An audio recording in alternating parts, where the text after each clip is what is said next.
go, claiming this game, or will we go to a game 3? It will be able to move. It's going to be the knockoff. Is the burn going to be enough to secure it at the end of the turn? It should do. It should do. The covert cloak is gone, but this late in the game, that shouldn't come into play. The Weezing with the burn chip damage. Oh, it hangs on. It hangs on. The Weezing is still on the field here, and now you go for another strange steam, but the Incineroar is still confused. Oh my goodness! Weezing's done it. It's pulled a comeback on what looks like 1 HP, and now the stream's coming over. Okay, goodbye, Incineroar.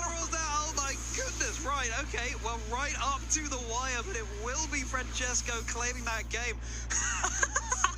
Shaking his head, what is going on? It will be a game 3 between Diego and Francesco. And wow, I love the adaptation. I love having the Galarian Weezing in the back, because the Rillaboom and the Incineroar, they couldn't really do much to it at all. I think Diego may have been a little bit stressed out when the critical hit.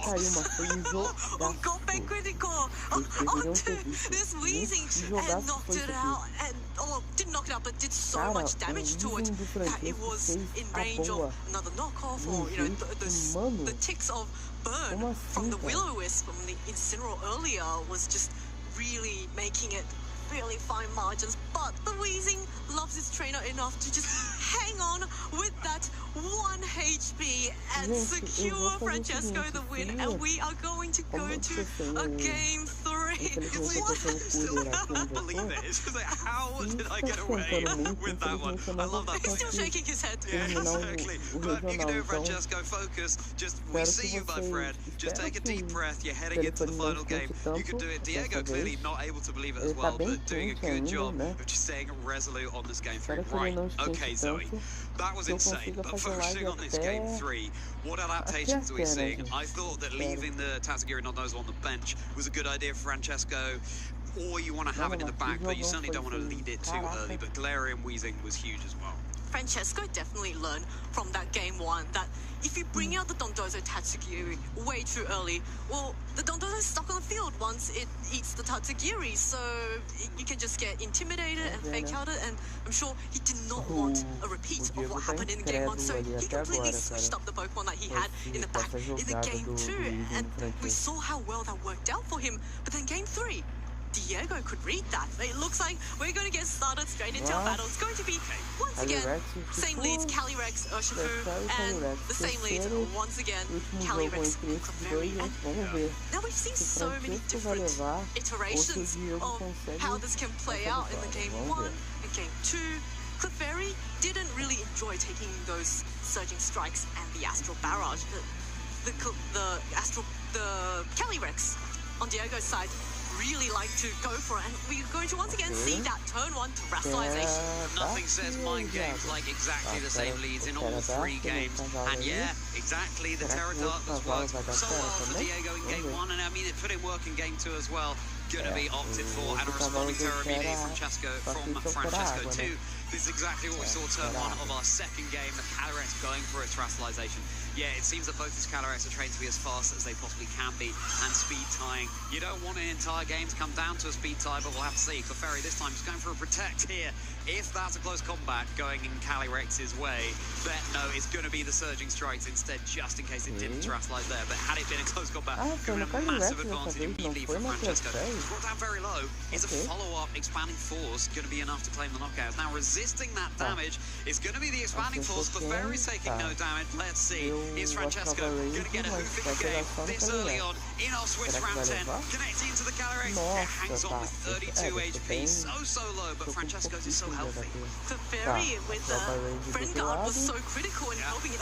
Now we see the Responding Astral Barrage and gets the knockout. The Urshifu, it was a roll all along. It hung on through the Astral Barrage in the previous 2 games, but now this one is enough to secure the knockout. Just happened to do a little bit more damage that time around with the Grenade boost to boot here. Again, they're speed tying here. You can't follow me in Astral Barrage. It's a spread move. So Francesco's moves first, and that Grenade boost goes for nothing. And here comes Weezing on the field. Friend Guard now eliminated.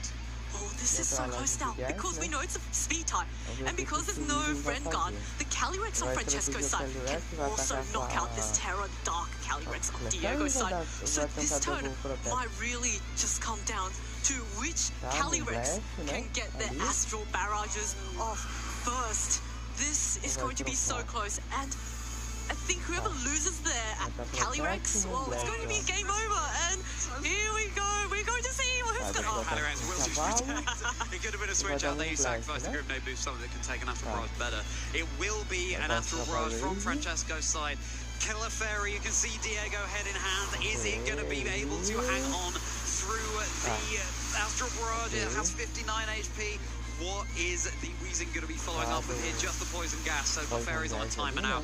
There's no grassy terrain on the field, and this means that is Clefairy going to take the poison? Yes, it is. Didn't dodge that move, so will be losing that little bit of HP. That Fringard slowly but surely being removed, but now the Moonblast enough to secure the knockout onto Francesco's Calyrex, and the Terra option removed too. So rewind for Tether from Diego. You don't sacrifice the boost, and that means heading into the next turn, you're probably the fastest thing. Francesco has lost 2 Pokemon already here. The Calyrex is at +2. It might be on very low health, but low health is infinitely more than 0. That was a really nice play from Diego there, not risking the speed ties at all, just allowing that Clefairy, knowing just how low the Calyrex was on Francesco's side, that with the life orb recoil, it will likely go down to that Moonblast and that recoil. And now he's got this Calyrex at +1. Of course, it can't really hit the Indeedee because it's a normal type and the other Psychic type move is also resisted. But, you know, Diego does have the Pokemon advantage and he can get the knockout on the Weezing if the Calyrex does go for the Astral Barrage. So, there's still a lot of mind games and Francesco's still in the game, but his Weezing and Indeedee, it's going to be quite difficult to pull a comeback from that. Sing, he's just clicked the Sing button into the Indeedee. Why not try and shut it down? And the Weezing goes to the Protect. If this Sing comes off, then this could be sealing the deal right here. It's not guaranteed to hit. The Astral Barrage not going to do anything into the Indeedee being a part normal type. Does Clefairy have the accuracy within it to be? Oh, yes, it does! Its Lullaby is heading right into the Indeedee slot. You can't follow me anymore. At least 1 turn of sleep. It could be 3 turns of sleep that this Indeedee has to endure. And now, with a piece locked down for Francesco, once more, the tale as old as time is Galarian Weezing in the endgame, just as we saw in Game 2. It's going to be a lot harder this time because of the Calyrex is still on the field. Looks like a failed Protect. And now this Calyrex is going to get the Astral Barrage off. I think the Weezing is going to get knocked out. Oh yeah, there it is. That's going to be enough for the one-hit knockout. Give it up for your winner of this fascinating Swiss round 10. It's Diego Bonomi progressing through to our top cut. Well played, Francesco. But right now, with the Indeedee just asleep on the field, taking a little snooze, has to take a Moonblast here. Special attack drop just for insult to injury, no. And very much the advantage squarely in Diego's favour. Diego hasn't actually revealed his last 2 Pokemon. Well, now that the Clefairy has gone down, and if Francesco chooses to stay in this game, we might see the 3rd Pokemon being revealed, but this Indeedee is just really not going to be able to pull it out against all 3 remaining Pokemon from Diego's side. Rillaboom and Incineroar in the back, the 4 that have worked so well for Diego throughout the set, but that's going to be it. That's the forfeit, Francesco. Thank you very much, but it will be Diego Bonomi, your winner of Swiss Round 10.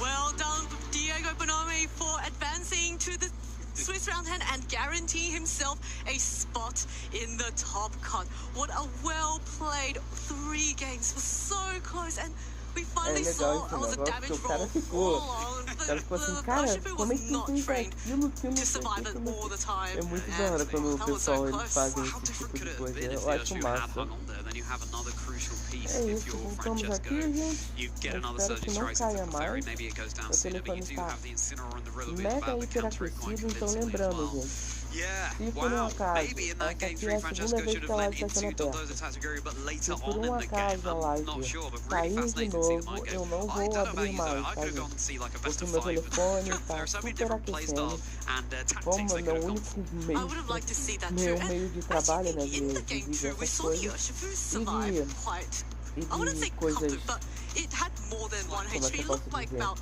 12 HP. Yeah. E And de, I wonder além if de that's an trabalho, é indication meu único that meio it was de trained to survive, comunicação aqui, né? 80% of time, 85% of Eu time, vou and optar it por got a não little fazer a bit live. unlucky with E that aí eu damage vou, roll. como eu Because tiver what would have happened de was volta com a then the internet Yoshi was about e an tal, attack, another eu surging aviso strikes off. vocês e a Now, gente vai fazer uma live for normal, beleza? Kukuri did just so much Ah, work aviso in that que game eu with the também friend quero dar guard, aqui na with live antes the que boom blast acabe, actually knocking out é que the eu Calyrex. tô fazendo as coisas Wow, no fan mombo, of the gente. phrase Eu tô gold pay critico, pegando, then have I got news for eu you, tô Trade, pegando as os you can see it on cristais pra screen. A juntar whole os lot cristais here pra when we have liberar Urshifu going out from todos Francesco, and all of the todos lucky os critical hits truques we do had mombo, in né? game 2 as Dos well. We had mombos lá, the dos critical hit elementos from lá do mombo, Woodhammer into the pra ter Galarian tudo Weezing. direitinho no That was máximo. E good. vou Well, it liberar também nearly could have todos turned os the tide, but itens no, then adicionais Francesco, ali the Weezing able to hang on que through a podem bird with ajudar potentially ali 1 na hora HP. de And enfrentar yeah, boss, Astro alguma Barrage is the coisa, mind tá? game that's who's going to Pra na hora que a translate. gente Is for the enfrentar Pterodactyl o going to come out on chefe, top? It não sei se will tem be todo trajeto Diego. Now, let's not antes forget de that was enfrentar o community chefe. choice there, Zoe. So Eu fazer uma well chosen, buildzinha legal everybody. That was ali, absolutely né? thrilling. Acredito que My eu já heart is sei still not mais ou recovered. menos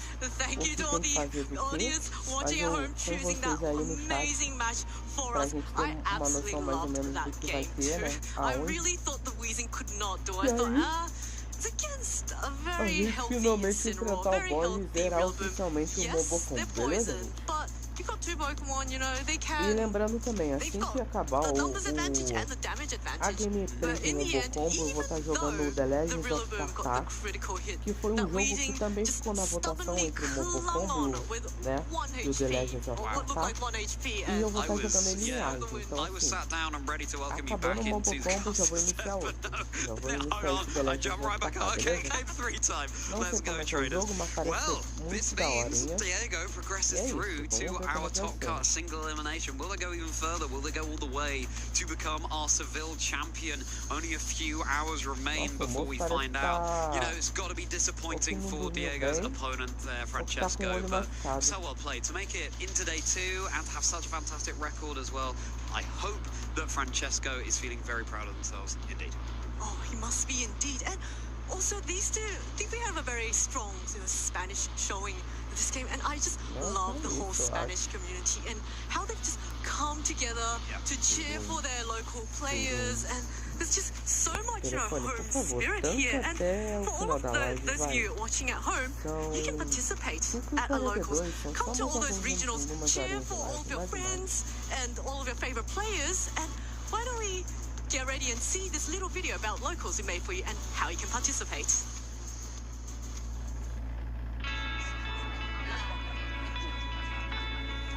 Hey, do you want to play? Yeah.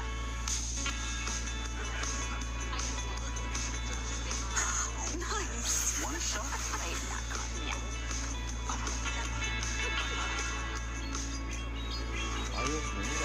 I'll use twin cannons. Great game, guys. Hi. See you next week. Come play at your local Pokemon League. I was saying to Quem Marcus sabe, yesterday já that I pensou, don't gente, wish dia that aí you just um had Limbra a jogando supportive, a sort of campo father de figure as that Pokémon? leading over you Ia at a ser muito local and saying, legal, hey, né? good game, guys. I wish I just, GG. exactly, GG. I asked Marcus to sort of be that figure for me, just walking around the tournament hall, just there hovering over my shoulder saying, hey, listen, you're doing a great job. Well, if you come to your local, by scanning the QR code on screen there, then you can find just as much support. We are all here for you. Come and be a part of this incredible community. You should see the venue out there. We had some shots of the venue earlier on and yesterday. Everyone's here just having a great time, sharing their love for Pokemon, and you're guaranteed to have at least one thing in common with everyone here if you come along, a love of the game. Do you know the first thing I check out when I come to a Pokemon Regionals? Oh yeah? The prize walls. Yeah? I love all the side events. There's just so much to do at regionals and special events. You know, if you do get knocked out, say, day 1, well, it's not over. You can still play in the Chaos Cup, maybe pick a pack if you're into the trading card games. There's just so much different things to do. And everyone gets a participation little token. Yep. So you can get, a pack for just playing in a side event, and if you happen to win through those, you get something like a plushie or maybe half a booster box. Wonderful atmosphere, and it all starts at locals. Obviously, the clue is in the name. You don't have to travel too far to attend a local. Just come and dip your toe in the water and see if it's for you.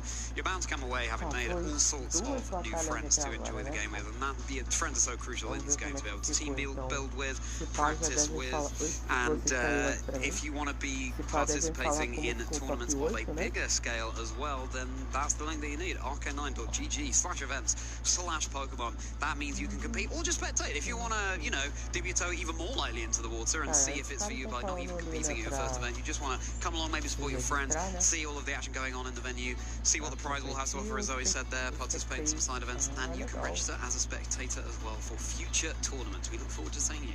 Particularly at ICs and Worlds. You may not want to, such a high-level tournament that you may not want to, as a first event, participate, but go spectate. And there's always the Pokemon centers at ICs and Worlds, the pop-up ones that have a lot of plushies. I know we tend to go on and on about plushies a lot, as you can see. All of these are owned by me and Zoe. They are not for sale, I'm sorry. Yeah, our plushie game is strong. What can we say? Yeah, the Pokemon Center can be dangerously odd wallet, but it's a wonderful place full of joy as well to be able to celebrate the franchise that we love so much. There's so much going on. I think, on these streams, yeah, we see these thrilling Pokemon battles, but it's just a fraction of what there is to offer. And obviously there's the trading card games as well. There's Pokemon Go.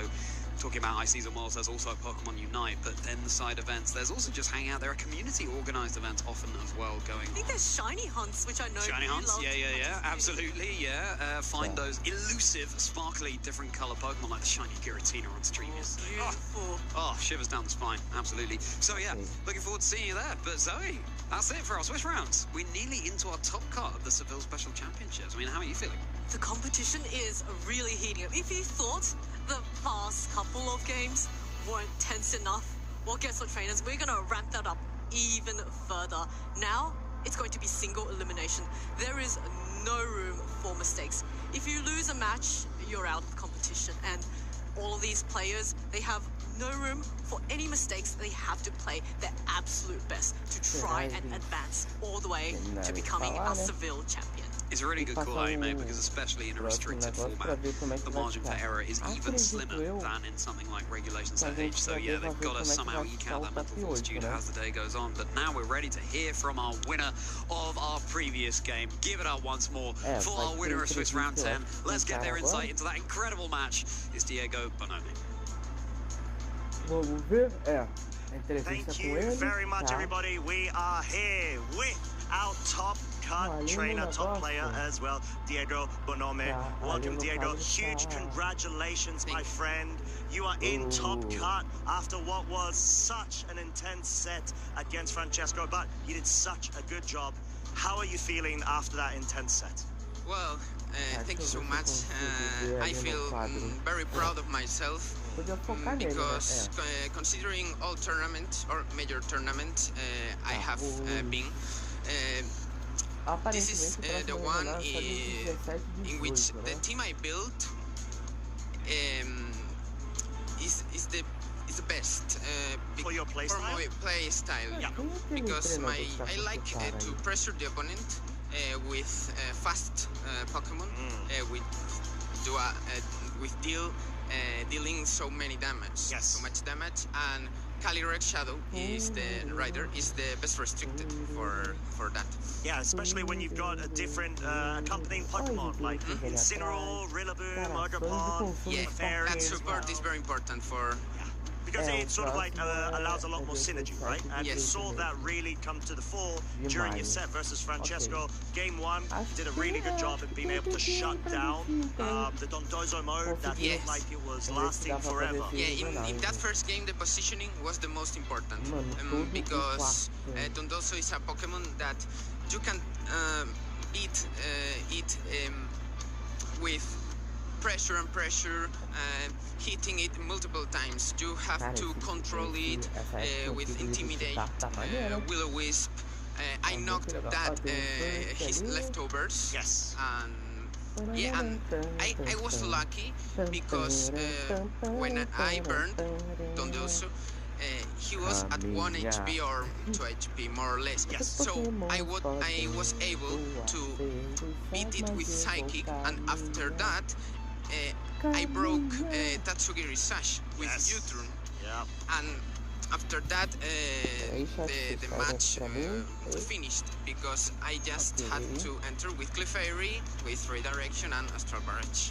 Yeah, and I think you did a really, really good job about it. It felt like you were going to actually win game 2 as well, but... Yeah, that was so difficult game because the game plan changed. It was changed everything. Yeah, it was like a roller coaster of emotions because we felt like, oh, okay, we saw the Calyrex went down, he allowed it to go down, and then in the back there was the Galarian Wheezing and the female Indeedee, and you still had Rust Terrain because of the neutralizing ability, but the fact that it came down literally to maybe 2 or 1 HP on the Wheezing, it was a big turn of events. What was your thought process and feelings? I can't say I was unlucky due to that Will-O-Wisp miss because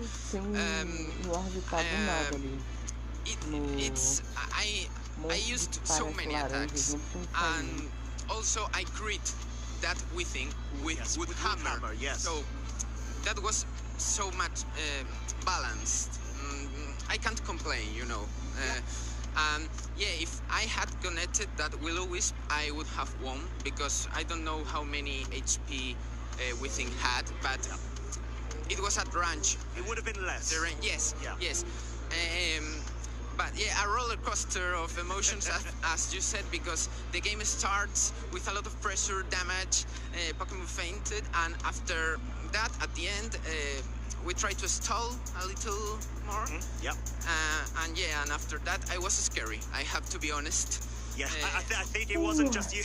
Like, we were all feeling it. Charlie and Zoe as well were on the edge of their seats, and it was very intense. It was a very cool, smart play to have Weezing in the back for the toxic gas mode from. Yeah, because the stalling was his way, his goal to reach the victory in that game. Yes, exactly. And then game 3, we just saw you were able to pick up that very critical, not hit, but KO onto the Urshifu. It depends. There is terms of probability here and there to beat Urshifu with 1 Astral Barrage. That one hit like KO. a roll. Yeah, it's a roll.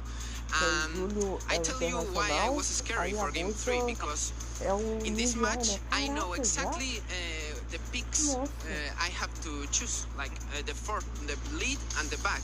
And when you win the first game, and after that the opponent can change his game plan, and after that adapting, winning the game, I feel scary because it's like, oh, I have to change something, but the Pokemon I have to pick are the same. Exactly. So it was very difficult, tense. All turns I was very worried, especially in the first turn of game 3, because I protected Clefairy, trying to survive 1 turn more with Clefairy, because in game 2 was fainted in turn 1. Yes. You know. But my opponent did really well because his surging strikes were into Calyrex, and luckily I survived the combination of surging strikes plus Astral Barrage, and Clefairy survived. That's what it does. And he brought Weezing, the key turn at the end was when he tried to Trick Room and protect Weezing to win the speed. But I knew he would do Trick Room, and I tried the sync, and luckily the sync connected, and you did such a... I have been so lucky with Clefairy this tournament because I think I used sync 9 times and I connected it 7 times. So hey, I mean, it's all about rolling the dice, right? So, but you did a really good job as well with it. You were able to clinch yourself in for your first, I would say, second Top Cut, because actually it wasn't Top Cut then, but it was Top 32 in Barcelona. It was 2024, 2 and mid. But this is my first Top Cut. This is your first Top Cut. Major Top Cut. Major Top Cut. Huge congratulations, of course. I am being told that there's a bit of a limited time that we've got available. Unfortunately, we're going to have to wrap it up. Allow yourself a bit more time to get ready to start. Yeah, I have to be ready, but my friend. Now if I had reached my goal, making day 2, what can I say now that I made top? Keep going. That's what you're going to do, and I'm sure you're going to do an incredible job about it. You have done so already, so huge congratulations Thank to you so much. Diego. I wanted to ask very quickly, do you have any other shout-outs you would like to give? Oh yeah, obviously. I thank you so much, family, mom, dad, Violeta, my sister, and all my friends who have been supporting me for this tournament. Samuel, who has made the top cut too. Andres, Alvaro, Roy, my team Megas. I don't know how to feel and say now. And thank you so much for to people who has been supporting me, and I have to say to that people that I'm very happy now. That's a beautiful thing, and I think it's just good for you to be able to just embrace it, feel happy, feel proud of yourself, move forwards now with the top cut. But that's going to be us for now. Thank you so much, Diego, for your time. We are wishing you the very best moving forwards. And talking about forwards, we've got the top cut coming up. So don't go anywhere, get some refreshments. I'll be right back. My team Megas. I don't know how to feel and say now. Friends, we competed to see who could get the most level 100 Pokemon. That was the coolest thing you could do. I started way back in 2014 when I went to Nationals. It was just a kind of like a Pokemon convention I wanted to check out, and from there I went to the following year, got top 8, and got hooked on competing. Alex Underhill, second out of Deju Swiss in this field, definitely makes a name for me. It's been a long time. I guess, yeah, it started my 10-year anniversary, and I don't know. I think that there's so many different ways to play the game, so winning with something new feels cool. Rehashing old ideas, like there's so much to explore in the game every year. The game just has so much depth. It's so cool, and I don't ever see myself stopping. Something that I've learned about myself while playing Pokemon for so long is that I like to play something that feels unique to me. I don't like to just steal what I've been seeing do well. I want to, make it my own, and I loved personalizing my own team, I guess. Some of my favorite teams I got to run back in 2017 when I won my 2 regionals. Those teams were very unique to me, going about, either going all in on a move like Discharge or a hard Trick Room strategy. Those are some things that were setting me apart from the rest of the field. Favorite moment from competitive Pokemon history is probably just attending my first Worlds, 2016 in San Francisco. It was a big Worlds. There was a lot going on. It was like just flying across the country to play Pokemon. The event was run awesome. It was so cool. Going to Japan last year, also very cool. Getting to travel, I guess, is a big part of it. There's too many to name, honestly. There's so many people that inspire me. There's a lot of players right now that, are still innovating and building cool teams. Alex Gomez, and there's like David Kutesh, some of the European players. They do some really cool stuff. For this season, I just wanted to qualify for Worlds. It's a hard year. 500 CP is a lot to get to. And I also do think I play a lot of events for, like, the glory. It's fun to win, like there's prize money, there's championship points, but mostly I just want people to recognize me as a strong player.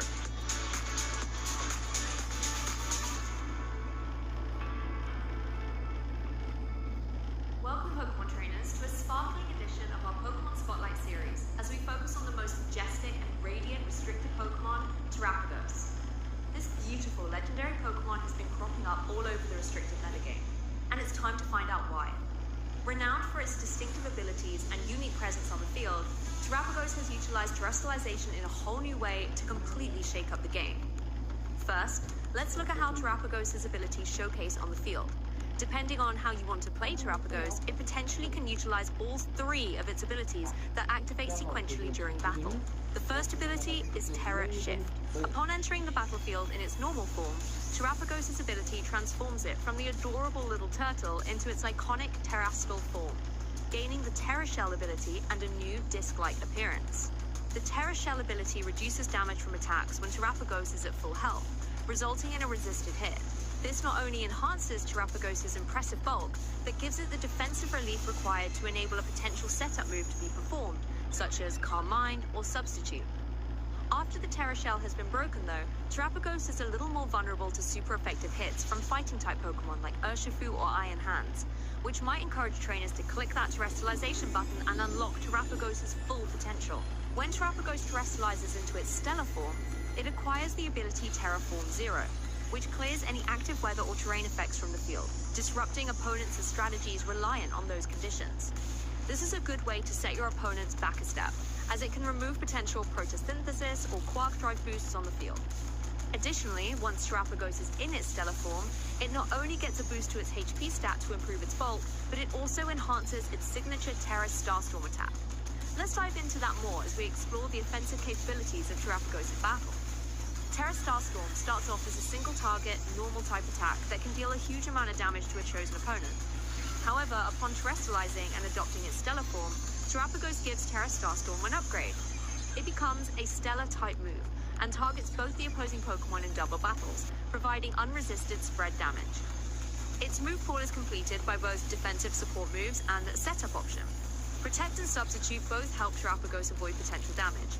If Terrapagos is holding the leftovers, these moves combined can help create time and space for Terrapagos to establish itself safely behind a Substitute and regain lost HP, making it difficult to knock out. Calm Mind is often also utilized to help Terrapagos get a boost to its special attack and special defense. This gives it more coverage against special attackers such as Fluttermane or Miraidon, and also allows Terra Starstorm to become even more of a threat.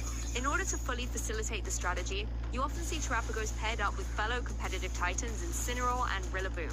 These Pokemon provide fake-out support to flinch an opponent and open up opportunity for Terrapagos to set up on the field. Additionally, they can use Parting Shot or U-Turn respectively to rotate off the field and return to pressure with fake-out once again. Sounds like good teamwork to me. For trainers who just want to start dealing out the knockouts though, you can always run Terrapagos with the Choice Specs item. It does restrict its flexibility on the field, but it can allow for a strong boost to its special attack-based move like Terra Starstorm. Terrapagos' unique abilities and the potent Terra Starstorm make it a formidable presence in VGC battles. Its adaptability and synergy with diverse team competitions ensure its continued prominence in the competitive scene. Try it out for yourself, trainers, and best of luck in your future matches.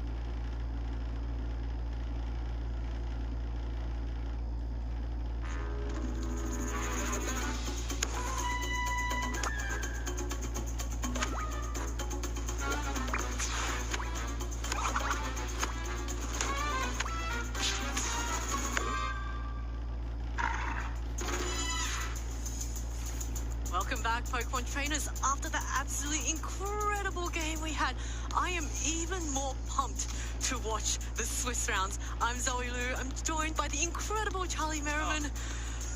Too kind, Zoe. How are you ready for the Swiss Top Cut? I certainly am.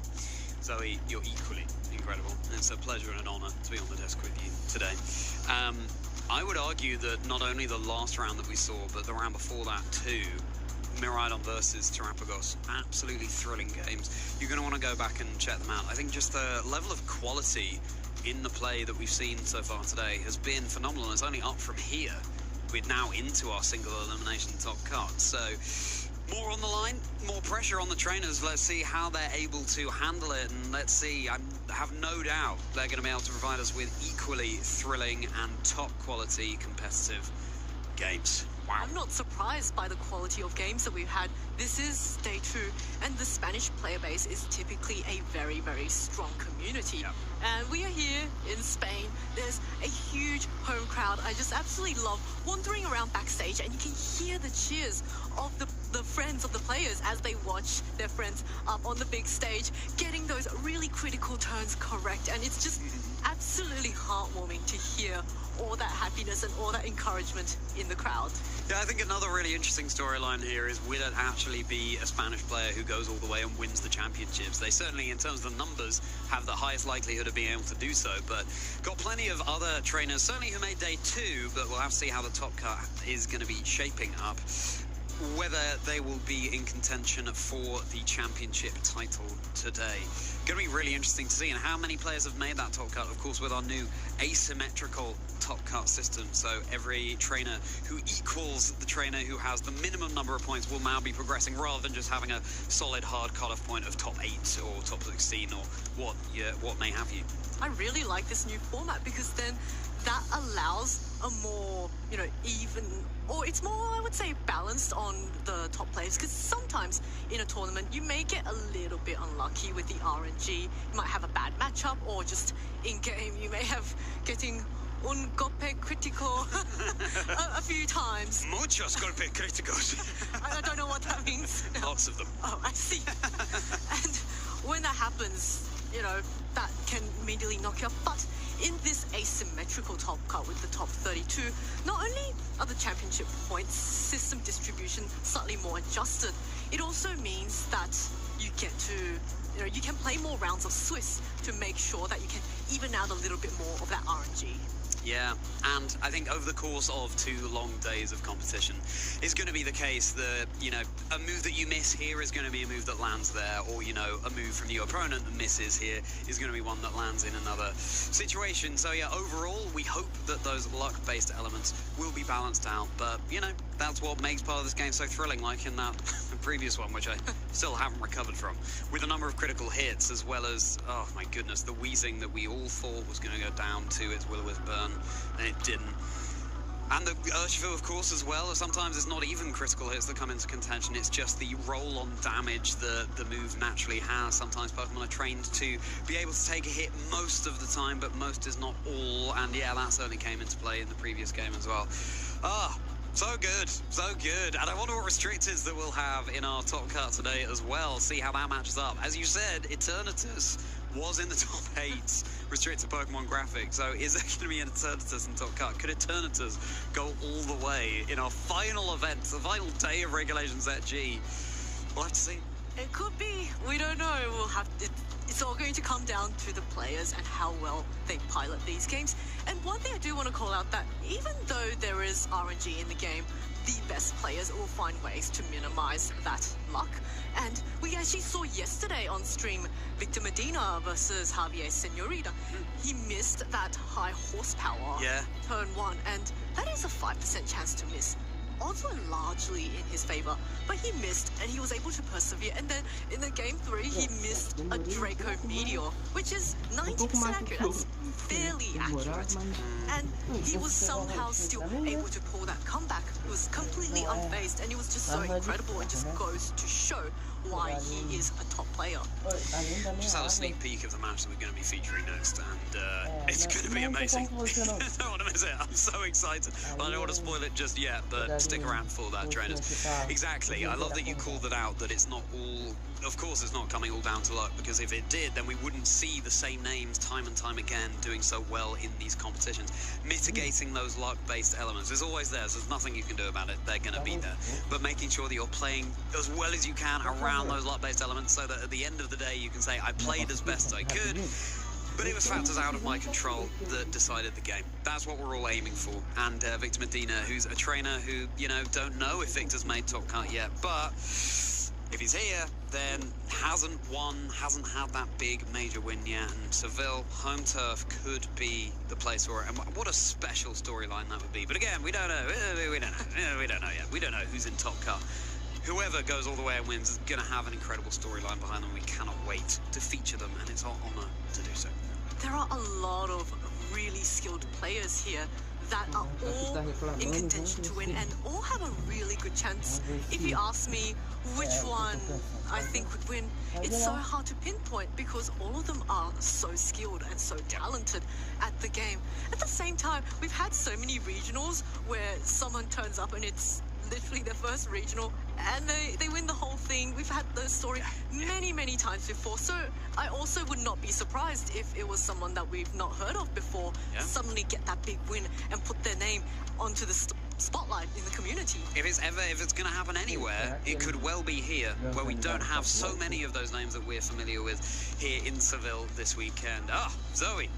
Or maybe we'll have another finals, which we've had quite a few times this season, of a veteran player up against a total newcomer. For example, or not total, but someone who hasn't attended so many events. For example, at EUIC this year, Wolf Glick going up against Dill Yeomans, absolutely thrilling to see. All of these storylines, the story is yet to be written, and we cannot wait to help write those words into the books of history that Pokemon has to offer to us. We be getting into our very first Top Cut game very shortly, Zoe. Okay, call it now. Which restricted do you think is going to win? Oh, okay. Well, my caster prediction was Calyrex Ice Rider. Sure. I don't believe we've seen that on stream. Which is phenomenal when you think about it. How have we not seen any Calyrex Ice? So, I'm gonna build upon my prediction. Yeah. We are not going to see Calyrex Ice Rider on stream until the finals, and then it's gonna win. Wow. Are you maybe just, you know, paving the way for a pitfall? You could have just said Calyrex Ice Rider. Hey, you picked Dawn Wings Necrosis. Yeah, I know. And I'm very disappointed about it, how well it's doing or not.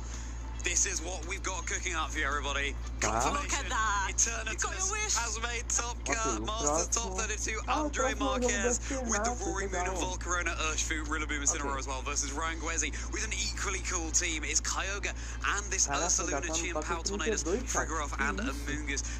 Kyogre versus Eternatus. You don't see that every day in Regulation Set, G. No, you don't. But Eternatus? 39 minutos. Tá 39 minutos porque acabou caindo a live, tá, gente? Carry the ice beams. But then you look at the rest of Ryan's team, and it's a Chien-Pao and an Ursaluna. Those are not Pokemon this part dragon type Eternatus likes to face up against. Absolutely not, but there are so many other cool Pokemon on that graphic there. Dragonite from Ike Rodrigo, not a Pokemon we see very much in Regulation Set G. We've got Victor Jimenez with a team kind of reminiscent of the team we just featured on stream. Another Tatsugiri Dondozo with the Galarian Weezing and the Calyrex Shadow Rider. Eric Rios with this team that did so well, taking them to the finalist position at the Stockholm Regional Championships a few weeks ago now. Sam Bentham there with another Kyogre team has made it into the Top Cut, and there's Victor Medina still in contention as well. This is going to be such a fascinating event. Me and Xiao for Giancarlo Avila there too.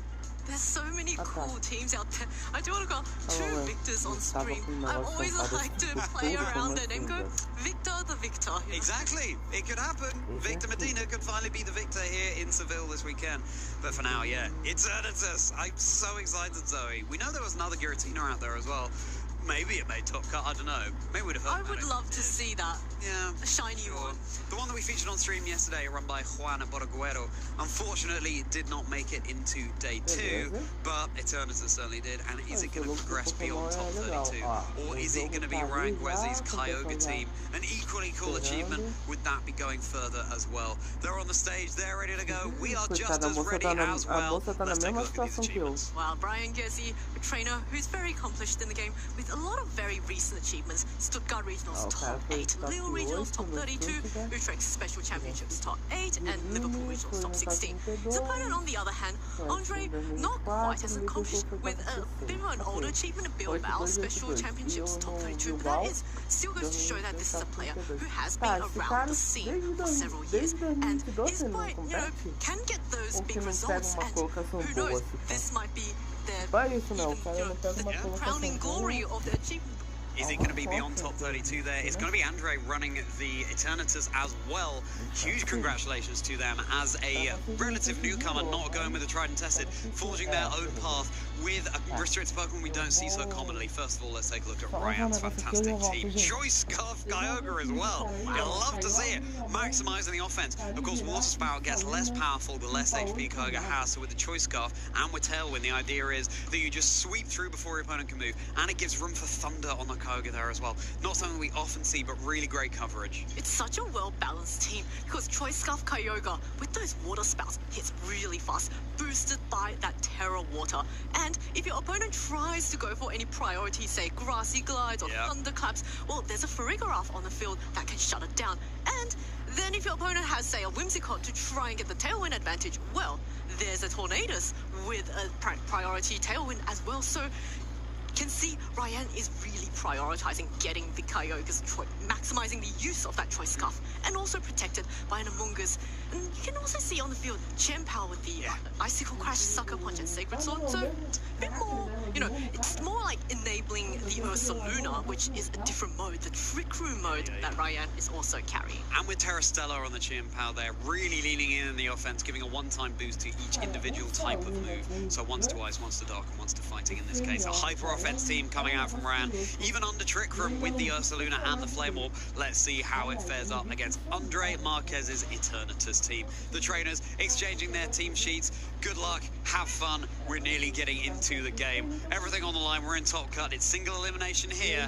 Here we go. It's Eternatus. Eternatus, Rillaboom, Incineroar, Urshifu, Volcarona, and Roaring Moon. We've seen Volcarona earlier on stream today. That was paired up with a Grimmsnarl behind screens.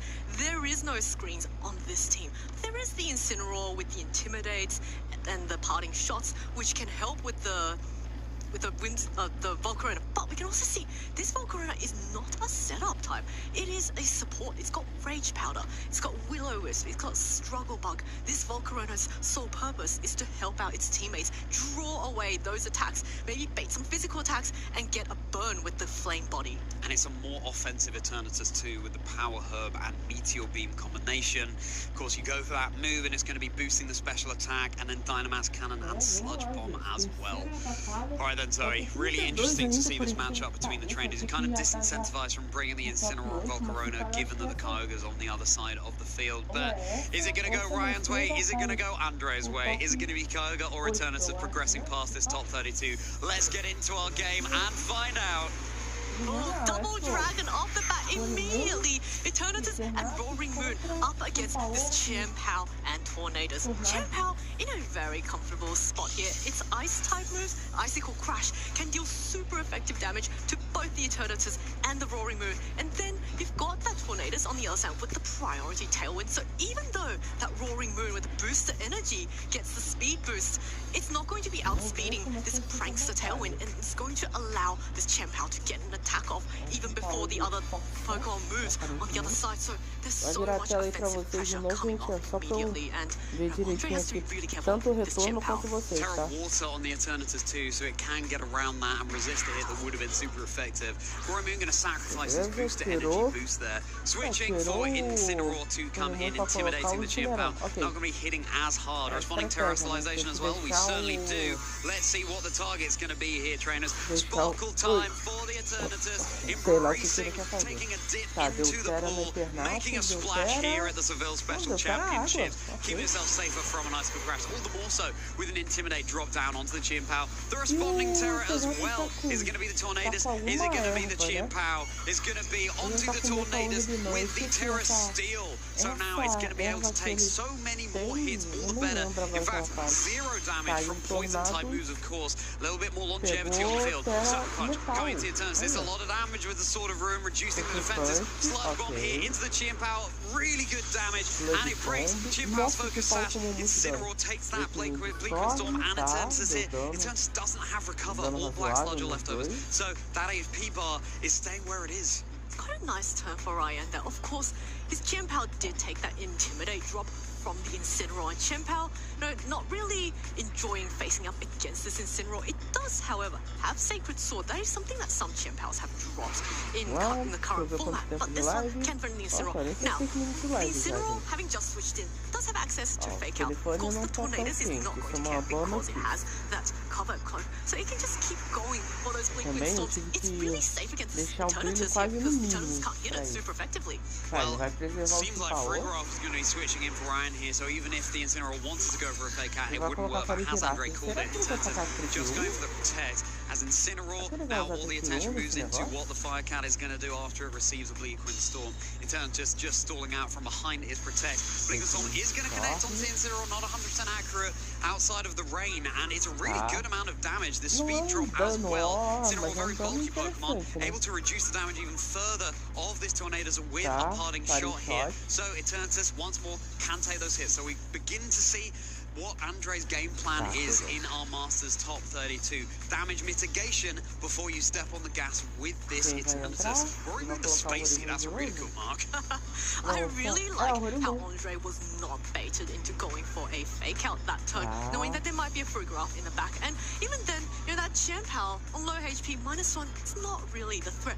And now this Roaring Moon, yes, it's lost the booster energy, but it's not really care as it just goes for the knockoff does so much damage to the Tornadoes. Nice damage, and can the Eternus secure the knockout here? He's going to resist anything the Eternus can dish out. That dodge on the Bleak Storm can be huge as well. Every bit of HP matters. Meteor Beam, and where is it targeting down? It's going to get a boost to its special attack here. Would be not very effective in Tornadoes. Before it was super effective, but first of all, is it going to hit? Not 100% accurate. Yes, it is. Is it going to be enough to secure the knockout onto the Tornadoes? Resisted here. The Meteor Beam +1 special attack. Yes, it is. Tornadoes is down. Tornadoes is down and out, and now Ryan has lost the first Pokemon in this game, and also the terrestrialization option. Now, it's for Rigoroth. Not the best spot against Roaring Moon. It goes for, looks like the Psychic Noise into the Eternatus, which, thanks to that terrestrialization into the water type, is no longer going to take super effective damage. And now Chien-Pao comes out onto the field once again. Because this Roaring Moon does not have the booster energy, it's not the fastest thing on the field. But we know that Andre's still got that Incineroar hiding in the back, fully healthy. And that's a really nice switch in here, just to intimidate the Chien-Pao and be immune to the Rigoroth. But no, it's going to be Roaring Moon stuck on the field here. I don't believe, Zoe, we've seen this Tornado set up a Tailwind either, which is huge. And that knockoff, one-hit knockout into the Rigoroth there. Ryan's Rigoroth down and out, down to just the final two Pokemon. We've got to assume it's a Kyogre in the back. Meanwhile, Andre has all 4 Pokemon remaining. This is huge. Andre has put himself into a really great spot. And now, actually, it looks like there is no Kyogre. It's just the Amoonguss. And that's a very difficult position for Ryan here. Now, Amoonguss, it can redirect.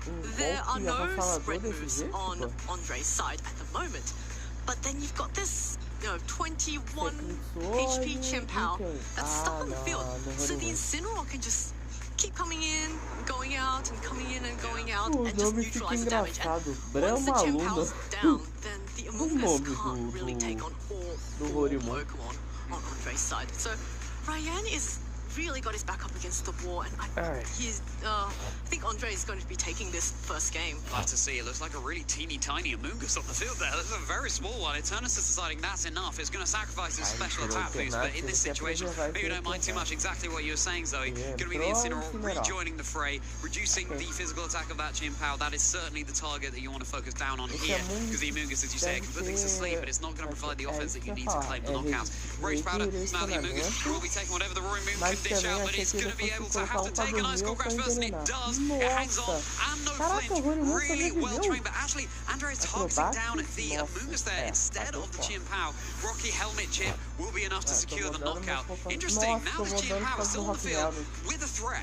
Yeah, well, the Amoonguss did go for that Rage Powder earlier, so that protected its teammate from going for that acrobatics, and you saw how important that Intimidate was on the Chien-Pao. It failed to get the knockout onto the Roaring Moon and allowed the Roaring Moon to get that powerful acrobatics off. But now Chien-Pao, there's a safety goggles in Incineroar, so it's not going to care about spores or anything. Right, stalling out, just a couple of protects over on Ryan's side of the field just to see what Andre decides to do here. Going for a fake out, of course, going for the flinch. You want to stall this out. That's only a move that works on the first turn that it's in battle.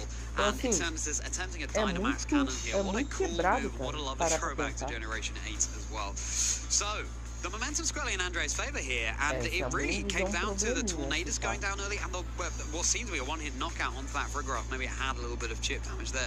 Ryan just running out of steam too quickly, and a fascinating decision not to bring the Kyogre to the range. Yeah, I can kind of see why he didn't want to, because on the other side you've got double dragons and a Rillaboom and an Urshifu, and you didn't want to boost the Urshifu as well. But you can see how the Amoonguss, you don't want to be left with Amoonguss as your last Pokemon, because it just offers 0 damage, and Chien-Pao only has single target moves.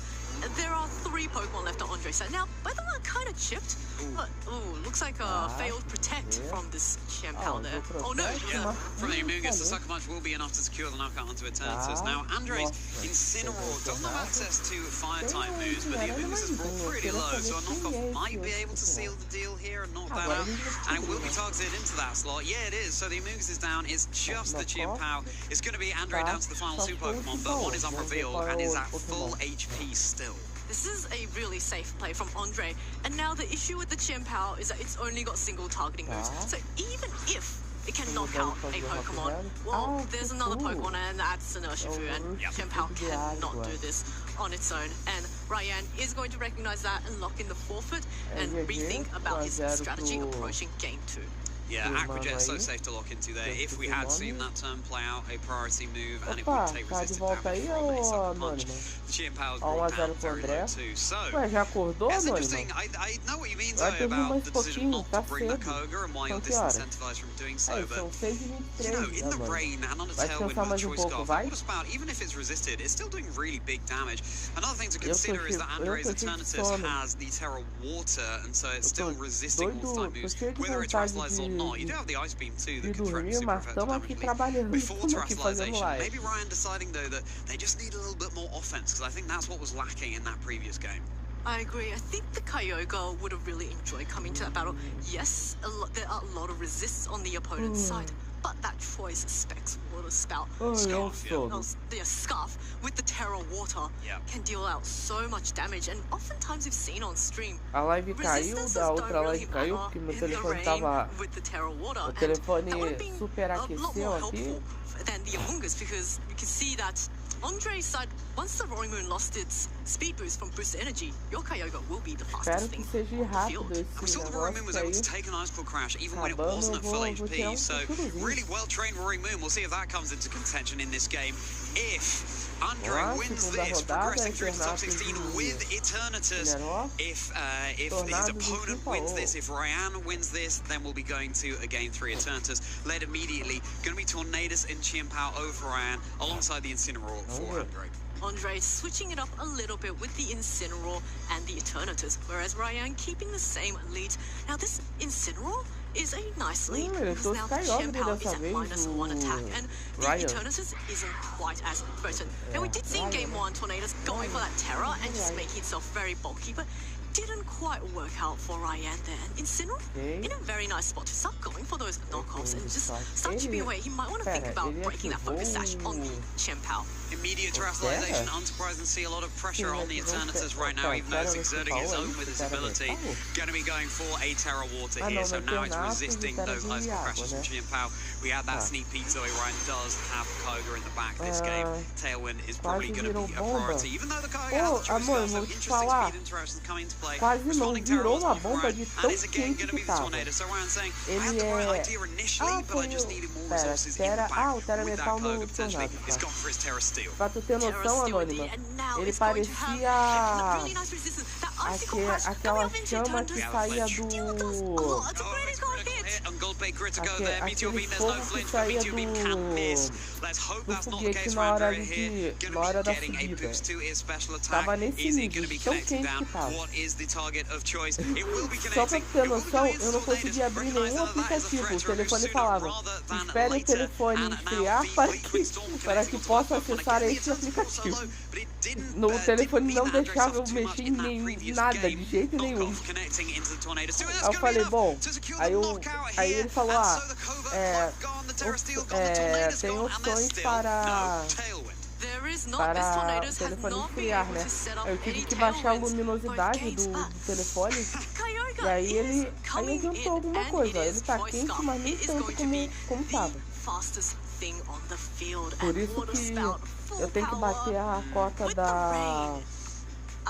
Vou ter que bater a meta da placa-mãe do PC o quanto antes. Imagina, pelo menos no PC eu conseguiria fazer live e o telefone de certa forma ia estar descansando, né? Aí o telefone finalmente poderia descansar de certa forma.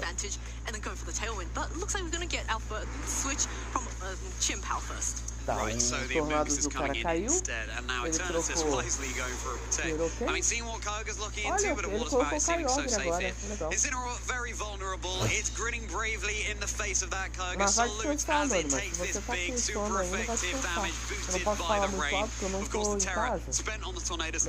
It is Terra Water on the Koga as well, if you want to boost that damage even further. Now, Andre has to switch something in from the back. You do now know that the Koga is locked into the water spout here. So, Roaring Moon comes in, vai ter uma hora de live? thanks to the Nossa, ainda booster não vai ter energy uma hora and the de live. photosynthesis ability. Pelo menos não Is it going to be outspeeding the deve estar Kyogre indo though? com 3 horas de live mais ou The Roaring Moon normally is faster, and given by the fact that Andre switched it in, it's an indication that he's very confident of this. So the Roaring Moon can get that tailwind off and allow the Eternatus to move. But the issue is that the Amoonguss is on the field. It can go for the Rage Powers. Eternatus has no spread move, so he's not going to be able to actually damage this Kyogre this turn. If the Roaring Moon, even with the acrobatics, I don't believe is going to knock out this Amoonguss. So Kyogre has a very safe water style, full powered this turn again. Amoonguss certainly won't appreciate taking acrobatics though, and the lower you get it, then the closer you are to removing Rage Powder from contention. Knockoff does indeed go first, so not even a tailwind here. The Rocky helmet is gone, not before dealing good chip damage to the Roaring Moon. Is it going to be able to take a water spout here in the rain? Oh, it takes it really well, actually. Okay, well, this turns the tides. Now, the Amoonguss, can go for one more Rage Powder. Andre down to the final 2 Pokemon here. Ryan has 3 remaining. Some fine margins if you can deal with this Amoonguss and then get through the Kyogre that is threatening so much pressure. Urshifu coming in is something we want to see in the face of Amoonguss that can go for Rage Powder. Essa segunda live que abriu agora realmente tá com quase uma hora. Mas se for contar com a de 1 hora e pouca de live da passada, tá dando quase 3 horas de live na verdade. Yeah, exactly. And no tailwind has been set up yet from this Roaring Moon. Maybe we can see it on this turn just to try and outspeed this Kyogre. Maybe you try and remove the Amoonguss as we see, but it doesn't get it. The acrobatics falls short of the knockout there, and that could be the deciding factor. Roaring Moon took the water spout really well in the previous turn. How well is going to be able to take it this turn? It's a lot more damage, but the Roaring Moon is able to hang on crucially. Once more, as we always say, a sliver of HP, infinitely more than 0. This is still very close. Now, the Roaring Moon is the fastest thing on the field. It can knock out the Amoonguss. Deve estar com 2 horas e 18 agora completando. Because the Kyogre is stuck using water spout. Eu espero que segure até o final da live, entendeu? O telefone não tá tão quente assim, ele tá razoável. Vamos ver. Oh, mas eu tô com um soninho, nossa. Como nessas horas, como eu queria ter aquele poder de se multiplicar, aí eu ia deixar fazendo a live, aí eu ia estar dormindo. Caraca, is knocked out, and now how well is this Urshifu going to be taking the water spout? We know that the Roaring Moon is going down here. Is he going to have enough gas in the tank? Oh my goodness, that is so much damage. It would need to be able, with the critical hit on the Roaring Moon, that won't have come into contention. Would need to be able to get the knockout onto this Kyogre, really to have a chance. But then again, you've got Chip out with the Focus Sash still intact in the back, so it seems like maybe too much of an uphill struggle here. This Urshifu is really going to struggle against both the full health Chip out and the Kyogre full health. Now, it can Aqua Jet to try and reduce the damage, but that's going to be a really hard task, and Andre recognizes that and would rather forfeit and go into Game 3 with a fresh start. Ryan Kwesi, Andre Marquez, 1-1. If you're just tuning in, trainers, yes, that is an Eternatus that Andre is running, going up against Ryan's fascinating Choice Scarf Kyogre team. Is it going to be an Eternatus progressing through to our top 16? We're currently in top 32.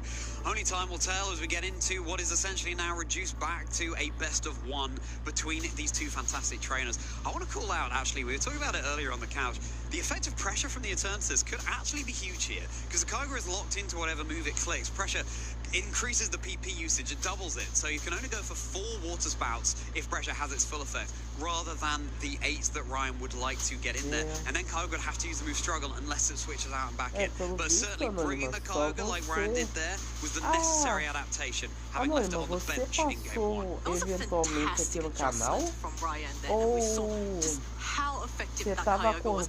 Even though his Tornadus went down, Ryan recognized that actually I don't need this Tornadus to set up Tailwind because I've got that Scarf Kyogre in the back. And I think the Roaring Moon on Andre's side, in the back, when it came in later, it just came in maybe a step too late, and the Amoonguss, it just was free to start going for those Rage Powders. Ryan, he does have that Rillaboom and the Incineroar as, you know, the Amoonguss kind of counters, but the rest of his team weren't able to deal with it, and he didn't really have any spread moves. to then get around this rage powder from the Amoonguss. It's tricky. I'm thinking about how you counter the Amoonguss if you're Andre. And, you know, you have the Volcarona that obviously threatens with super effective damage, but you definitely don't want to go up against Kyogre there. It's Terra Steel as well, so it's not going to be able to resist Kyogre's damage output. Ryan loves to force out the Terra from Andre, as we saw in those previous 2 games on turn 1. The Eternatus forced to go for that Terra Water. What worked for Andre in game 1 is the fact that Ryan didn't have the Kyogre, but Ryan has learned that Kyogre is definitely the right Pokemon to bring. You can bring the Rillaboom here to threaten it, but then the Amoonguss isn't taking much damage either from that Pokemon. So Roaring Moon really is the most convincing answer here. How is Andre going to adapt? Is it going to be Kyogre or Eternatus progressing through to our top 16? It all comes down to this game, trainers. Whatever else you're doing, get your eyes on this stream. It's going to be that infamous Tornadus and Kyogre lead going up against the Rapid Strike style Urshifu and the Roaring Moon over on Andre's side. We're going to get a completely different switch up here. Rapid Strike Urshifu up against this Roaring Moon, and the choice Scarf Kyogre versus the Tornadus. So there are Tailwind options available on the field immediately. Now, however, because this Tornadus is the prankster, it's going to ignore the speed boost from this Roaring Moon and get that Tailwind off immediately and allow the Kyogre to have that full-powered water spell. Coming off in the rain against these 2 restricted Pokemon still won't do much damage, but it'll be very nice chip damage. But looks like Ryan might be hovering over thinking about, is he going to switch or go for the Origin Pulse, just in case, you know, might see priority up, whichever. Right now, I think Ryan has a bit more of an edge here. Yeah, well, Andre could also just go for, if the tail was come out, knock off straight into the Kyogre, and then you're reducing the damage hugely off the water and get rid of the choice scarf too. But no, going to be the Tornado switch to the back, and Tailwind coming out instead. But where is this Urshifu targeted? If it's into the freshly switched Amoonguss, no, it's not. It's going to be into Kyogre, and it brings it down to 41 HP. Water Spout is more powerful the more HP the user has. It's not going to be hitting as hard. This is why you also have Origin Pulse. It's not guaranteed to connect, but it does. The Urshifu brought down really, really low. Roaring Moon takes it relatively comfortably, but this is exactly what Andre needed to try and get the advantage in this game. That Kyogre was such a threat in the previous one. It's brought down pretty low here. That was a perfect block into Origin Pulse. Ryan wanting to switch it his Amoonguss and recognizing that the Kyogre might be susceptible to an attack once the Roaring Moon goes for the Tailwind. And now there's this Amoonguss on the field. We saw previously Acrobatics was not enough to knock it out. And in fact, the Amoonguss isn't even going to, you know, take an attack from the Roaring Moon. The protect by the close combat comes off. Close combat securing the KO onto the Kyogre, just going for it. Andre realizing the Amoonguss not going to go for the Rage Powder here. Instead, it was trying to lock into a Spore into the Roaring Moon, and that's going to be the restricted Pokemon down for Ryan. And Andre still has theirs totally healthy in the back. The Eternatus, a huge blow for Ryan here. Andre is off to a fantastic start, getting all the calls correct. And now this Kyogre has gone down. That was the biggest damage dealer on the team. Chien-Pao is forced out. It does not really enjoy going up against the Urshifu, but Urshifu is heavily chipped, and it's also on the field against a Rocky Helmet Amoonguss. So this Urshifu is actually, you know, not able to threaten the Chien-Pao. Of course, its teammate Roaring Moon can threaten the Amoonguss with the Acrobatics, but the Acrobatics is not enough to get the KO, so this Amoonguss is quite free to redirect away both the attacks from the Urshifu and the Roaring Moon this turn. Hovering over the Terra Stella option here. Would it be enough to secure the knockout onto the Roaring Moon with Icicle Crash? Is Ryan going to click it? Will it be? He's so tempted to. Is it going to be Terra Stella? Is it just going to be a bare Icicle Crash without the sparkly hat? 6, 5, locking into the Icicle Crash here. No Terra Stella looks like it was locked into. Rage Powder from the Amoonguss, and Andre bringing it right down to the wire. Rage Powder, the Acrobatics will be doing huge damage into that slot. Let's see if Andre can capitalize on the advantage. The Acrojet in the rain, every little bit of chip damage helps, but speaking of chip, that will be the Rocky Helmet recall onto the Urshifu. It's down. You get a free switch in the next turn. All eyes move on now to this Roaring Moon. Acrobatics brings the Amoonguss down really, really low, down to 20 HP. You could switch it out and back in for that regenerator HP recovery. Ryan, but it's going to be the dodge onto the Roaring Moon from the Icicle Crash there. Ryan, head in the hands, and so it looks like Andre just able to push the envelope here, get the Eternatus in. That dodge, so fortunate over on Andre's side, but still had the momentum squarely in their favor. That was a huge dodge from this Roaring Moon, because had the Roaring Moon gone down, then Andre would be left with his final 2 Pokemon. And now this Amoonguss on the field is really low on HP, and it will be knocked out by any attack from the opponent. Now, it can still go for a Rage Powder, and the Chien-Pao with its Focus Sash intact can get at least one attack off. It looks like we're going to see a terrestrialization now off the bat. Going all in on this Eternatus, the restricted Pokemon that Andre is championing, one we haven't seen too much in Regulation Set G at all, but it's here in our top 32 at the Seville Special Championships. One game apiece. Andre look like they have the momentum. Amoonguss takes one for glory. It's on such low HP, anything should be able to knock it out here. Sucker Punch onto the Eternatus. It's really good damage, but it's not going to be enough. Knock off, another critical hit, just for style points here, not mattering. Eternatus now free to target down at this Chien-Pao. And a totally unrevealed Pokemon in the back for Andre as well. What's going to be the move of choice? It's going to be the Dynamax Cannon, very wise. You could have gone for the Meteor Beam, but that can miss. You don't want to leave anything to chance here, and the Chien-Pao has the Focus Sash anyway.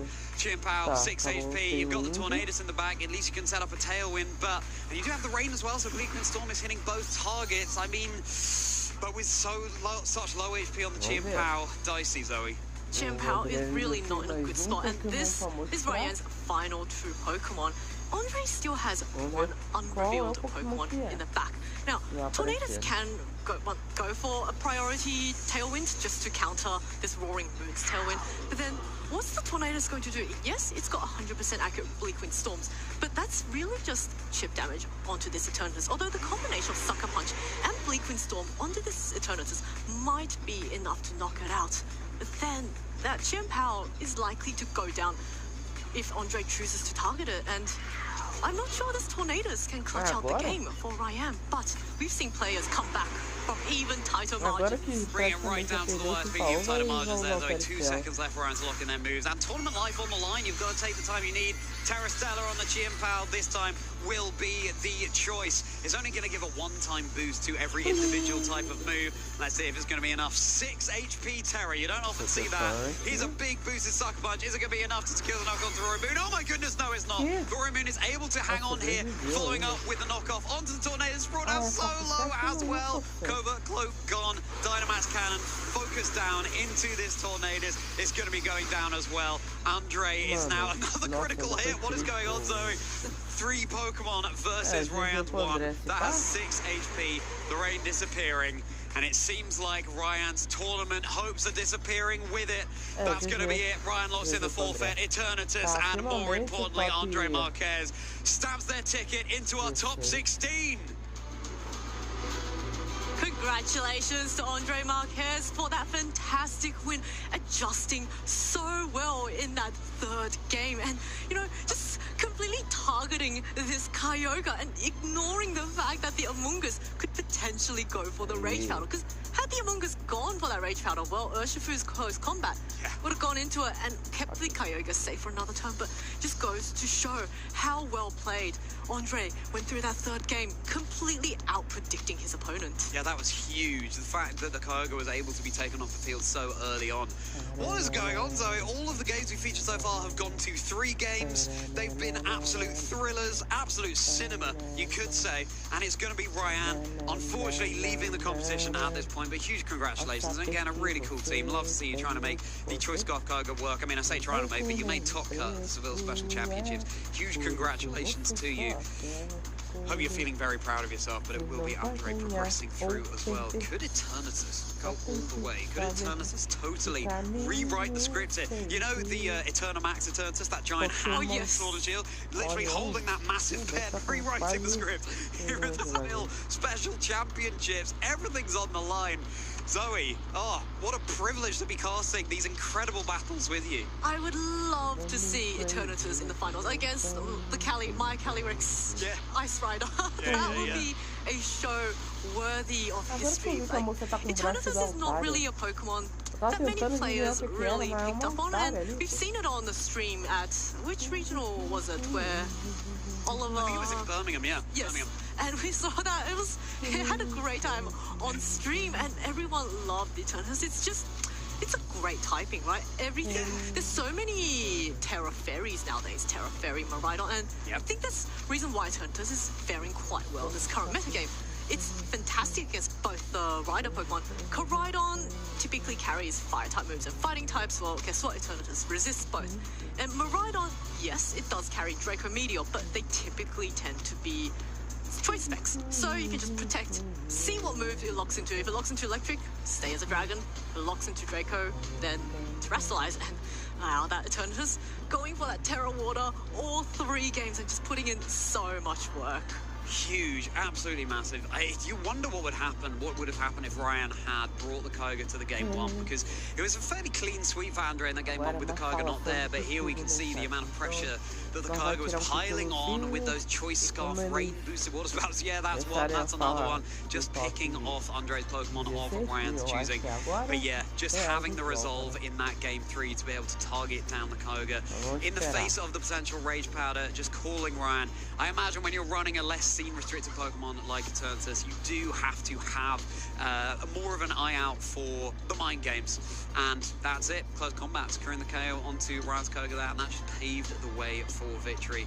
We had the Icicle Crash dodge as well onto the Roaring Moon, which it could have come into contention if it could, because then the Roaring Moon would have gone down, and we saw how much damage Roaring Moon did with all those acrobatics and knockoffs. So, it's hard to say how the game would have gone had that Icicle Crash managed to connect. But I think, Andre has just played so well, and it's also another example we see of maybe the underdog coming in, and people may be saying, well, Ryan's clearly the player with more accomplishments and more experience, but actually, if you play well, anything can happen. And I do also think that the Eternatus, because it's such an uncommon restricted, you may not quite have a game plan against it, and you have to figure it out on the spot. Whereas the Eternatus player, hey, I've played against all these matchups. I know exactly what to lead with. Yeah, that's why I love to see these spicier picks coming out. Yeah, they're fun, but also have a genuine competitive advantage. It's open team sheet, but that doesn't mean you know how the Pokemon are trained. It doesn't mean what you know, that you know how much their stats training is in each of what they have. You don't even know what an ability does or a move does, for example, because you never see it. But that's enough from us. I think we need to hear from the Eternatus master. Let's throw it over to the lounge where we're there with our fantastic winner, Andre Marquez. Yeah, wow. That was a game, and Eternatus, Charlie just said it, is the star of the show, and you're advancing to the next round. So how are you feeling about that? I'm feeling great, but I didn't like that he missed the Icicle Crash. That was not fun for him. And hacks in this game live to this, but I don't know. I don't like win this way. Yeah. But well, sometimes it just happens like that, and I think even with the Icicle Crash, the game was still open, right? Or how did you feel about it? I think I could win anyways, but it's sure that this miss give me the win. Yeah. So of course we have to talk about the the big the big Eternatus on your team.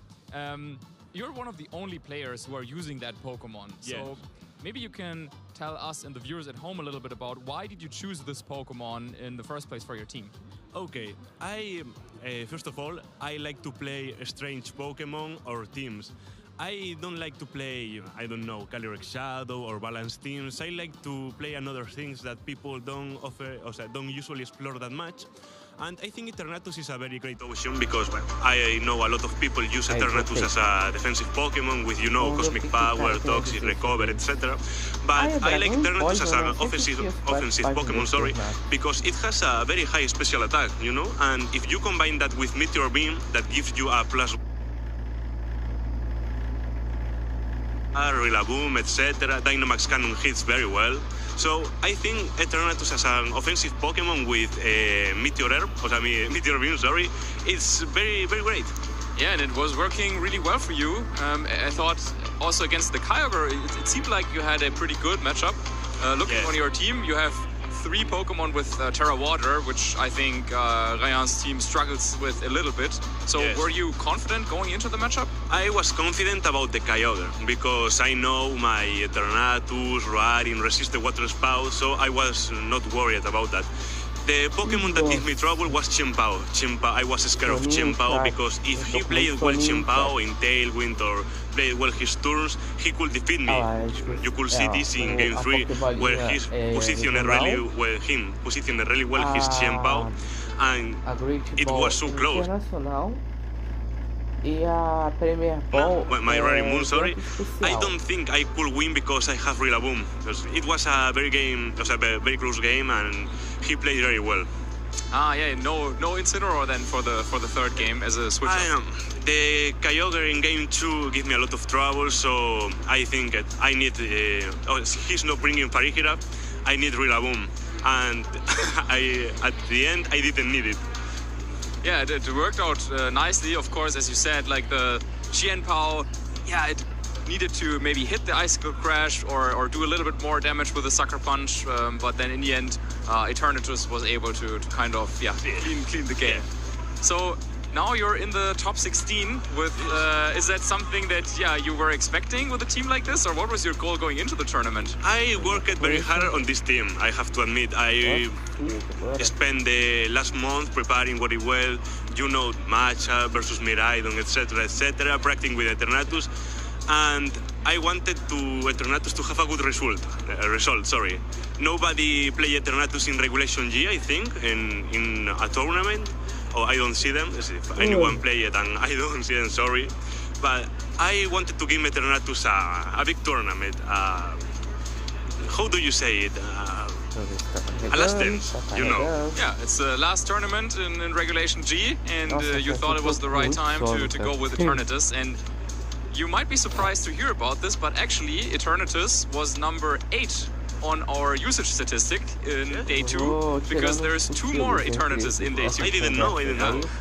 I see that a lot of players in day 1 were playing Eternatus, but that I didn't step that. But I didn't know that 2 more Eternatus passed. Yeah, I don't know how exactly they're doing in the tournament. Well, you are of course still in to maybe go even further, maybe even win it all. I hope so. For the Eternatus, but some more players also seem to think that it has a good spot in the meta game right now. So a really nice call, I would say. It's a very underrated Pokemon for me. If only it has another ability, like, Levitate or something like that, it would be so great. But, it has pressure, so... Yeah, but still, sometimes pressure, of course, can also be helpful against some moves that don't have that many power points, like Astro Barrage or Terra Starstorm, right? Yes. I playing with a friend, practicing with Kyogre Shadow. He was clicking Astral. At one time, I see that him is using Psychic. And I think, why is he using Psychic? And he tells me, I have only 1 Astral Barrage left. It can happen, and of course it's something that you need to keep in mind as well, especially when playing against a Pokemon with pressure. So then, final question. You've got any shout-outs? Anyone that you want to say hi to? I want to say hi to my friends also, not only the ones that are in the tournament, so also the friends that are in their house watching me. My family, I think my sister is watching me. Hello.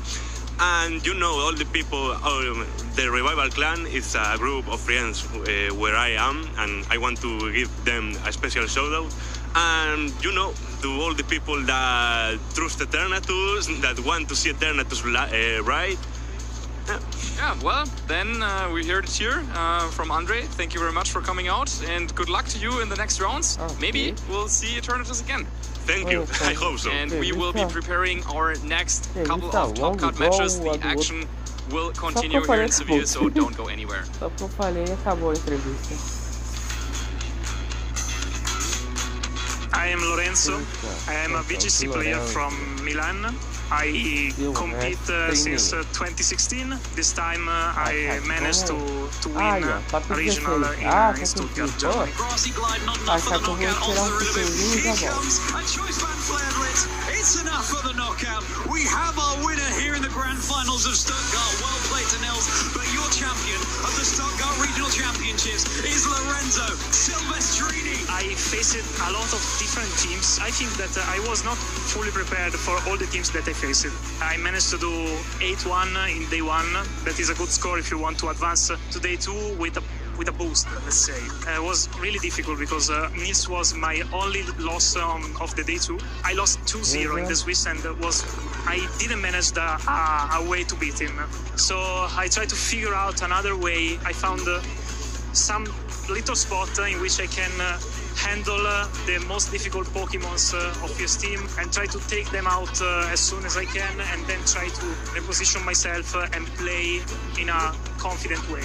I love to play Pokemon. I play Pokemon from when I was a child.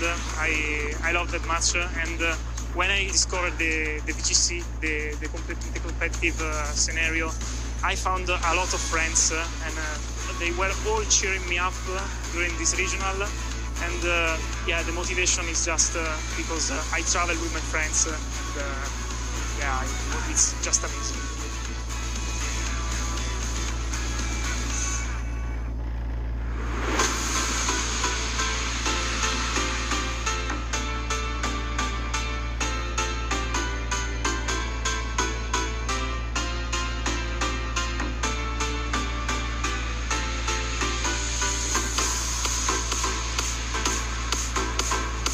Deve ter sido maneiro isso aí, na moral, tá? Mundial deve ter sido muito legal. Welcome to the Pokemon World Championship 2024!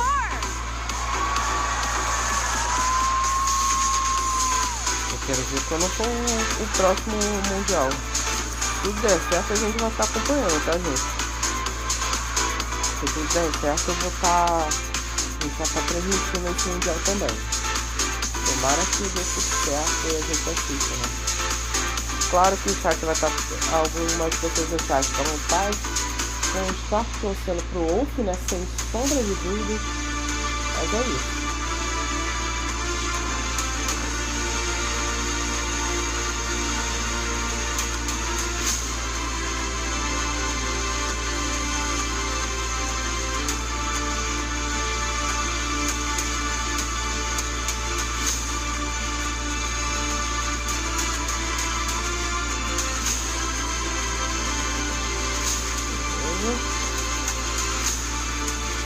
We're so excited to come together and celebrate Pokemon!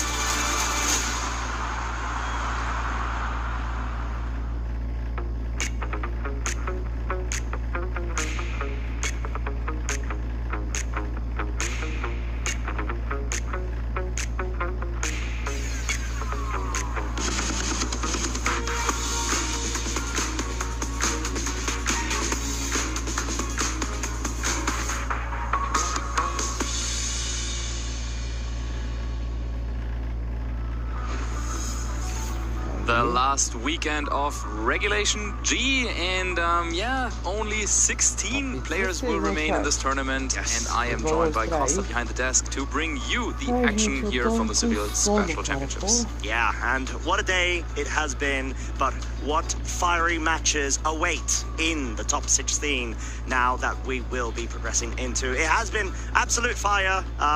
You did have an interview with a Eternatus connoisseur of sorts. Yep. So we get a lot of insight as to why it's so well placed right now in the current meta, but not only just with one Life Orb set, the Meteor Herb set as well.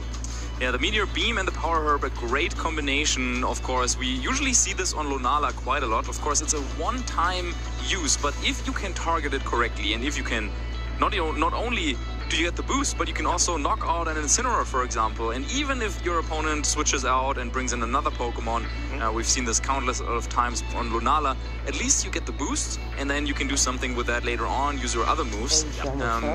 Lunala typically then struggles a little bit to deal with Pokemon like an Incineroar, for example, because yeah, Moonguy's Beam is not going to do that much, even if you're boosted.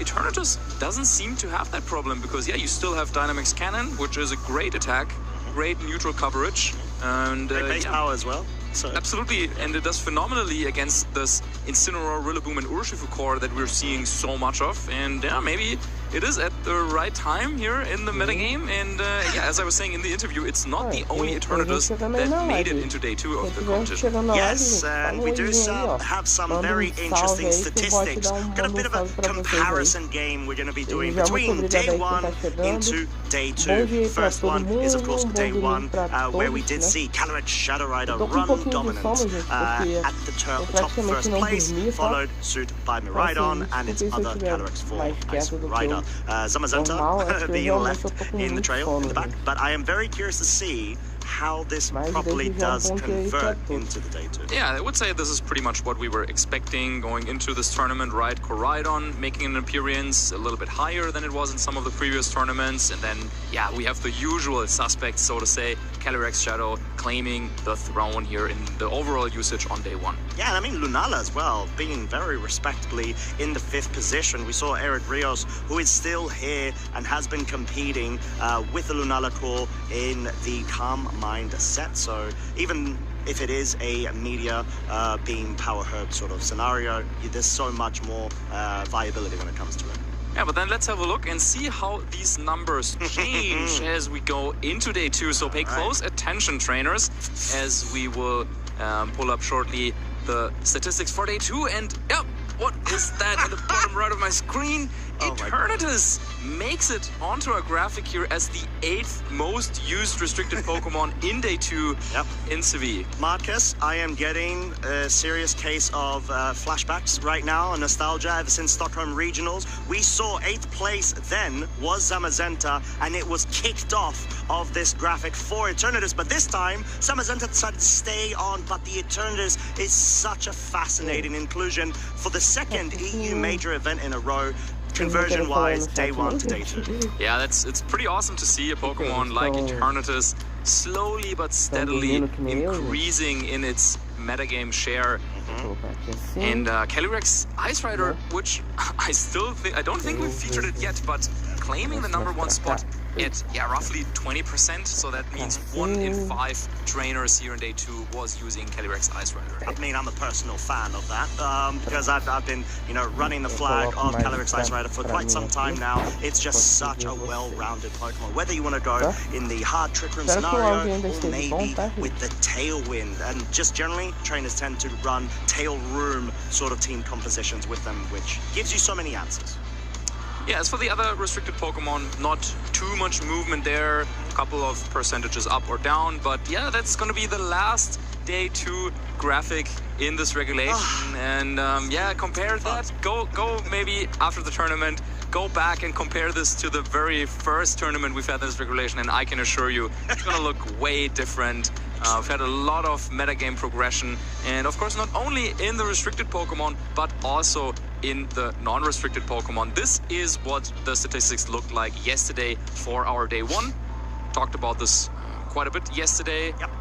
What was something that was surprising for you looking at this day 1 statistics? I would say surprising would be that I don't have my boy Ursaluna in there, at least in some form. The Blood Moon variation is just so popular when it comes to either hard Trick Room teams or even Tail Room compositions, like we mentioned, because it can function either way. But even Ursaluna regular form, which has had a lot of viability when it comes to certain matchups. But yeah, that was yesterday. Yeah, let's see if Ursaluna made it on the graph. I mean, we just saw it in the previous round. As we take a look at the day 2 statistics for our non-restricted Pokemon, and wow, definitely some changes happening in the bottom row. Raging Bolt dropping down a little bit. Yeah. And I have one important question: where's Fluttermane? Fluttergon, it's not here, and Ditto is actually taking its place, a bit of an imposter amongst the top 12 here. Yeah, and then also Landorus, Incarnate, Grimmsnarl, and Screamtail all making it on the graph here, dropping down some other Pokemon, like for example Indeedee, like Ogerpon Hearthflame, and GU. Redirectors. But yeah, this is quite exciting to see that there are quite a lot of trainers using some of these Pokemon. Mostly they're support Pokemon, Ditto, Grimmsnarl, and Screamtail. And then also the Landorus just having a really nice typing against certain matchups. Yeah, and the Iron Hands has actually bumped itself up to 6th place, reaching the top line as well.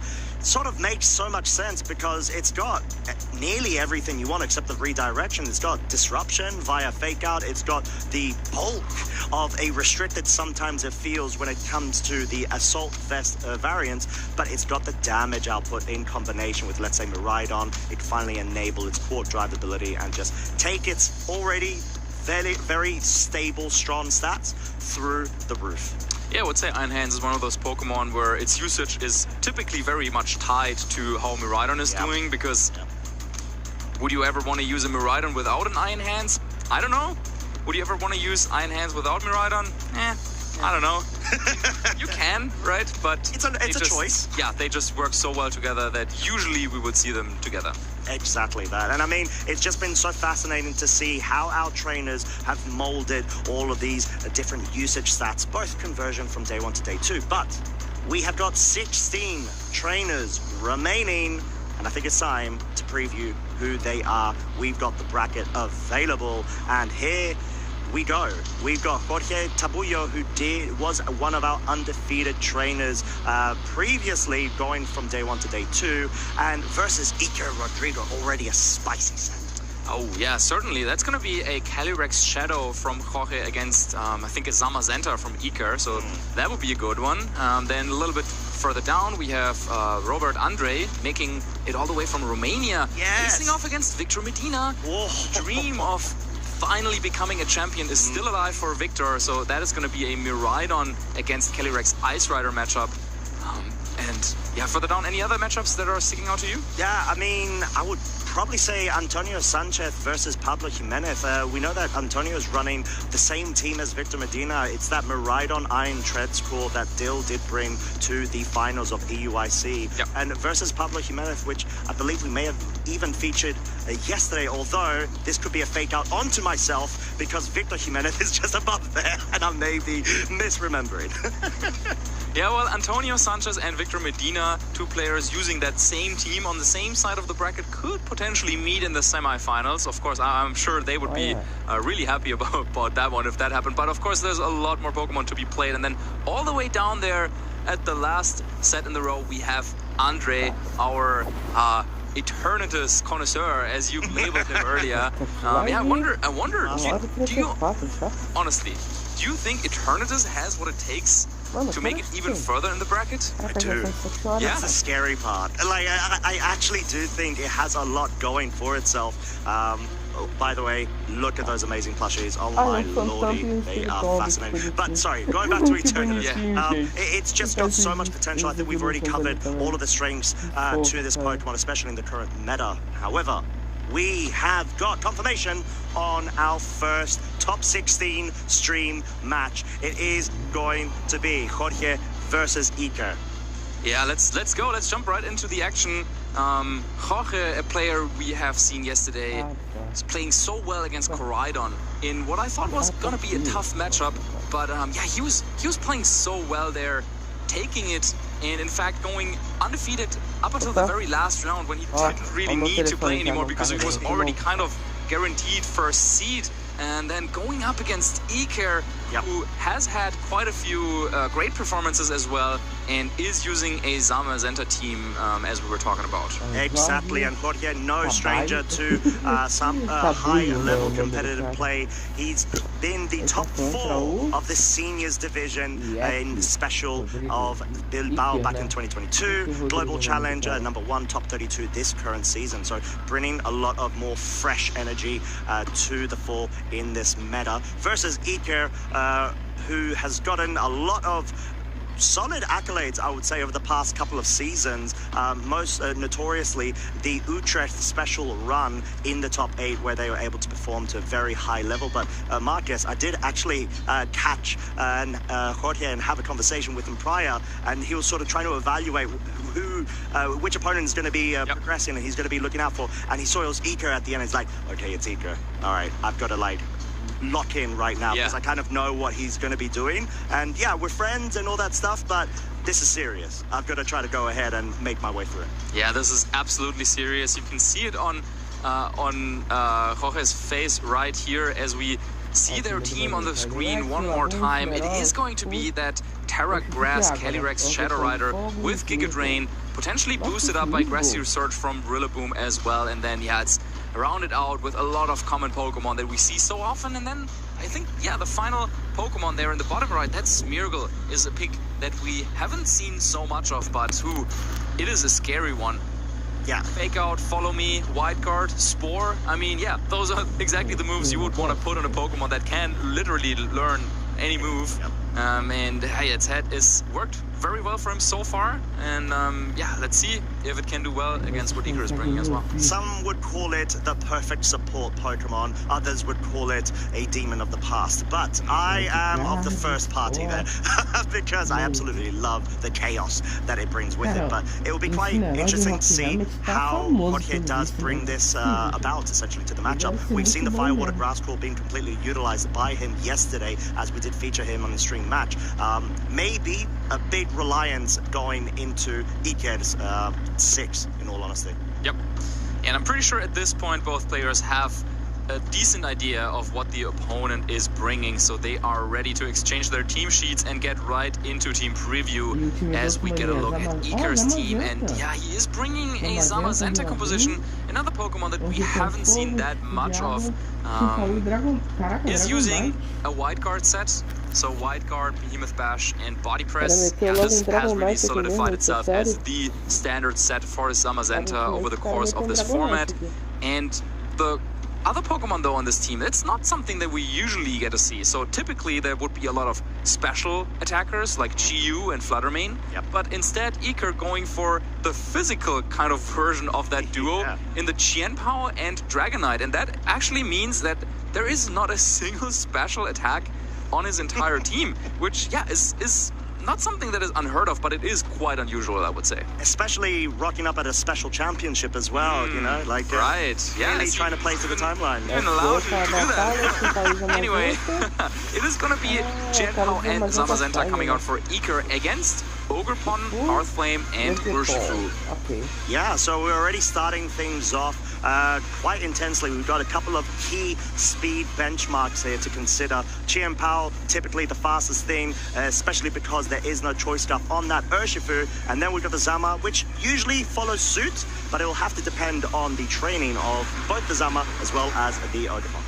Yeah, having Mystic Water on Urshifu is so great in this matchup because it means that Searching Strikes will very, very likely get the knockout on Chien-Pao right away. Of course, this is a damage calculation that both players will be familiar with, and that makes this first turn quite tricky because, yeah, Jorge could just go for, let's say, a Follow Me and Searching Strikes to get rid of that Chien-Pao right away, but he would probably have to trade Ogerpon for that. So, yeah, it looks like instead it's going to be a little bit of a different play, but Icicle Crash predicting the terrestrialization. Wow, and a double up attempt that actually picks up the KO, even though the poison typing would have normally provided that safe resistance. Not safe when you've got the Sword of Ruin, further bolstering the damage output of the Zamazenta. We've got the Ivy Cudgel bringing the Chien-Pao down to its Focus Sash, but already quite a big trade-off there, both with the Urshifu gone as well as your terrestrialization option. Absolutely a big play coming out by Iker here in the first turn of top 16. Identifying that Urshifu was very unlikely to go for a protect, and he took the risk going for a double target, covering a potential terrestrialization with Icicle Crash, and that worked out perfectly. Getting rid of Urshifu, a big threat to Iker's team, and doing that while also getting rid of your opponent's terrestrialization, Iker must feel great about how that first turn went. Oh, most definitely. And it's usually very, I would say, intense on whether you're anticipating the double up from the combination of the Zama Pao into a slot or not, and try to get the mind games, the reads correct, go for the protects when necessary. Jorge clearly going on the aggressive, but having to pay the price for it. Absolutely, and now it seems like Iker doesn't want to play some Sucker Punch mind games.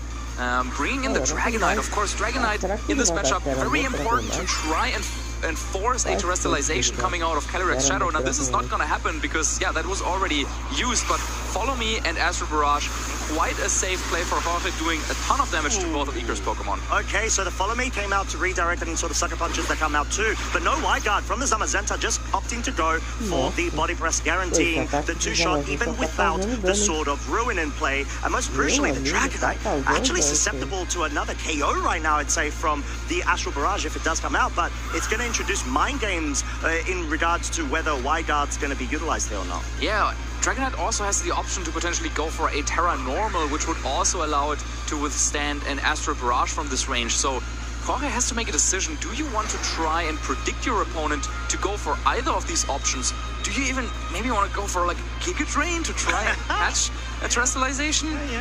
See it. I feel like Jorge has to make some sort of read at this point, and also has to see in which move this Dragonite locks with the choice band. Yeah, the White Guard does come out. Redirection following suit immediately after an Astral Barrage. Oh, it was caught. So Iker getting the coin flip correct there. And the Dragonite is actually going to be left to its own devices to pick up a KO onto this Ogre-Pon, guaranteeing it, of course, with the Outrage. There's no sort of terrestrialization that will benefit or help Jorge to be able to slow down this damage output from an outrageously powerful Dragonite. Yeah, typically Outrage a little bit of a risky move that you don't want to go for if you are ahead. Usually it's a move that you try to go for when you're a little bit behind and you want to make something happen, but because Jorge was kind of forced to go for the follow me, Outrage target, which is usually random, was forced to go into the Ogre-Pon exactly, and now Smeargle joins the field. That's another Pokemon that might want to go for a follow me, so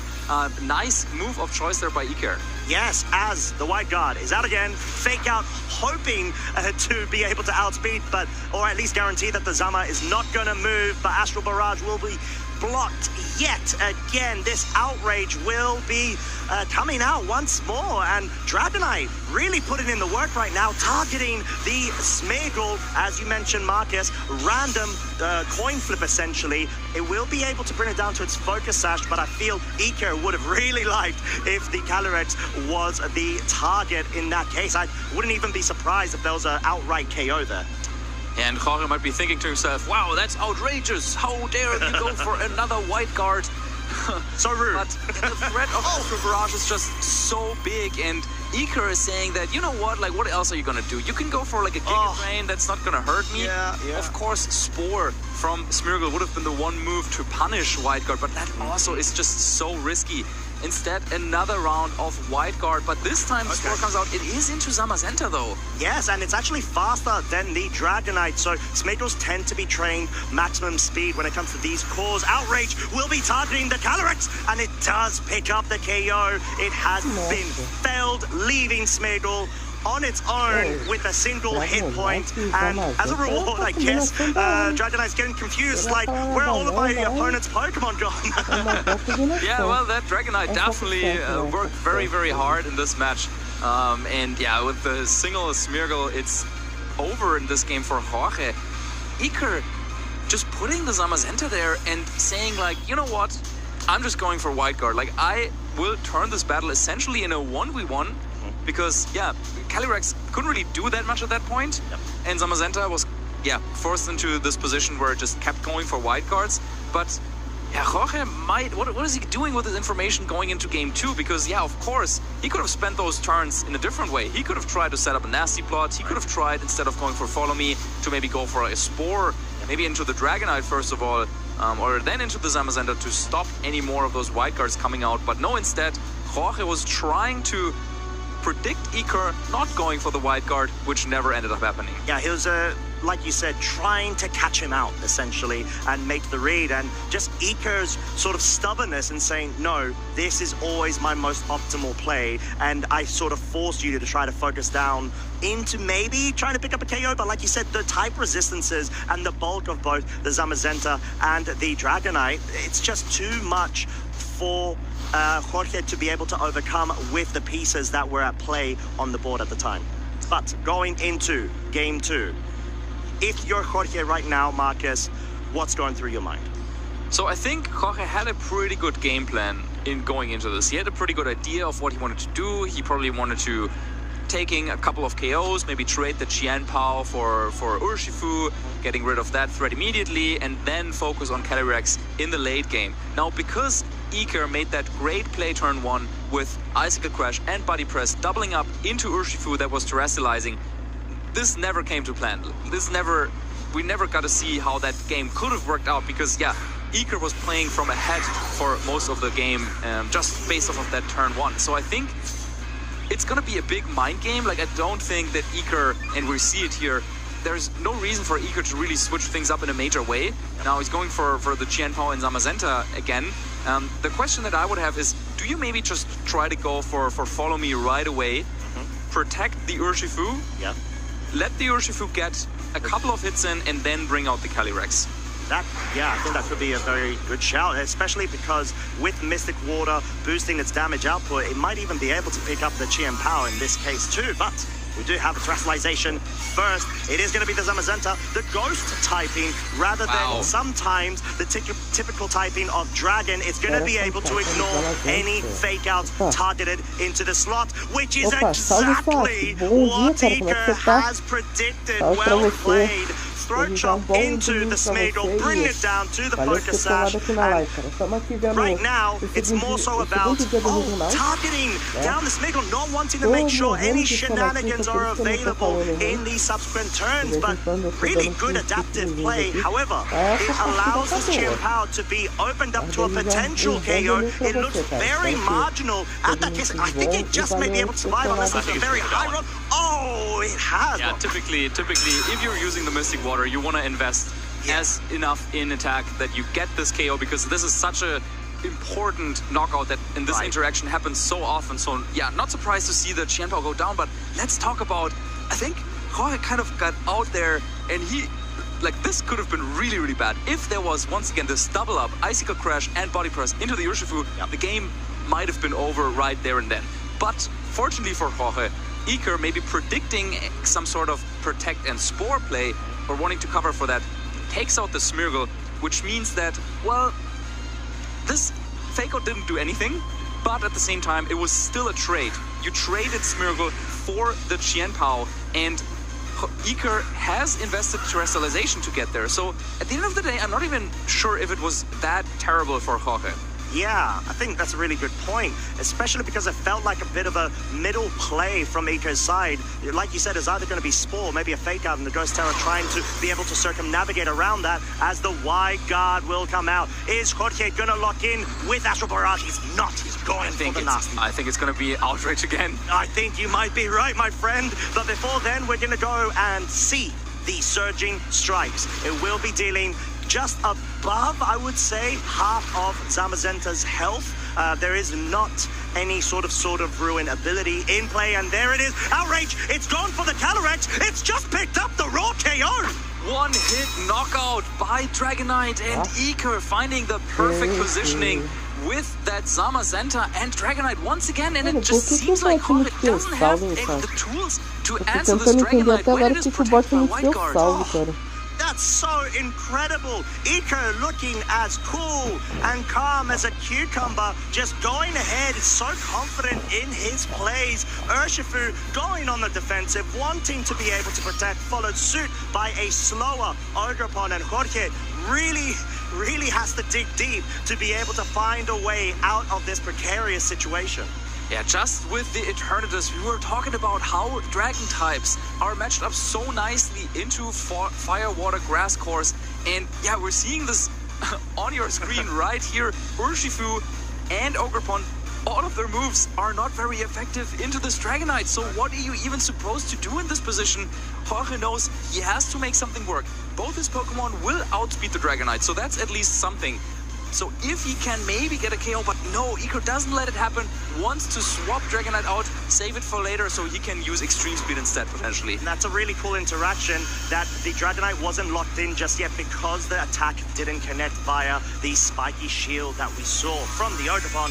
Rillaboom is now on the field, as well as the grassy terrain. Ogerpon trying to go for the terrestrialization right now. It does have access to grassy glide, but I don't think it's going to be going for that. It wants to go for maximum damage to be able to pick up the KO, bolstered by the embody aspect. Gets +1 in its attack. Body press, not enough from Zamazenta. And Surging Strikes going into the Rilla rather than the Zama. Yeah, and Urshifu being faster than Ogerpon really hurts Jorge here, because I think he was doubling up into that slot. Had Ivy Cudgel gone first, it would have been a clean knockout on Rillaboom, and Surging Strikes would have followed up into Zamazenta, but as it stands, yep, double up into the Rillaboom. Rillaboom is out of here, but at the same time, it just means that Dragonite can come back in again, lock into Extreme Speed, and while now there is grassy terrain on the field, which means that also Jorge has access to a priority move in that Grassy Glide, it's gonna be really, really tough to get past the Dragonite once again. Yeah, it truly will be, because even though the Acompanhando is so powerful, you've got to factor in the Zamazenta being so bulky because of its +1 defense. And you see that Jorge is maybe trying to catch out an attack into the slot to be able to lower the HP of Iker's Pokemon. We see it is actually working right now with the Dragonite being hurt, of trying to catch him out with the priority extreme speed body press, not enough into the Urshifu, and I don't think this is going to be either into the Zama. Yeah, Iker with a very safe play, spreading out your damage, making sure that you're not doubling into a protect at this point. Doesn't get a KO this turn, but he doesn't need one. We've already seen how much damage Surging Strikes was doing previously. Well, it always gets a critical hit, so it cannot get even more critical, if you know what I mean. Yeah. So we knew Zamazenta was making it through the turn, and Extreme Speed gets the knockout on Ogerpon, and that should be it. Jorge, who has looked so well yesterday, going undefeated in the first rounds of the competition, finally, well, Terra goes Zamazenta. That's what we needed, and Iker Rodrigo makes it into top 8. Into top 8, he has locked his position. A lot of turns really came down to the wire. Are you going to call the Wide Guard? Are you going to call the Protect? Are you going to call the Terrestrialization? But almost every turn, it seemed like Iker was just one step ahead. Truly. Making safe moves where even when Jorge was calling them, setting up the nasty plot against the Wide Guard, for example, it just didn't help so much. So always playing it safe in a way as well, because there's a lot of players that I've seen with Zamazenta in this particular matchup who would often be like, you know what, I could go for Wide Guard. You're never going for Astro Barrage, right? So they're trying to call out you going for an Astro Plot, and then they would go for like a body press or whatever. And then if you go for Astro Barrage, they would be like, oh, that's so mean, you can't do that. I could have gone for a Wide Guard, like, what is this? Please not but yeah. Iker was like, yeah, you know what? I'm just going for Wide Guard, and it's gonna lock out the Calyrex. The other move it has is Giga Drain. That's not gonna hurt my Zamazenta or my Dragonite. Yep. And Outrage was the perfect move in this particular board state, because, yeah, there was nothing that could really switch into it. It was threatening maybe a one-hit KO on almost all of these Pokemon. Outrage is a very, very powerful move. And yeah, Jorge just never got into this position where he had Smeargle outspeeding the Dragonite to go for the Spore into it. And it was just really, really well played. And yeah, you can't even blame Jorge that much. I mean, he didn't really make any obvious mistakes. Instead, he was trying to, call out some plays coming in a different way from his opponent, but they, just landed for Iker in this game. Try to catch him out of tempo, essentially. And I think it's the ability of Iker to be able to enforce such a situational pin. It was incredible. He just absolutely took all of the pressure coming from Jorge's side and just catapulted it straight back. The Outrage going ahead and picking up that KO. It picked up so many KOs. It was so powerful. It is Choice Banded, and it didn't even have the GM Power, its most common partner, by its side to be able to promote the damage via the Sword of Ruin. Yeah, so much physical damage coming out of Iker's team. Doesn't really have that many support Pokemon. All the support that he has comes from his offense. So going for priority moves, going for very strong attacks, and yeah, you could see that there in Jorge's face. He tried a lot, but he just couldn't break through the offense of Iker. It's more so just the available wall-breaking potential from Iker's side was just too much to handle. Any sort of setup on the opposing side, you've got to really be able to capitalize off of every individual turn, or else you're going to be absolutely run over by momentum. That's essentially what we saw. So sure, there's no special-based offensive Pokemon or moves from Iker's side, but why would you need them when you've got all of these available wall-breaking potential Pokemon immediately available to yourself? You just need to make the right reads. Absolutely, and you know how the saying goes? Offense wins games, defense wins championships. Well, I'm not so sure after watching that encounter. I mean, maybe, sometimes, every now and then, offense might win in championships as well. And, well, Iker now makes it into top 8.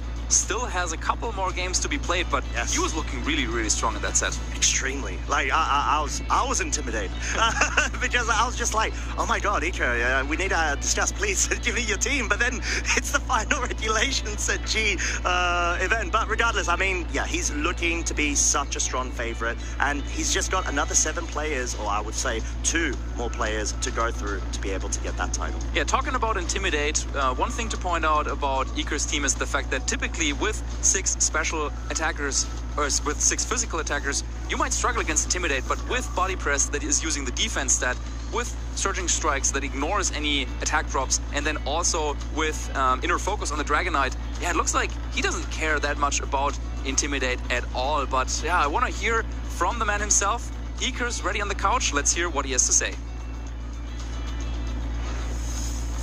In a climactic Galarian clash between Calyrex Shadow Rider and Zamazenta, it was Iker and their Zamazenta that came out on top. Iker, how are you feeling? I'm feeling pretty good. Like, this is my second top 8, so another chance to get a medal. And well, I feel pretty good about the matchup. I think it was really good and I played well, so... Yeah, fantastic. So, I mean, it's interesting though, Jorge's team, your opponent, is Calyrex Shadow Rider, but it's not a version we see that often with Giga Drain and things like that. And also, Jorge was undefeated for so much of the competition. So, talk to us about your thoughts. So, coming to the game, one friend helped me preparing the matchup, is Sergio, so shoutouts to him. Most of the main idea of the team was built by him for Worlds, and later we took it and practiced it together. So basically, going into the matchup, we were looking at the team and was like, okay, he doesn't have any Pokemon that can damage Dragonite with White War, like not super effective at all. So that was the game plan from the beginning. So was just positioning the board so that I could just Outrage and White War. I love to see you click Outrage. Of course, it's a move where you can't choose which target it goes for, but you're in a position where it doesn't matter really. Dragonite is just exerting that pressure. It was so exciting to see. It was a very swift set as well. It was really quick. Were you worried at any point that your opponent might find a way to counter your strategy? So going to the game, I think that he played... I like his game plan for game 1, like Urshifu Overpon, because he was playing like kind of... I could double target any of both and get a knockout, but he could also protect. So, but I went for Urshifu because since Dragonite against Overpon is fine, and I feel like Urshifu was more problematic for the team in general. So I went for Urshifu. Yeah, and you got the knockout. Were you expecting to get that knockout? Terra Poison, you were, okay. So that's something you had calculated for? No, but I'm so used to the damage of the team that I was pretty sure he was going to get a kill. Incredible, and as you say, so you've matched your best result to date, which is the top 8 at Utrecht a couple of years ago. Do you think you can go further? I mean, another chance to get a medal. Hopefully I will. Let's see. I don't know who is my next opponent, so I don't know how it's the matchup. Yeah. So I will see it now. So. Yeah, none of us do yet. The top 8 is being determined as we speak. Iker, is really, really exciting times. You also had a really good result at EUIC a couple of months ago. You were 128 there, so you've got some momentum behind you. Really exciting. What are your hopes for this season? Do you want to go all the way? I mean, everyone wants to become world champion, but what's your goal that you've set yourself? I mean, for this season, I was looking for getting a big result in a regional tournament more than chasing the Worlds invite. I think that with now I have it, but I was looking for like getting far in a big tournament, and well, it's looking like I will. For now, it's going good, and well, I have been using the same team for the last 4 months, no changes at all. Okay. So I was not expecting at all to go so far because the team has really bad matchups. Okay. But it's what happens when you have 6 Pokemon that are all physical Pokemon. So. Yeah, true. And I was going to ask actually, how long you've been running the team, but for the past 4 months, that's amazing. What are those trickier matchups for the team? So I prefer not to say too much, but if you think about the team, so I have 6 physical Pokemon, so any kind of so if my opponent can do a coaching or reflex, kind of those plays are problematic for the team. Yeah. So those kind of matchups are the one that I'm worried about. Yeah. So hopefully there won't be anyone in top 8. but you've made a good meta call because clearly you haven't gone up against too much of that. You're here now at top 8 in the Seville Special Championships, and so sometimes that's what it's all about. Maybe it doesn't matter that you have 6 physical attackers because, yeah, haven't come up against much resistance. Well, Ika, we want to let you get ready and get prepped for your next round. But just before I do that, any shout-outs that you want to give? Yeah, I want to say thank you to Sergio, as I mentioned before, because he's the main creator of the team. Also Calatrava, that is the one with who I prepare most of the tournaments. And also everyone at Bilbao that they are probably watching right now. Everyone from Revival, that is a group of friends. And all my family that they don't understand anything about the game, but they are watching. We've all been there, but I'm sure they're supporting you very much. Final quick question for you, favorite Pokemon? So, who is my favorite Pokemon? Groudon. But I won't use it. Fair enough. I mean, White Guard is going to counter that pretty convincingly. Yeah. So, yeah, Groudon. Fantastic answer. I'm more of a Kyogre fan myself. Well, anyway, trainers, congratulations again to you, Ika. Who's going to win here in Seville? Who's going to seal their fate? It's nearly time to find out, and it's nearly time for top 8.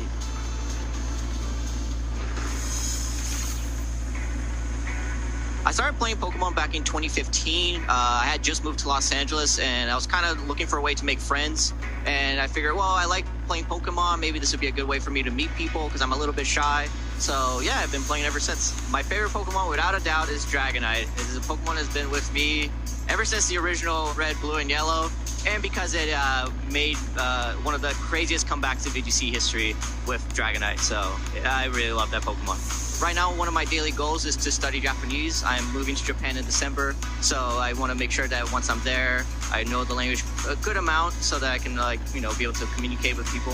After going to Worlds in 2023, I really fell in love with the country, so I'm really excited to be moving there. For me, definitely Wolf is one of the people I look up to. He not only is a fantastic player, but also a really good friend and just an amazing person.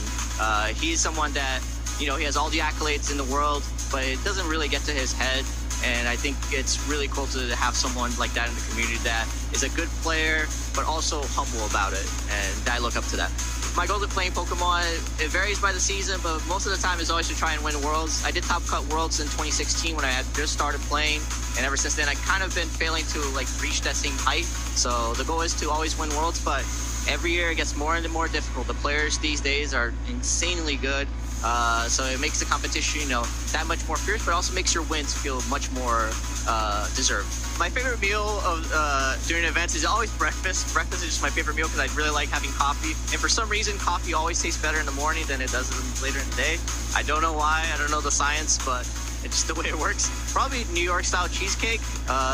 Pretty bland, but I like it. My favorite city that I've been to, without a doubt, has been Vancouver. I think it's a beautiful city. You can take a train right from the airport to the downtown area. There's great food in there. There's really good nature as well. It's very clean. Every year, whenever I can, I try to always go to Vancouver because I know I'll have a good time there. My friends always tell me I have really bad music taste, and that's fair. I do enjoy a little bit of rock and roll. I do enjoy a little bit more classical music. Video game music is some of my favorite as well. So a little bit of everything, but I definitely don't listen to the more popular songs, and I constantly get made fun of because of that. Maybe Team Brock, because I feel like he's actually one of the more difficult gym leaders, because right at the beginning, and if you chose Charmander, you're going to in for a rough time. But Brock is cool, and he's a really big part in the anime. He's kind of like the father figure for Ash and Misty, so yeah, I like him.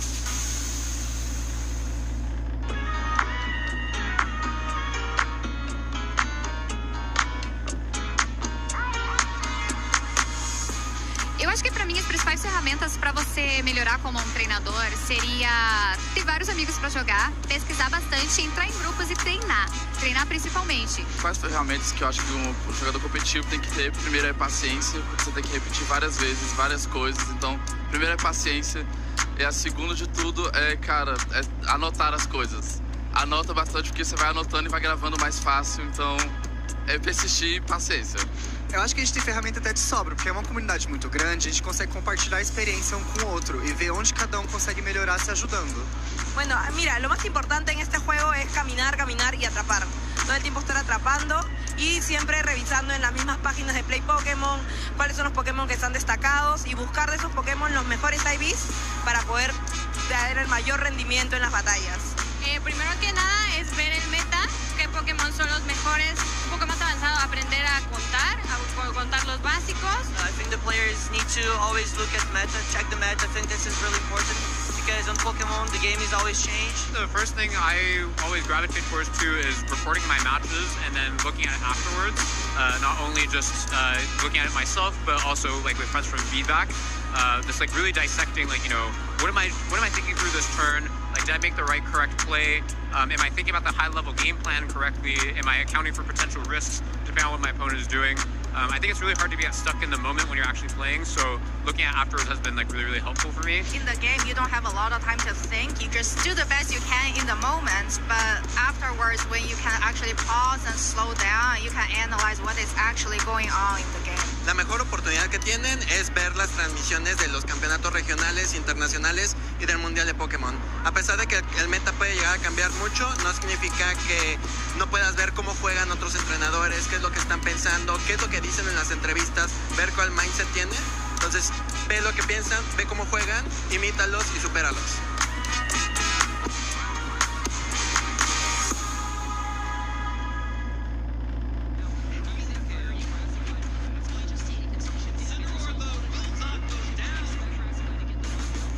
Welcome to Dazzling Duos, where we highlight a particularly potent Pokemon pairing. I'm David Partington, and this time we are turning to the pivot pals, Incineroar and Rillaboom. So why does the metagame seem to always revolve around these two? Incineroar is a fire and dark type, giving it 6 resistances, 1 immunity, with only 4 weaknesses. This enables it to take a myriad of attacks thrown its way, but many can be weakened even further. There's its ability Intimidate, removes Parting Shot, Will-O-Wisp, and Knockoff. All these tools make removing Incineroar seem like an almost impossible task, even with super effective moves. But against Water and Ground type Pokemon, Incineroar would rather wait in the wings. Enter Rillaboom. As a pure Grass type Pokemon, it has more weaknesses than resistances, but that doesn't stop Rillaboom from being incredibly versatile. Its ability Grassy Surge sets grassy terrain as soon as it hits the field. This powers up its Grass type moves, making them incredibly strong, and Grassy Glide becomes a priority attack. It will also override other terrains, and so puts a stop to strategies like those involving Psychic terrain, which can shut down priority moves. Put Incineroar and Rillaboom together, and you have a duo that excels at disrupting almost any strategy your opponent has. Both of them move Fake Out, which prevents one Pokemon from moving that might otherwise KO your teammate. But this move can only be used on the first turn the Pokemon is on the field. And coincidentally, both also have an ability that activates upon switching in. So top trainers will make the most of this combination by pivoting each one on and off the battlefield repeatedly. This can be done even more effectively with pivoting moves like U-Turn and Parting Shot, allowing another Pokemon to switch in after the opponent has moved, therefore entering much more safely. So how do you jam this revolving door of Pokemon? Incineroar loves slowing your stats, so using a Pokemon with the Defiant ability, such as Annihilate, turns those annoying stat drops into handy attack stat boosts. Alternatively, Farigiraf can lend a helping hoof with its ability Armor Tail. Like Psychic terrain, it blocks priority moves, but can't be overridden by Rillaboom's Grassy Surge, ensuring your attacks keep coming. And using Dragon or Fire-type Pokemon can resist the powerful Grass and Fire-type attacks this duo dishes out. So whether it's Incineroar switching into Fake Out, or Rillaboom U-turning back to your party, the pivot pals are always around the corner. Either way, make sure you're prepared for this dazzling duo at your next event.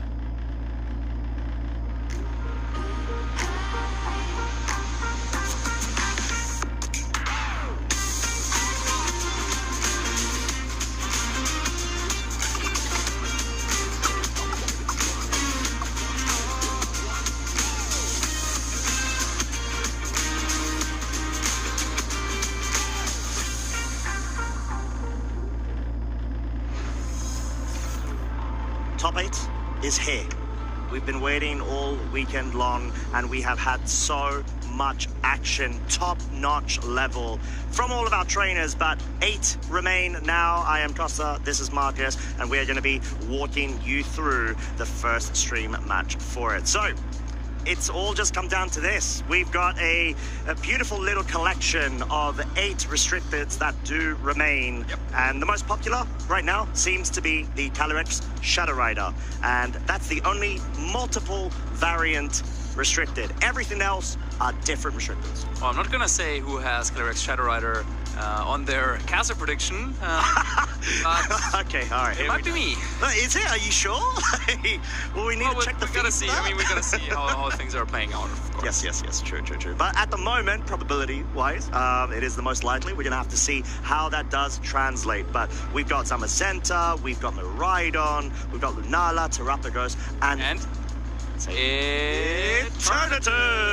Well, I mean, who would have thought? Yeah, Andre making it all the way into top 8, and of course we don't want to be biased or anything, but it's just really cool to see an Eternatus not only on stream but in the top 8 of a major tournament, and yeah, that is definitely not something that I was expecting. Yep. I don't know, maybe some of you at home were expecting, and you're just sitting there like, yeah, no, I knew it all along. Eternatus is going to be the next big thing. Like, I've been saying it for a while. Yeah. Congratulations, you were right. And Andre was the one to finally take it to a top 8 at least. I mean, one more win and Eternatus takes home a medal. Oh my lordy. We're going to have to see how that unfolds. Yeah, I mean, Eternatus, we've already covered a couple of its strengths and weaknesses, but going into, let's say, common cores like Fire, Water, Grass, which, let's say, a couple of restricteds may be carrying an abundance of, maybe the Calyrex Shadow Rider, for example. But yeah, it sort of makes a lot of sense, goes into Terra Fairy Pokemon quite nicely, and has a lot of resistances where needed. Absolutely, but of course Eternatus, yeah, it will have a big mountain to climb still. And we get the chance to have a look at the bracket. We will see that there are still some very strong trainers in the way of Andre and his trusted Eternatus. All the way down there, you will be going up against Sam Tabner from the UK, I believe. Yes, Calyrex Shadow Rider, connoisseur as well, Sam, great guy. He's been so consistent in day 2s over the entirety of the season, I'd say. So really looking for his big break as well. I think he's also actually gotten top cut earlier on. So really great to be able to see him back here. But that's not going to be the only set. We've got Alberto Cañuelo versus Samuel Pereira. Victor Jimenez versus Pablo Jimenez, going to be the battle of the Jimenez, and then Iker Rodrigo versus Victor Medina. Yeah, some great players still left in this tournament, some great storylines that we were following along over the past 2 days here in Sevilla. Will Victor Medina finally claim his very first major title? Will Andre Marquez make it all the way to the finals with Eternatus? It seemed unthinkable. Yeah. But yeah, we're here. Will Alberto Cañuelo continue his great streak of performances with a top 4 finish here in Seville? Yeah. You have to stick with us to figure that out in the next couple of hours. Exactly, and I mean, the possibilities are there for all of our 8 trainers to be able to grab up that title, both for themselves, accomplishment-wise and whatnot, but bragging rights too. They will be able to say they have gotten that title for the final Regulation G major event. Absolutely, and now it's the time to make a decision. Our trainers need to lock in their Pokemon. We need to lock in our trainers. So, well, which game do we want to see? And we will leave that decision to you. Yes, it's a community choice matchup. Let's have a look while we wait for the poll to be set up over on our Twitch chat. We can have a quick look at the teams in all of their beauty, and there we see the matchups with the Pokemon that these formidable trainers are bringing. So it will be Victor and Miraidon against Iker and Zamazenta. Yeah, and like we've mentioned, it's going to be a lot of interest when it comes to that matchup, but it's not the only one. Victor Jimenez rocking the Calyrex Shadow Rider with the Dondozo Wheezing core versus Pablo Jimenez with the Lunala. So already a fascinating interest when it comes to how those individual Pokemon will be pairing up. Jorge Tabuyo couldn't do it in the previous round. Yes. Him and Calyrex Shadow Rider with Giga Drain Terra Grass were eliminated, but Alberto is still using a very similar team and will be going up against Samuel Pereira, who is using this Terrapagos, but the very specific Terrapagos team that we've seen actually before with the Ditto. Yes, rather than the Heatran, which is the most common sixth slot there. So Solo Pagos in between this top 8 is going to be able to just run away against this Calyrex Shadow Rider and get that 4th spot. Yeah, and then finally we will have Sam Tabner, Dondozo, and Kali Shadow once again against Eternatus and Andre. And we will only be able to show one set of these amazing games. So make sure to head into the Twitch chat and vote for the game that you want to see. Make your vote count there, and then we will know momentarily which of these top 8 sets we will feature here on the stream. Exactly. One shot, one opportunity, both for everybody at home as well as our 8 trainers here. I've been absolutely fascinated with the peak level of competitive play we've seen, not only from regular, customers, let's say, whatnot, the trainers that are at the top of their game, but also so many newer trainers that have really stepped up when it came to this event, which predominantly has had so much Spanish representation. Yeah, it's great to see the Spanish community coming together and showing off what they got in this tournament. And one thing that I'm missing from this overview, well, we already talked about Flutter Main, it's nowhere to be seen, but there's also no Koraidon and no Calyrex Ice Rider making it into our top 8. So that's probably not something that most of us were expecting going into this tournament, but for the final tournament of Regulation G, this regulation and its players, they just surprise us again and again. Yeah, and you totally didn't bring that up because Zoe went cast predictions of Calyrex Ice Rider and I went with Koraidon, right? No, I did not. No. I'm sorry. I'm sorry. No, it's all right. I got that. For once, it wasn't. It was a lovely side stab. I praise you for it. It's all good. But yes, you are absolutely right. It does allow the storyline of potentially the Miraidon to be able to win out against its let's say counterpart across time itself, Koraidon, and get that 6th slot of a major title win. Or is it gonna be the Calyrex Shadow Rider Dondozo Weezing combination, which is what a way remarkable, so well known, of course, but I don't think it won a major title yet. No, but it's very close to be able to doing it. It's got 2 tickets, let's say, to this raffle of a top 8, and who would have thought that we'd see that team composition twice in the top 8? Would you have expected it for a final way to be able to send off Regulation Set G? I was thinking that players were more and more respecting this archetype and were more and more ready for it.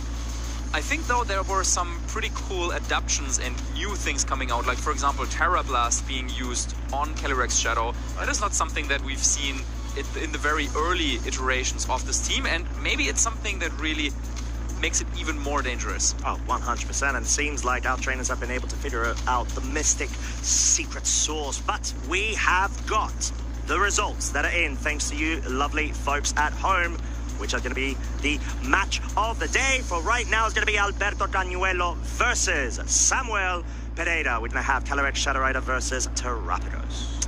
Yeah, 2 very strong players that I don't think we've featured so far, going up against each other with, quite different teams. I think I would say both of them centered around their restricted, pretty much. Alberto will want to set up the Calyrex Shadow Rider. Samuel will want to set up the Terrapagos, and then you have a big supporting cast around it. You've got some redirection coming in. You've got some other shenanigans. We got the Ditto on one side, we got the Tornadoes and the Clefairy with a Smeargle on Alberto's side. So I think it's going to be a great match. And get ready for that. Maybe grab your drink and snacks. Yes. Tell your friend, because this is going to be epic as we will move into the top 8 of the Sevilla Special Championships momentarily. Exactly, and something to call out as well. This community choice was only 1 vote difference between the match of Victor Medina and Iker Rodrigo. So, very a nail biter even there. Well, competitive players everywhere. Yeah, that's why, every vote counts, and if that's of course what we want to see. Of course, we will want to see all the games, but unfortunately, that's not possible due to physical restrictions Comecei like voltou, estava aqui na rua. Voltar, na verdade eu não voltei, then né? I'm sure that's going to be a É o great que eu match falei, either way, eu and then tô... we might see one of those players later on in the top 4. Exactly, but yeah, I'm really looking forward to seeing the Calyrex Shadow Rider versus Terrapagos. Naturally speaking, when you just purely look at these restricteds, you're like, okay, Terrapagos surely should have a bit of an advantage, right? Being able to have the immunity and the calm mind stacks as well, but it needs to be paired up with the correct Pokemon by its side, and likewise, the same for Calyrex Shadow Rider. So yeah, on paper it feels like the matchup favors Terrapagos quite a bit, because yeah, you have the normal typing, you're immune to the biggest threat, which is Astro Barrage, and you can boost your special defense with Calm Mind as well. However, I was actually using a very, very similar team to the one that Alberto is using, and I found Terrapagos to be one of the easier matchups with it, just because you have so much offensive power, and if, and I need to get confirmation of that, and yeah, Alberto is using the Terra Grass Calyrex. Yes. That is one of the few versions of Calyrex that can do so much damage. If you are not familiar with the damage calculations on that one, I was very surprised to learn how powerful Terra Grass Giga Drain in grassy terrain when boosted by Nasty Plot, that can do like 80% to Terrapagos, even when it's boosted. Excuse me? I think yeah. 80%? It's actually crazy. So our players really have to be aware of this interaction between the restricted Pokemon. However, when I was testing the matchup against Terrapagos, the Terrapagos team didn't have a Ditto. This seems to be the new metagame development, and Ditto is definitely a Pokemon that could come into this matchup, copy the Calyrex Shadow of your opponent, copy the boosts that it was able to acquire over the course of the game, and with that, I really don't have any idea how that is going to shape up the matchup. Ditto on the Terrapagos team also to me seems a little bit counterintuitive, because yeah, with Terrapagos you have one Pokemon kind of parked in one slot. But with Ditto, to have the maximum potential, you need to be very flexible, switching it in and out, so you can bring it in on the right slot. So, yeah, I think that's going to be a really, really cool interaction that I haven't actually seen play out like that at all. Even in 1 year of Regulation T, we're still learning new things, and I'm looking forward to that. And that's the beauty of the meta, how it shifts and changes and adapts. But, I mean, talking about the meta, it takes a whole year's worth sometimes to be able to see all the different rounds and circles, but the only way to get that is through the data of the tournament, participating, going out there and giving your shot for glory. And we do have a lovely little link for you to be able to register. I wasn't sure if you wanted to do a synchro time. I was like no, it's down there. It's there. It's like, just go fetch. Yeah, you can not click it, but you can like... What? No, it fell. I'm so sorry. I don't know what happened. But it's alright. It went to catch it. Thank you so much. Yes. So please go ahead, register both to compete as well as to spectate. We've got so many more events remaining in the season. So you want to make sure that you get the vibe of the tournaments. There's so many side events. There's so many things for you to be able to do. Whether you want to spectate. Yeah, and maybe there are no longer that many tournaments around your area because the season is coming to a close, but then maybe bookmark that link and check it again at the beginning of next season, because yeah, the Play Pokemon program is just growing, and yeah, we're looking forward to maybe seeing you at some events in the future. Exactly that, but we do have more to look forward to as well in terms of being able to come back to the top 8. We are here, like we said, 8 trainers remain. Or I'd say, what is it? 3, 5. I'm trying to do like mental math. I was going to say there's like 8 players. No, 8, no. I got the players part, Marcus. Thank you for calling me out for being so dumb. But I was going to say how many restricted remain. Variant-wise, I think it's around like 5. 6. Should be 6. 5, 6. There's 3 Calidos. Yes. Okay, so 5 others and 1. Yeah. Thank you so much for the mental math. We figured out that riddle. Beautiful. It is some form of riddle. Yes, but we've got our trainers on screen. Thank you, trainers, for saving us. And they are primed and ready. I mean, at this point, what an honor and, you know, like, huge achievement for them to be there right now. Yeah, and what an honor it's going to be for us to cast them and to feature their gameplay. And yeah, it is going to be a tough matchup for both players. I can already sense that. And looking at them, they're getting ready. This is a great opportunity for both of them great opportunity. One of them will move on to the top 4, and of course, top 4, this is really the pinnacle of our players here at this event. And yeah, both of them can taste it. Samuel and Alberto getting ready.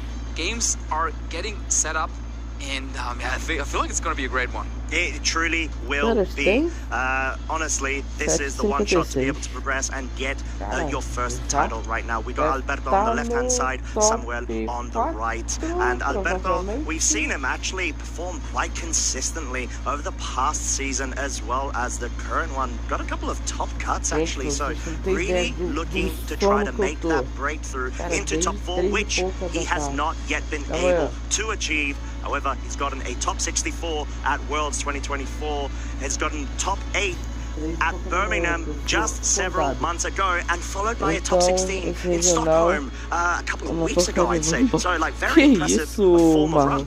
Absolutely, really, really impressive indeed, and the only thing that he's missing yet from his accolades would be a top 4 finish. Making it that far into tournaments countless times, of course, that is the basis for making it really, really far, maybe winning a tournament at some point. But Alberto knows this is a great chance going up against Samuel, who, as you were saying, doesn't have that big finish to their name yet. I mean, of course, now they do. Yeah, they did the Seville 2025 Special Championships. That's what we will see next to the name the next time they will be up on here. Yes. But let's have a closer look again at their team, starting with Alberto's. Yes, and that Calyrex, Shadow Rider, Giga Drain, Nasty Plot, Grass Terror set is so dangerous. Like you mentioned, for very good reasons, especially with that Rillaboom. If you're able to run away with Nasty Plot, that would be amazing. But we do have the Smeagol, Urshifu, Clefairy, and the Tornadus. Tornadus is actually a really interesting pick because you see Rain Dance, for example, but there's nothing to, aside from the Urshifu, benefit off of it. Although, technically speaking, there is, because of the Tide Beam synergy. Let's say if there's Sun on the other side of the field, you've got Grass, Terra, Kali, and Rillaboom naturally. Yeah, that definitely can be a way to boost up the damage of Calyrex even further. I would say in this matchup, typically the Pokemon that I will be looking out to see will be the Calyrex, supported by Smeargle and Rillaboom, and then the Urshifu can be a late game kind of sweeper that can kind of like clean the field, pick up the pieces, whatever Calyrex left standing, the Urshifu can then go at it. But with the Ditto on the other side, over on Samuel's team, I have to wonder if you might consider bringing something like the Tornadus. You have Smeargle and White Guard, and typically in this matchup as well, White Guard can be so valuable. Yes. Typically, Terrapagos only run Terra Starstorm, and in order to be able to hit Calyrex Shadow Rider that is not terrestrialized, you will need to terrestrialize your own Terrapagos. And then Terra Starstorm being a spread type attack damage means that it's completely shut down by White Guard. So Terrapagos can be shut down by Smeargle altogether. If Ditto transforms into Calyrex, you might also want to have White Guard available to block any Astro Barrages coming in. So yeah, I think Smeargle will play a very important role in the match, but if you don't want to rely on any speed ties, you might consider bringing Tornadus as well, just to set up the Tailwind and make sure that your Calyrex is outspeeding the opponent, but then also that potentially your Urshifu can outspeed and KO the Ditto once it has transformed into Calyrex. And this really requires a lot of planning ahead. It requires thinking about in which slot will which Pokemon be selected, because Ditto, of course, always copies the Pokemon that is across it on the field. Yes. And this is, even for me right now, this is like very, very difficult. But then, of course, I'm just sitting here commentating over it. These players down there, yeah, they have their tournament life on the line in the single elimination bracket. Exactly. And there's a lot of mental, I would say, layered strategies and thought processes that need to be done by our trainers, and at this point, yeah, we're just gonna have to see how they will go in terms of leads, which we do have. It is game 1 of our first top 8. We see Incineroar and Terrapagos over on Samuel's side versus the Smeagol, the cheeky little Smeagol, with the Calyrex Shadow Rider over on Alberto. So already we've got a couple of disruptors, and we've got the main setup restricteds available on both sides. Yeah, and the first little victory, I would say, goes to Alberto because he has Calyrex on the opposite side of Terrapagos. And that will make it much more difficult for Samuel to get Ditto in on that respective opposing slot to copy the Calyrex later on in the battle. So it might not seem like much, but that can actually be a big help in this matchup. Smeargle could go ahead, and this is a tricky spot to be in. You can go for either a fake out into Incineroar and set up a nasty block, or you could also try and maybe go for a Terra Ghost, hit the Spore into Terrapagos, but then you might be open to just a knockoff coming in from the Incineroar, so it's a little bit of a tough position, but overall I would say Alberto might have the momentum advantage at least. Yeah, and I think it's just more so about how Samuel is going to have to adapt and react to that. As we see the first terrestrialization from the Smeargle, indeed, it's going to be the Ghost type. It does not want to fall short of getting flinched by any fake outs on Incineroar. Yeah, and Incineroar is carrying the Rocky Helmet item, no safety goggles, so you could go for Spore into that slot as well, which would protect Calyrex from any incoming damage. Calyrex setting up next one, no, it is Spore into Terrapagos. What did Incineroar go for? We're going to have to find out very shortly as the Terrapagos is going to take its mandatory turn of sleep. Incineroar, are you going for knockoff? That's the start, but it's not in the Calyrex. It's into the Smeargle, is able to bring it down to its Focus Sash, and we were one hair comb away of getting the restricted one-shot immediately. Wow, yeah, that is a huge turn for Alberto. He's risking it all on turn one. You're risking their restricted Pokemon, but now, because of this risk paid off, he's in a fantastic spot. You can go for a Spore into Incineroar, and you could even consider setting up another nasty plot, because at this point, well, you're not going to terrestrialize this Calyrex for the rest of this game, at least. That means your opponent will need to wake up with the Terrapagos, and even then, there is no boost on that Terrapagos yet. So Calyrex really safe to go for another setup potentially, while Samuel has to take another sleep on the Incineroar or switch into Rillaboom, but if Alberto attacks, then Incineroar or the Rillaboom would take a ton of damage in the process. Yeah, and something to call out there as well, we saw Moody Boost. They actually gave a plus boost into the speed of this Smeargle, which at this point it was already fast enough, so necessarily it won't matter as much, but what will matter is this Rillaboom switching to catch the Spore from the Smeargle. Very well done. We have a Astral Barrage following suit. It will be able to deal oh my lord, that's more than just respectable damage. It dealt so much. No critical hits to be found, obviously because of the plot setup, and followed by the Carmine. This is what Samuel needs to get rolling and ramp up to be able to position himself to start sweeping at some point with the Terrapagos. Yeah, this is exactly what Samuel needs to make a comeback in this game. Rillaboom taking that move, so important, because now you threaten a Grassy Glide into Smeargle, and Calyrex, while it can go for a very powerful Giga Drain, Terrapagos still has Terra Shell active, so you wouldn't actually be able to do that much damage. I mean, we will see. If he goes for that, it will still do a ton of damage, but I'm saying Terrapagos can make it through this turn. If you go for the Astral Barrage instead, you would be able to get a knockout on Rillaboom, get another boost that way, and then maybe you can use another Pokemon to break the Terra Shell later, so this is also an option that Alberto has. And I guess that's the beauty of As1/Grimnay as an ability. It allows you to ramp up additional damage boosts while still actually multitasking, picking up KOs where needed. Grassy Glide trying to pick up the Smeargle, not going to be able to do so as the Tornadus is able to accurately and smartly switch in. However, Astral Barrage does get the KO. Will be getting an additional boost in its special attack, and at this point it's starting to really increase the momentum of damage output potential from Alberto's side, as a substitute is now set up from Samuel, wanting to make sure it's better placed to essentially forego an initial damage move coming into its target. Yeah, that is potentially a big move, because substitute really helps against the Terrapagos, and now we could see something interesting. Ditto could be switching in here, copy the Tornadus of your opponent, and use that to kind of match the speed control it would be able to go for. And if that is what Samuel decides to do, in this game he will not be able to copy the Calyrex with how this is going. Calyrex is boosted. If Calyrex was on the other side now, you would have the chance to bring in Ditto, copy it, copy all the boosts, but that's not how it is. Tornadus is on the left-hand side. Yeah.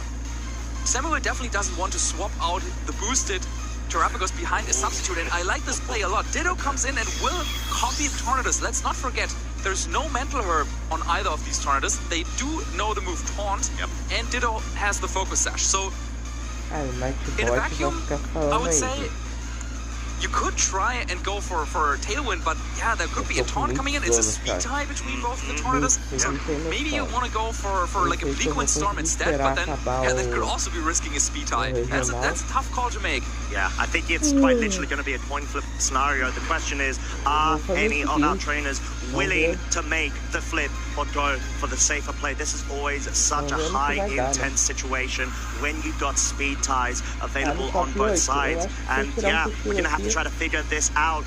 What's it going to be? Is it going to go for the offensive from the Ditto side? Is it going to try to go for a taunt? Is Alberto's Tornadoes going to do that? No. Tailwind wanting to play safe from Samuel's side. Is there going to be a taunt reveal? No. Actually, going on to the offensive. No terror, like you said. Just fast bomb into the Tornadoes. Actually picking up the KO because of the speed boost via that Tailwind. So crucial. Alberto feels like it's just lost a step in this board state. Yeah, that was a big move for Samuel, denying any sort of speed control for Alberto, and now that means all of a sudden Terrapagos over on Samuel's side is the fastest Pokemon on the field. It still has a substitute up, and it also has a Calm Mind boost. So Samuel finding himself in a little bit of an awkward spot, but finds a nice way to play out of it. Yeah, and just being able to position yourself. This is sort of what we're talking about. It's so important to make sure you are one step ahead when it comes to the board state. And sure, Smeargle is still available. It can offer some form of disruption, but the fact that you've got the Tornadoes on the other side, or should I say Ditto, potentially going for Bleak Windstorms accompanied by damage output from the Terrapagos is something, yeah, you really need to respect. Yeah, and when looking at the two Pokemon that Alberto has in the back here, Urshifu and Smeargle, it also becomes clear why Samuel did not terrestrialize Terrapagos. This is so crucial. Let's imagine for a second Samuel went for the terrestrialization. Yep. Smeargle comes in and clicks Wide Guard. What are you going to do? Exactly. I mean, yeah, you could go for a taunt with your Ditto that has transformed into the Tornadoes, but there also could be a fake out coming at your way that turn.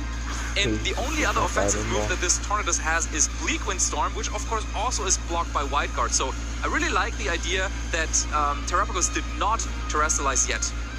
Yeah, and it's more so around, I guess, having, like we said, the foresight and not locking yourself in, because like you said, Terrapagos only has one offensive move, and that's sort of the detriment and downside to this set. You don't want to get caught into sort of like a situational pin of being locked in, especially against the Wide Guard. Urshifu is now on the field. It wants to be able to deal as much as it can. Sure, it's got Aqua Jet, but there's so much speed advantage and control over on Samuel's side right now. Yeah, will Alberto go for a Protect with the Urshifu?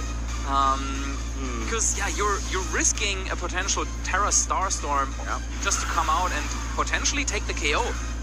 Samuel though, not wanting to have the Ditto be part of the Tornadoes yet, so swap it out to maybe transform it into something else later on, but it looks like no Protect coming out. And Samuel called this. Oh, it's enough for the KO. Picked it up. The Urshifu is gone. You don't normally see both the Terrapagos without Terra to actually be powerful enough to pick up the KO or even outspeed it, but because of the Ditto being such a useful piece here, it is so powerful going into it.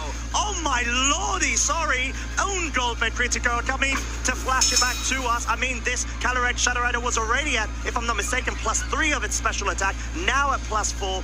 There is no sort of resist with that in combination to a critical hit. It's running crazy right now. Yeah, this is really coming down to the wire. Now, Ditto actually will get to transform into Smeargle, so we will have Smeargle galore here on the stream. And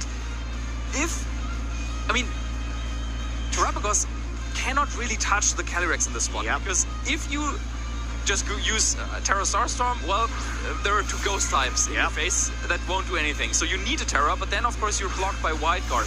So in fact, Smeargle, or the Ditto transforming into the Smeargle, will need to deal with the Smeargle first before Terrapagos can then deal with the Calyrex. And this is just a very, kind of weird scenario, but because Smeargle is terrestrialized to Ghost, I feel like you can just go for a fake out into that slot.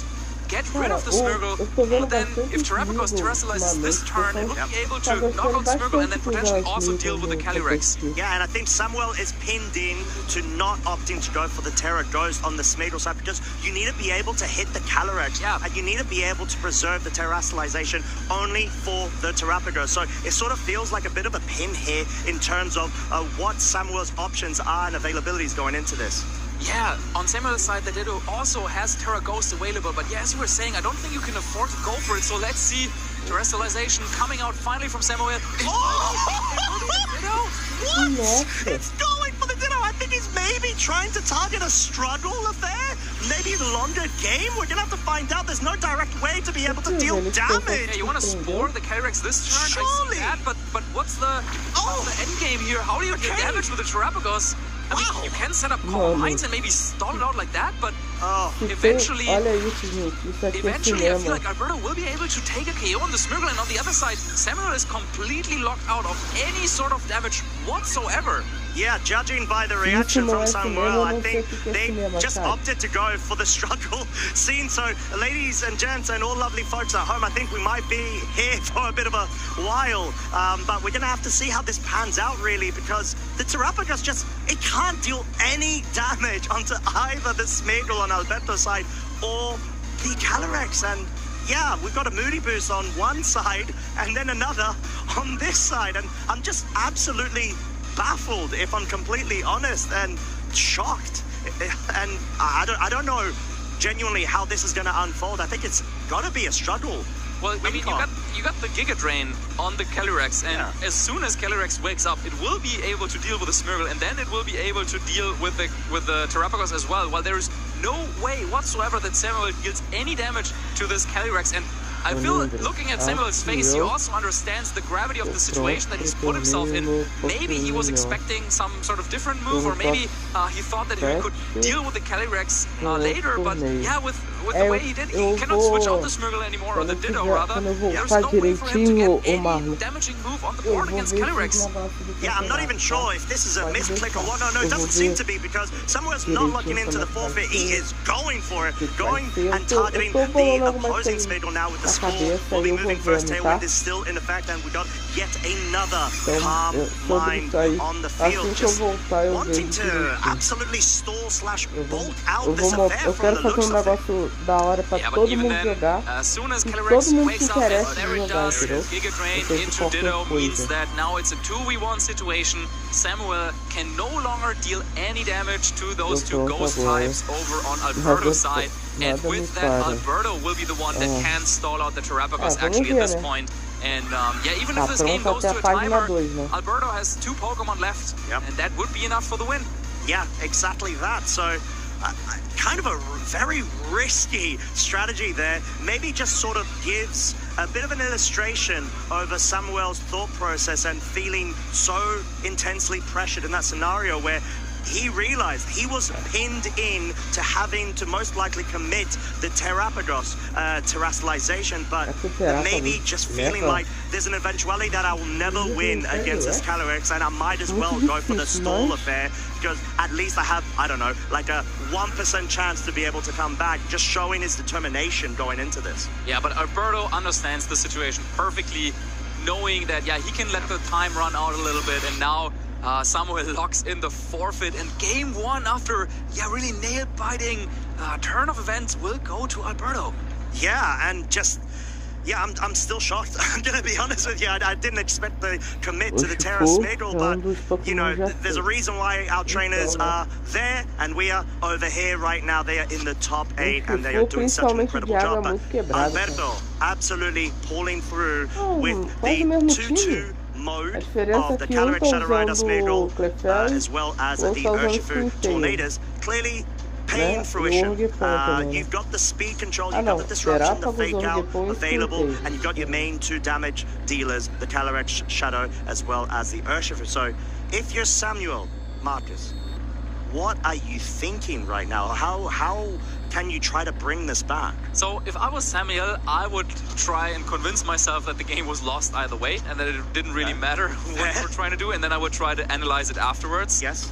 Because in this moment it doesn't really help you to think about, oh, what would have happened if I went for Terra on the Terrapagos that turn and went for Astara Starstorm? Like, might I have just like thrown away a one game on stream? Like, it doesn't matter right now for your game 2. It doesn't improve your position. Maybe you can kind of get a little bit of confidence from that, knowing that you could overcome a matchup like this.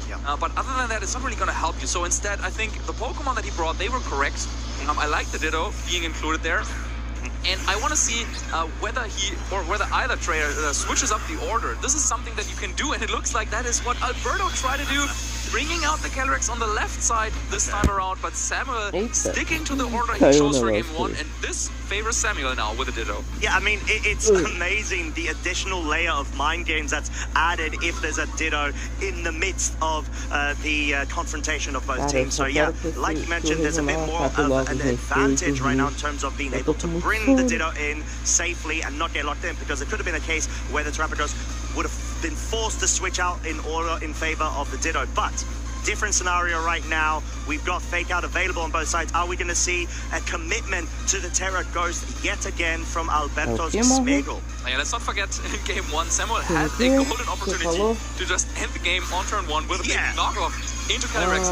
That's not what happened, but he might be inclined to think that, okay, I'm not letting you get away with the same play again. And it looks like, once again, it's going to be the Terra Ghost, but no Fake Out coming out this time around. Okay, this is going to be risky. Are we going to be seeing the Smeagol going for the ball into the Incineroar? Yes, it's like Alberto was like, yeah, that was a bit too close to call. Last time, I want to make sure that I cover for it instead.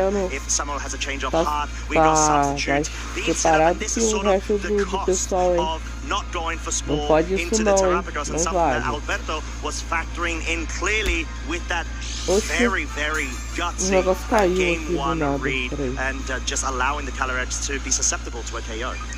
So, substitute is now set up for Samuel, but it helps against Spore, but there is always the chance that Alberto goes for Giga Drain to break the substitute and then Spore afterwards. So this is still a quite risky position for Samuel. However, with the play I just mentioned, you would open yourself up to a one-turn wake up from the Incineroar and just going for a knockoff, and it looks like Alberto is fine with that. No follow me coming out. If Incineroar wakes up here, that would be huge. Oh my lordy. Calm Mind now bolstering up the special attack and defense of the Terrapagos. Does the Incineroar wake up? This is going to be so big. It has a chance. It does wake up. Oh my lord. What? It goes for the Tornadoes. It's going to be able to just avoid a situation where we had a clean shot at the Calyrex that absolutely deleted, and I'm sure Samuel must be absolutely just lost in thought right now after that interaction. For the second time in this best of 3 series, this Incineroar could have gone for a knockoff into Calyrex, but decided not to. Probably predicting a protect this turn, I would imagine, and a switch, but it's really tough to blame Samuel in this spot. But yeah, that was a great opportunity for him to punish his opponent for being a little bit too greedy. I think Alberto going for another nasty plot and switching out, like, yeah, that is really greedy, but it has worked out in this favor in this case. Yeah, he's absolutely getting away with it, as well as getting a tailwind set up too. And we're going to see, once again, there's no protect from the Calyrex. Astral Barrage hoping that might actually be enough to pick up the KO, but oh, wow, it does, because it's, oh my god, it's another critical hit. I don't think it matters though, Marcus, because the Calyrex was at +3 the previous game and had a critical hit, which would have put it equivalent to +4, which is exactly what it's at after 2 nasty plots being set up, second Calm Mind being set up as well from the Terrapagos, and all of a sudden we're seeing this horse absolutely running the races around the turtle. +5 Calyrex on the field right now. The only thing that can stop a Calyrex that has so many boosts would be a Terrapagos that is also boosted, and that is what Samuel has. So he still has his ace, has the Ditto. Here it is. Copy the boosts, take benefit from what Alberto was working so hard for. The Ditto can do in just one move. Now all of a sudden, Samuel also has a Calyrex at +5. But Alberto set up Tailwind the previous turn to prepare for this specific situation, because Tornadus now has the option to go for Bleak Windstorm, break the Focus Sash on the Ditto, and then have Calyrex get the KO, with whichever moves it likes. So yeah, Samuel has to find a way to make this Ditto work. Goes for Protect, calling out this play, but Alberto this time one step ahead, protecting Calyrex to scout out for the Protect. Yeah, and also to be able to benefit with 2 opportunities to maybe pick up a KO, break a Focus Sash, should I say, on the Calyrex if it doesn't protect, and we see a third Calm Mind being set up. It looks like Bleak Windstorm actually missed on the substitute Terrapagos. Definitely not what Alberto wants to see, but right now it's all about prioritizing the imminent threat of the Calyrex. Free Calm Mind for Samuel, and I have to wonder, can you swap out the Ditto and go for regular Terra Starstorm into the Tornadus this turn? This would allow you to sacrifice whatever last Pokemon you have, and then bring in the Ditto once again with the Focus Sash active, with Tailwind almost sought out.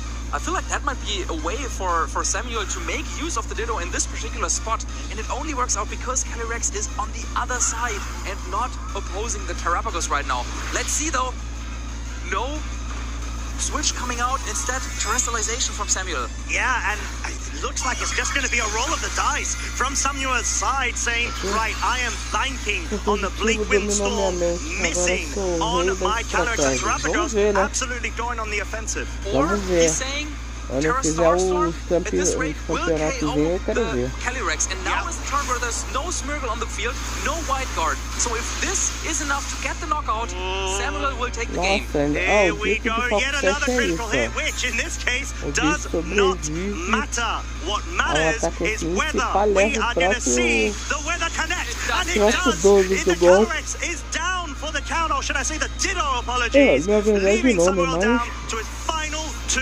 Pokemon. The substitute, however, because of the Calm Mind boost, has not been broken. Terra Starstorm coming out.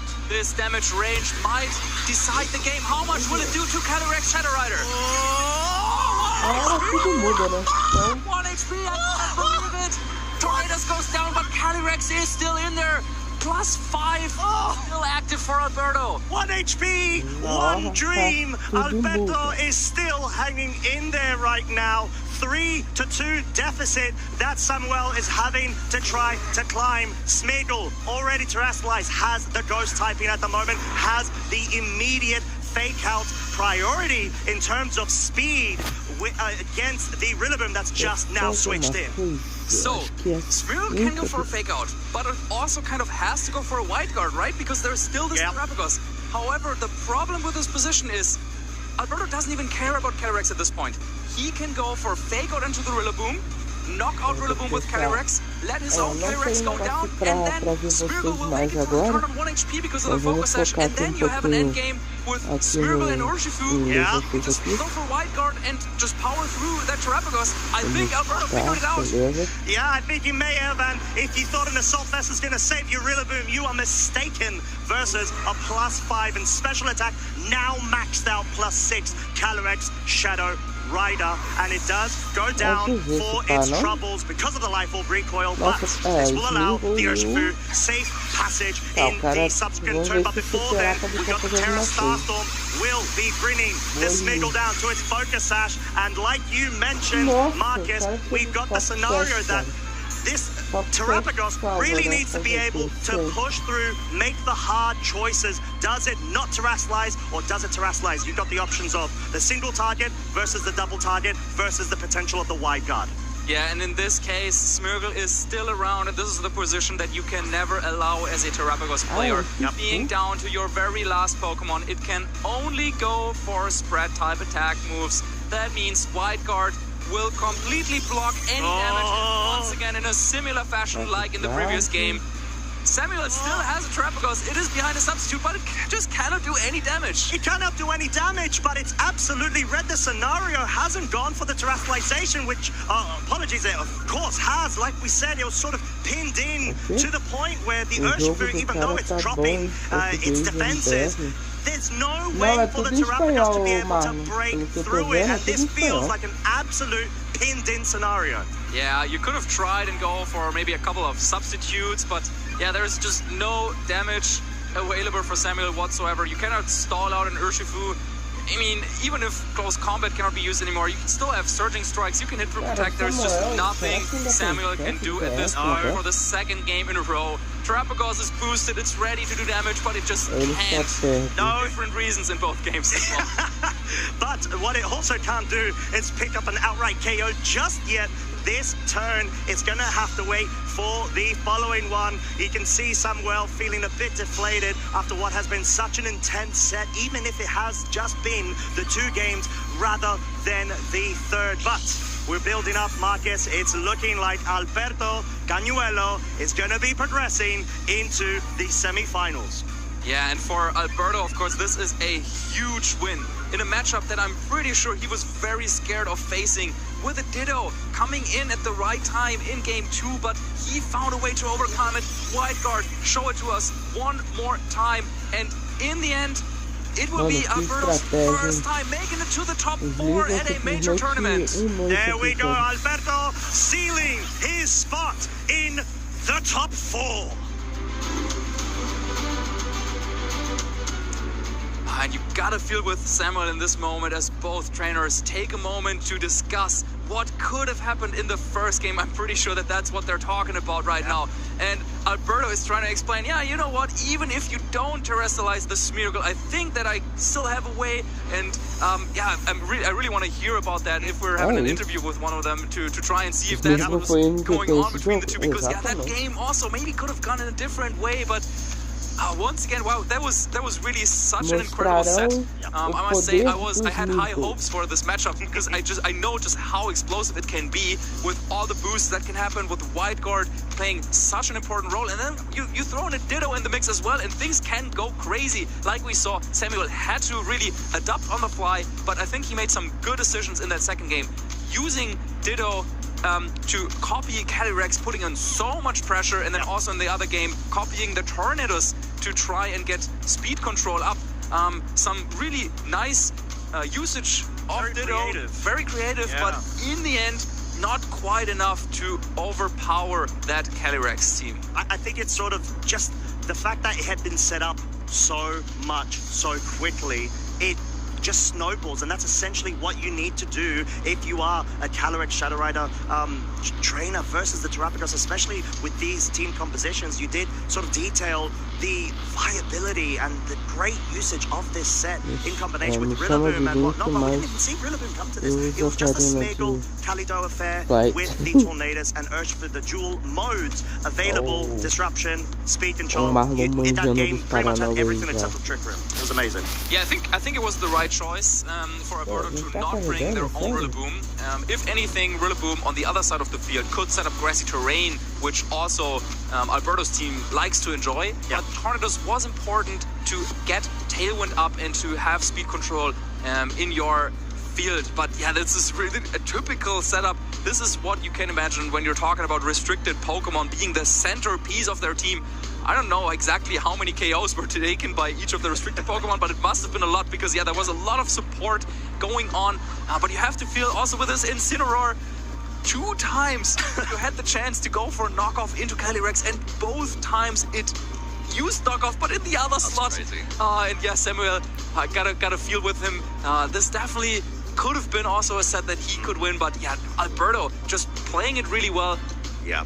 Any opening that Alberto was giving, he used it. Any chance that Samuel gave him, Alberto really took it and improved his position further and further, knocking out Ditto, setting up Tailwind one turn prior, just making some smart choices, some good foresight strategic decisions. But you also have to play gutsy when it comes to this matchup in particular, you'd feel, because you're able to catch out your opponent before they have a moment to be able to either set up or get their supportive Pokemon in. And Alberto was just saying, right, let me just cut through the lines. I want to do this. I know that you're going to respect my play, so I'm just going to go straight for it.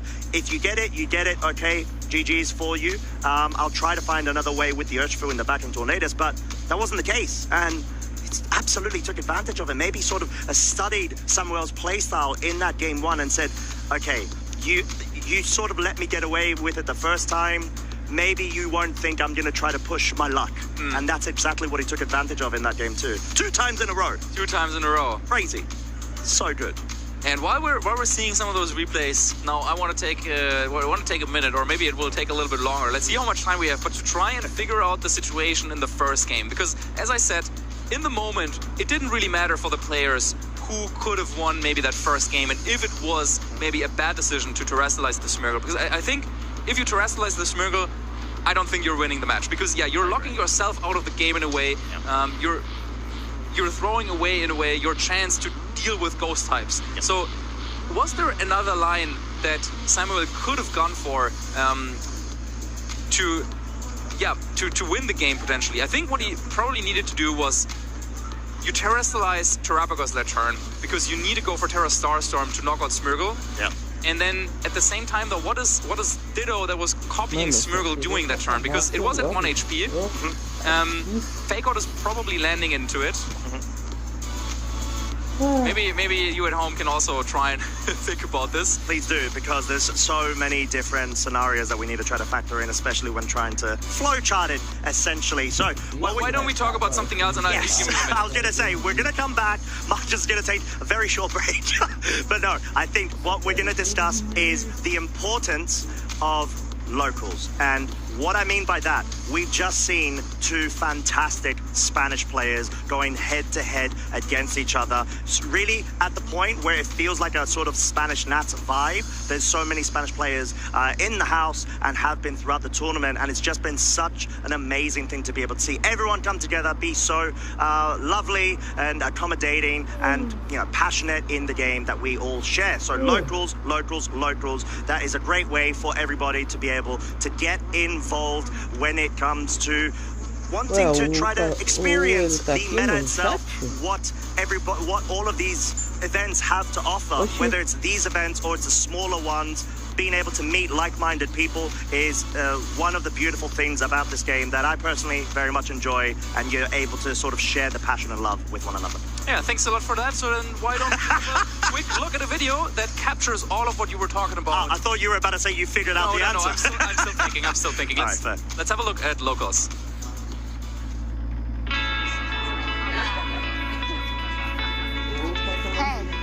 Tá aqui no chat, né, o Marlon?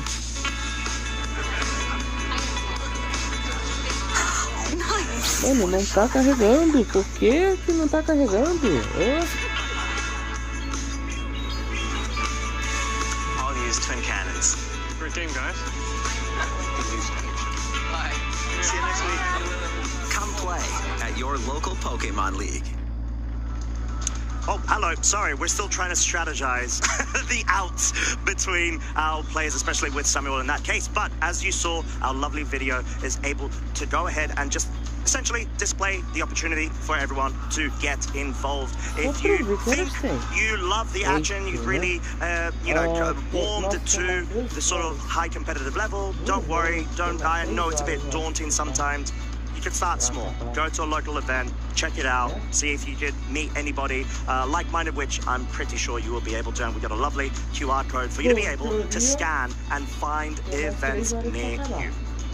Absolutely, yeah, that's what I typically do. We run our tournaments like once a month in my area. Ooh, very nice. It's a great way to go to the local tournaments, and then there's also, of course, leagues that would have featured the trading card game. You can play Pokemon Go there, and there's, of course, many other ways to enjoy Pokemon together at a league. Exactly that, and yeah, ample opportunities for you to try to go ahead and figure out, if you can, maybe the meta, maybe sort of niche picks that can break the meta open. I've seen quite a few, I'm going to say it, Eternatus Pokemon at local, where you're like, oh, okay, this is great for local, you know, nobody expects it and whatnot, but as we've seen, Eternatus is actually absolutely showing up as it's been able to reach top 8. So just one of your ideas from a local level where, you know, you've got a bit of a testing ground scenario can go a long way when it comes to trying to bring and promote yourself up to bigger events.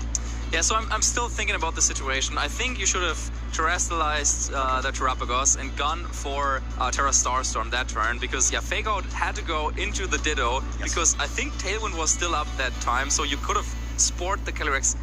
I'm still not sure if you win from there, but maybe that's something we can ask our player Alberto in an interview, as I think they're ready in the couch. Ok. Cadê o Gastrodon? Então, sumiram com o Gastrodon e nunca mais voltou, né? Eu sou o Leão da vida real. Ah, então dá pra te superar então, Marlon. But I don't feel very proud because I think that I could have played better. But in general, I'm happy.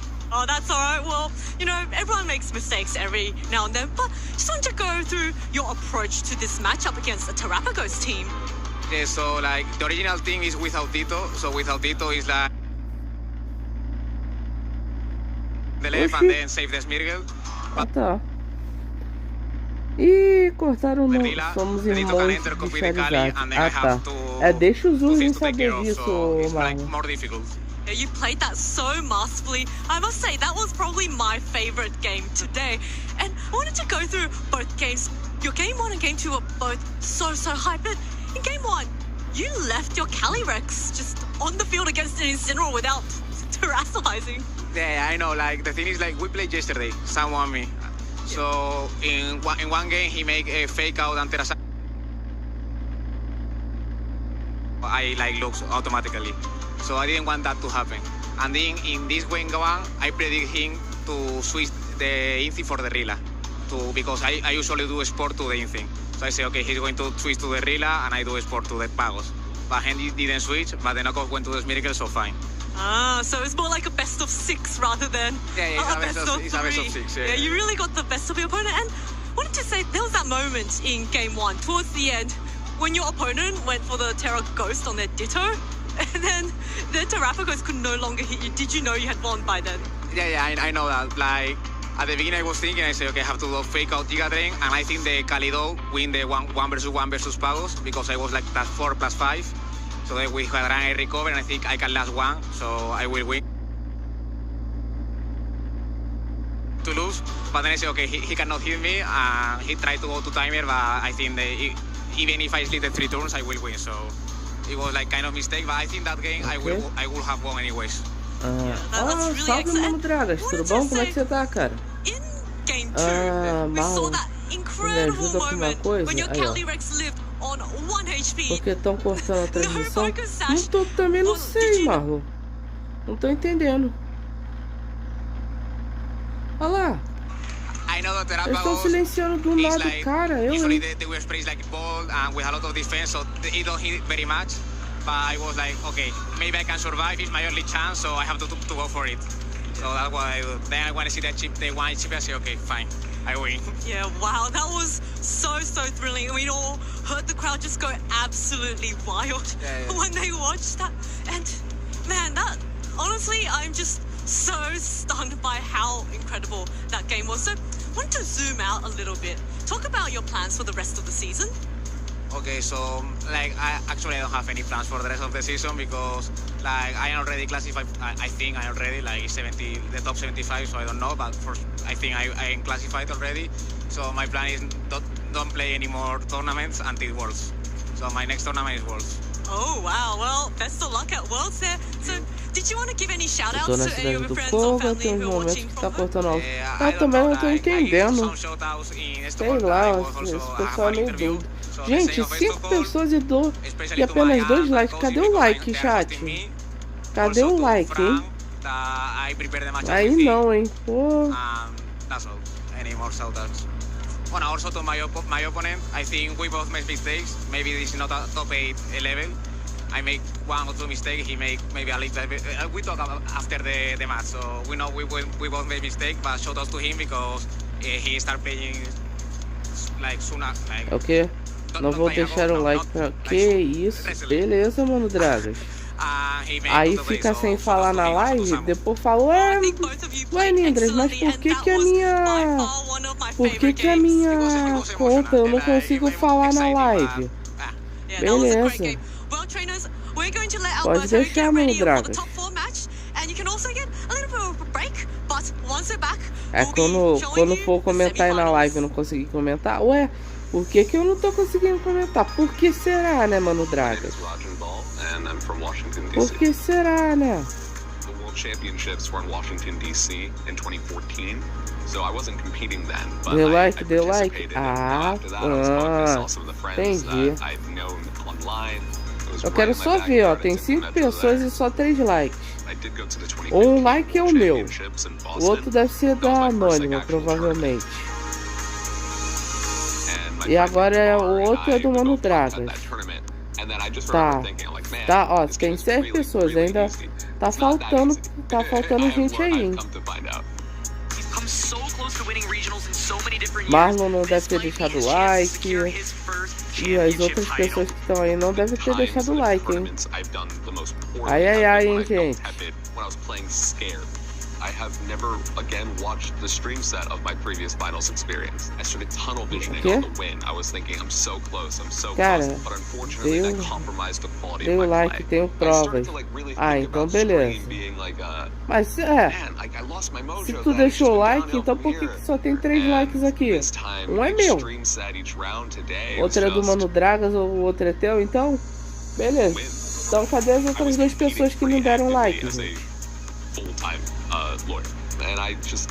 Gente, eu tô só sem o retorno, então se vocês não darem alguma coisa, desculpa, tá? Eu tô tendo que abrir toda hora aqui pra ler. E aí o sono não tá deixando eu pensar direito aqui também. This weekend especially, I didn't mind falling on my feet. I didn't mind like messing up something because I was playing to win. I was not playing to not lose. Identifying the things that are costing you games. Lean in on what you're Beleza. good at.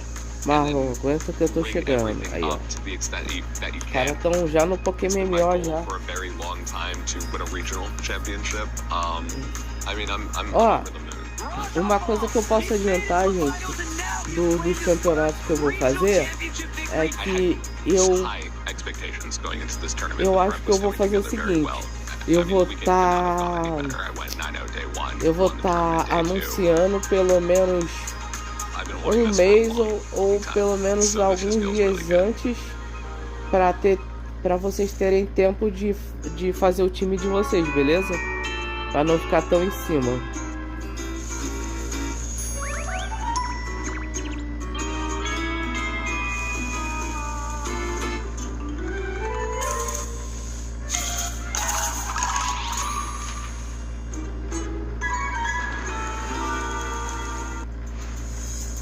Top 4 Okay. of the Seville Special Championships. We've made it, trainers.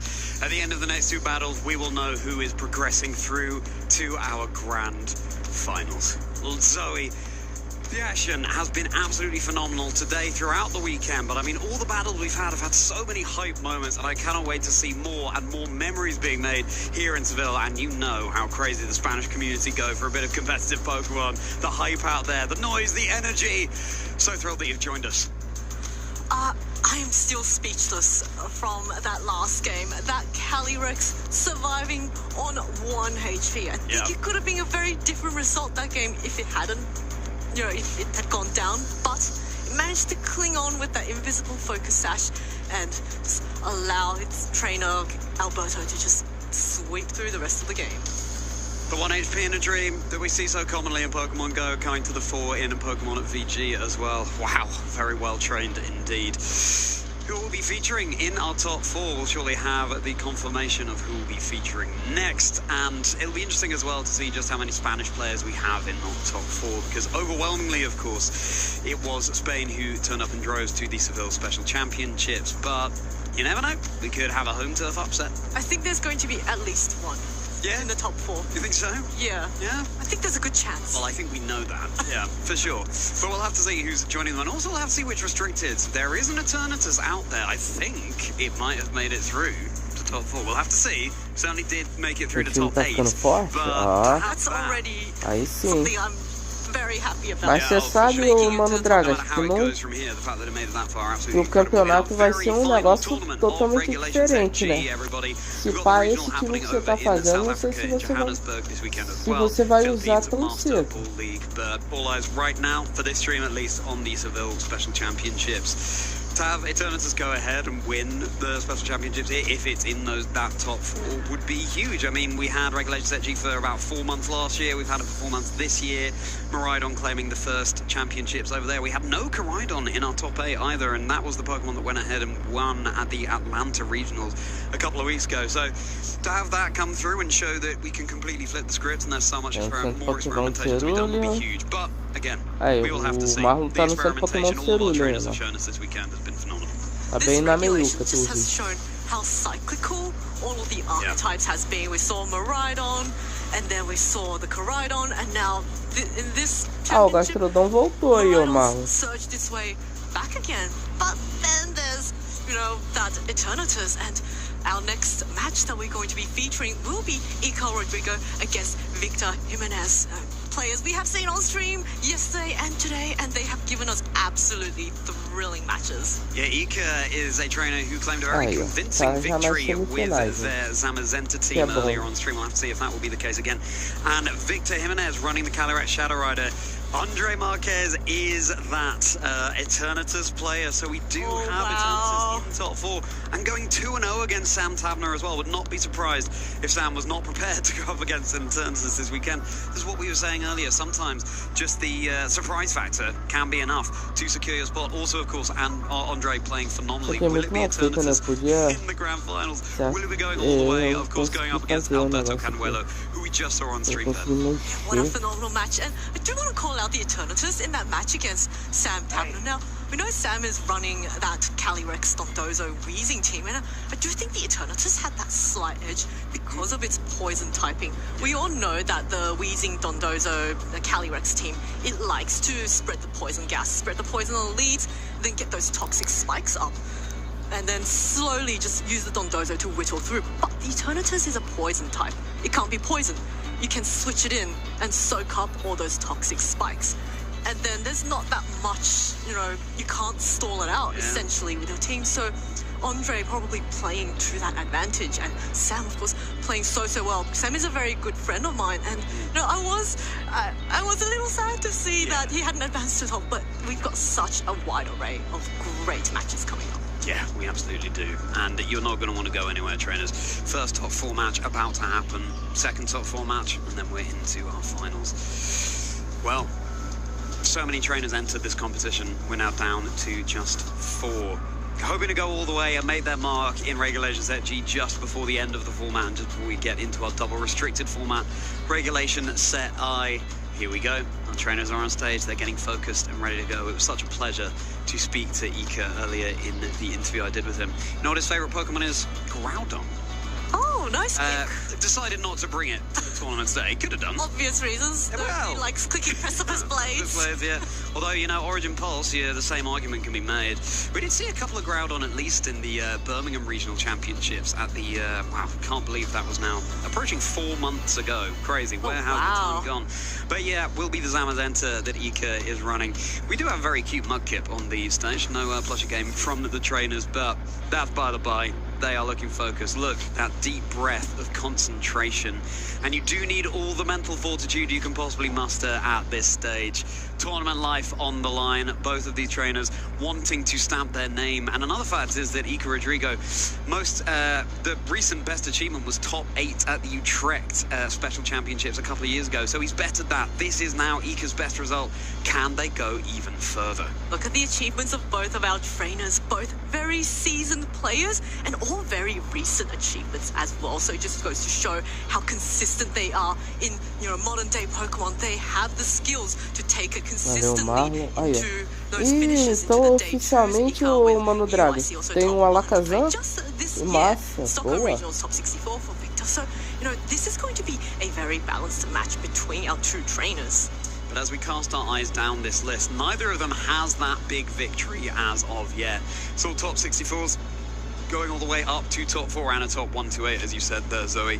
So both of them hoping that Seville's champion will be added to their roster after this weekend. Either way, hope they're feeling incredibly proud of themselves, because what a showing here against such talent that's come from all over the world to participate here in Seville. Ika's looking calm, looking ready to go. Knows that, you know, as soon as you start to get tilted in a match, if something's not going your way, that can pave the way for disaster. Take those deep breaths, Pokemon trainers, and everyone at home as well. We'll nearly be getting into ramping up the heat here in Seville. Both of our players have their competition faces on. We saw them a bit earlier, quite relaxed in their chairs, saying hi, waving hi to the crowd. But now they are locked in with their eyes on the screen. Não, eu tô falando que o máximo que você tem agora é um. Não, e é o que eu falei. Quando eu tiver como, eu vou falar direitinho como é que vai ser os negócios, beleza, gente? Enquanto isso, vocês podem ir jogando de boas. Não precisa se preocupar. O time do maninho é Zamazenta, Rillaboom, Orgepon de Fogo, Urshifu de Água, Chimpaô e Dragonite. Beleza? Aí vocês podem ir jogando normalzinho e tal. Aí quando for o camp, eu falo como é que vai ser e tal. Beleza? No steel types, no fairy types, no Terra Steel or no Terra Fairy on Victor's side. So those choice band outrages are going to be hitting really, really hard, especially when paired with that Chien-Pao. And as Ika said earlier in his interview, he has a team of all 6 physical Pokemon. So this Chien-Pao is really critical in supporting the team. Chien-Pao normally is a very offensive Pokemon, but here with all 6 physical attackers, Chien-Pao is also a very strong aparentemente o Zamazenta tá melhor do que o Zaça. Opa, salve Enzo, bom dia, como é que você tá? Desejar um bom domingo pra você, cara, espero que você esteja bem. Mano, não tá nem carregando, por que não tá carregando? Have that good game handshake before we get into the team that Victor will be running this weekend, and will be really interesting to see how they match up against each other. Here we go. Good luck, have fun.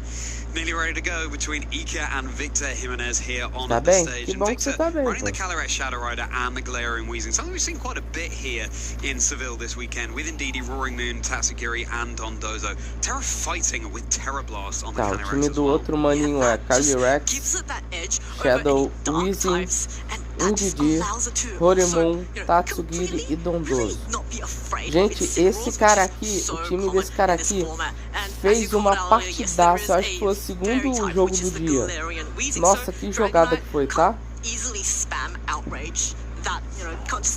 Shinobu, a Alakazam tá tunada, acabei de ensinar Psyche.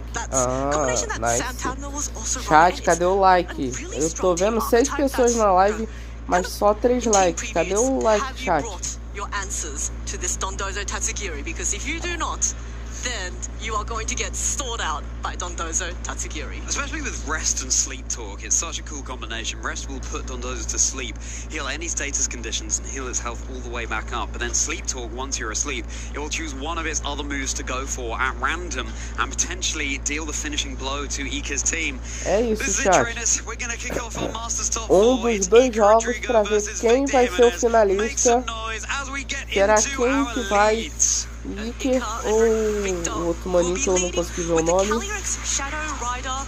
Chimpaô e Urshifu, Weezing e Calyrex. Poxa, já deixou o like? Então, né? Quem não deixou o like, ó, vai se ver comigo, hein?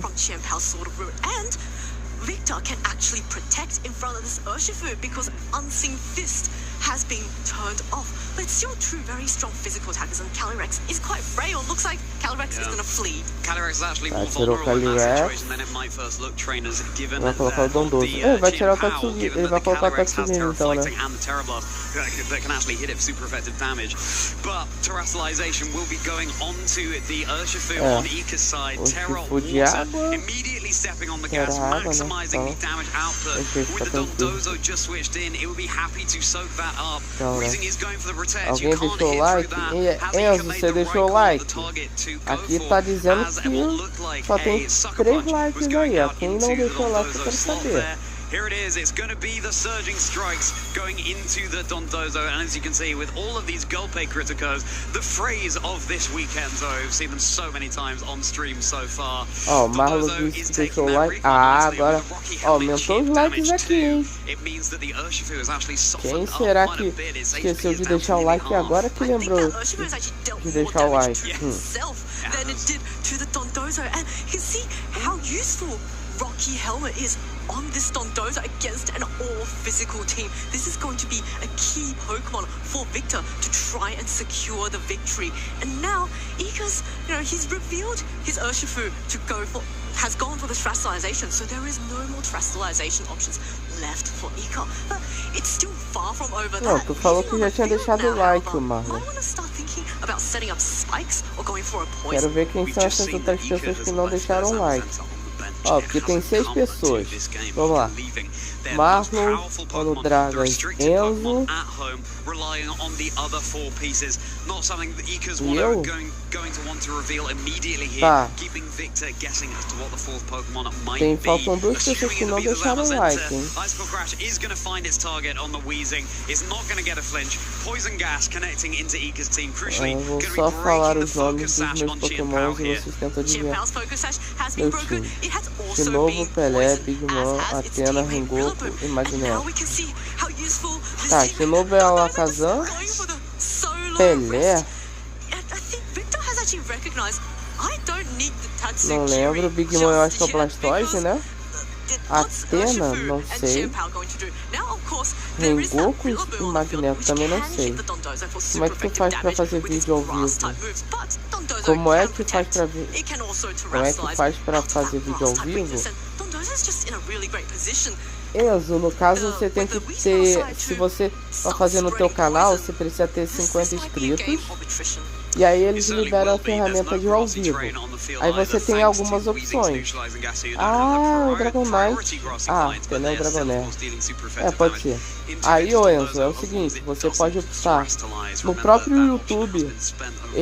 Quando você entra no teu canal, você vai lá no ao vivo, ele cria tipo uma bolinha igual essa que tá aqui na live vendo pra vocês, só que do YouTube, aí você controla tudo por ela. Tem essa opção, ou você tem alguns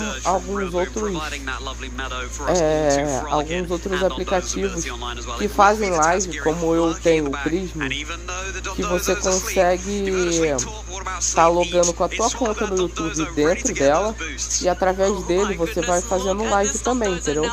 Mas tudo tem que passar primeiro, você tem que ter 50 inscritos no teu canal. Tendo 50 inscritos, você libera isso aí, entendeu?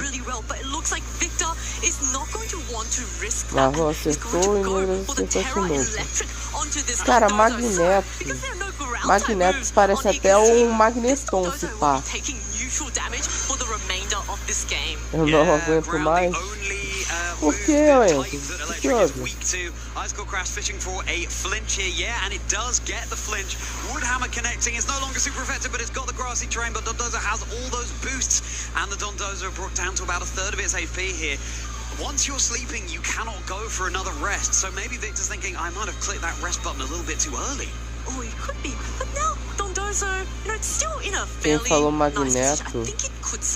Magneton. Ah, ó, viu? Tá vendo? Acertei. Eba!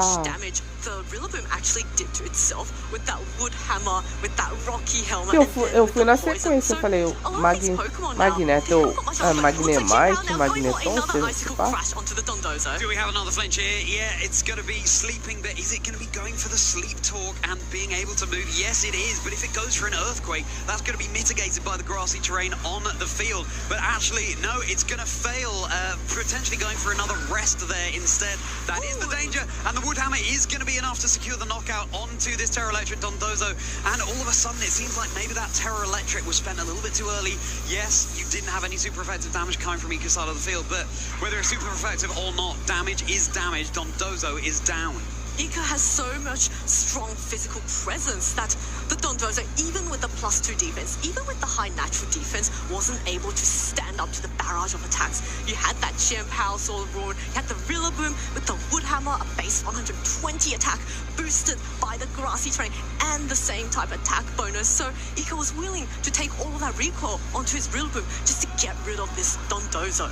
Now we have Tatsugiri, the tiny little bit of sushi that could, staring down at Rillaboom and the Chien Pao on the field. But you could see what Vitz was trying to go for there. What with the poison on the Rillaboom and the Chien Pao whittling away, the Calyrex can come in at a later stage and potentially clean up and então, get no Stream Labs mandou o Mano Draga esquivar. É, que ele quis mandar o negócio em letra maiúscula, né? É o bot falou, aqui não. Well, you called it the Calyrex coming out after all these Pokemon have been softened up. The Calyrex can go for those Astral Barrage, but because the Dondozo has gone for the Terra Electric, this Calyrex is very susceptible to a Fake Out. It looks like actually Chien Pao trying to fish out that Protect by going for its own Protect. It's going to be Tatsugiri going for a matching Protect as well, but this Calyrex seems like it will have left itself vulnerable here, yeah. So Rillaboom targeting down the Tatsugiri there, potentially with a U-turn. Not sure on that one, trainers, as the Astral Barrage connecting down into the Rillaboom here. It's summoning all of those spooky spirits, colliding with the Rillaboom. It's holding the Assault Vest, but at that low HP, it's going to be easy enough to secure the knockout. And now this Calyrex Shadow Rider, even though it's not Nice Rider, is going to start to snowball with that first Grimnade boost. But Life Orb, a little bit of chip damage. Nice that the grassy terrain's on the field so that it can recover a bit of HP. The Life Orb bolstering the damage that this Calyrex can dish out. Então, Mano Dragas, a Big Man eu falei que era Blastoise, pô. Solta paradinha. Solta paradinha. E Pelé, o Marlon falou aí o Nidoking que eu vi. Eu tinha esquecido que tu tinha colocado o nome do Nidoking de Pelé mesmo. Não, pera, o Pelé. Não, o Nidoking não é um Nindra?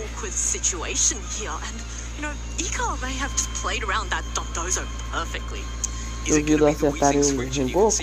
Rengoku seria um Arcanine ou Mano Dragas?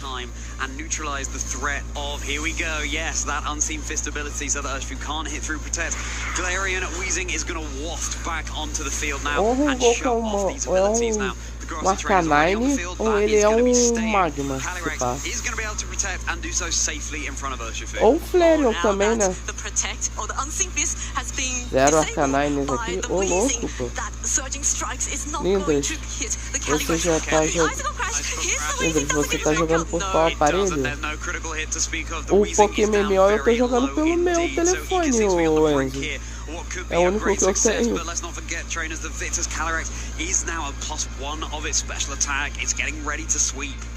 Tô pensante, né?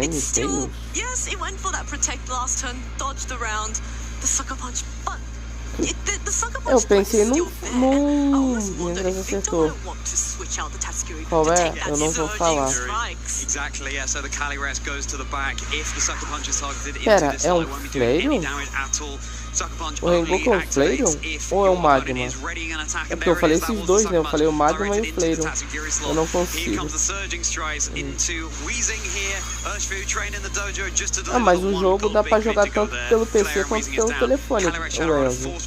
Se tiver um dos dois, você consegue jogar, pô. Has the Pokemon advantage with the abilities coming back online. Vitz has also sacrificed that special attack boost. Which way is it going to go? Aqui, gente, 9-3. Tá, faltam 2 horinhas pra acabar o regional. Oh. Nossa, vocês não tem noção quanto de sono eu tô. Então, eu não tô entendendo. Enzo, você já entrou lá no nosso Discord? Se tu não entrou lá no Discord lá do canal, manda exclamação Discord, pede ajuda aí o pessoal, que eles devem te ajudar como é que faz. Não tem. Aí entra lá no Discord e o pessoal te ajuda, entendeu? If it connects, if either of them connect, Surging Strike will be going into that calories. That's massive damage. That should just be enough in itself to secure the knockout here. Clearly, os manjadores de instalar o Pokémon MMO, vulgo Marlon e Mano Dragas, eles te ajudam.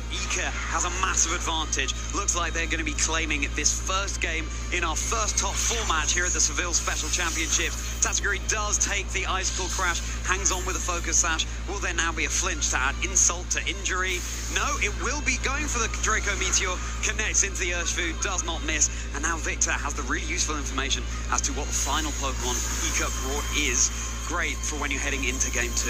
This is really useful information for Victor, and I do want to call out that previously my damage calcs were a little bit thrown off by that Chien-Pao on the Mano, já field. pensou o Tatsugiri leva todo mundo? Have trained their Pokemon to survive Ia ser muito engraçado. Chien-Pao's not that common anymore in this format, but when you got the Chien-Pao with an all-physical team, those physical attacks are hitting really, really hard, and you can see that poor little Tatsugiri not able to clinch out the win. It's going to give Ika the game 1.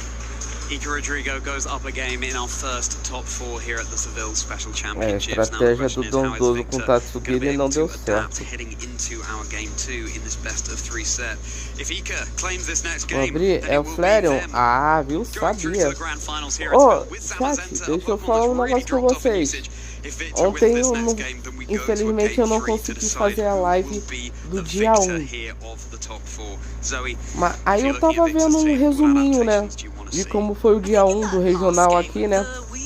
Chutem aí na live um Pokémon assim, teve um cara que usou um time, um Pokémon específico que eu não achei que eu nunca achei que fosse ver esse Pokémon agora.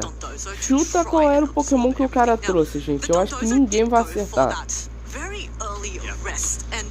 Olha um monte de equipe de toalhinha.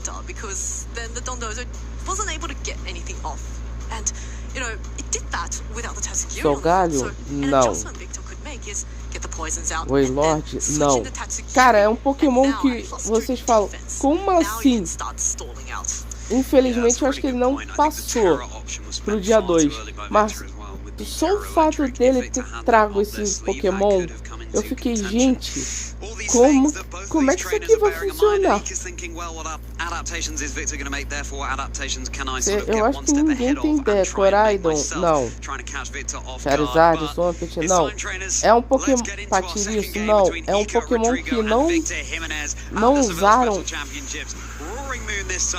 usaram até agora, eu acho. Desde que lançou Slaking, não. Desde que lançou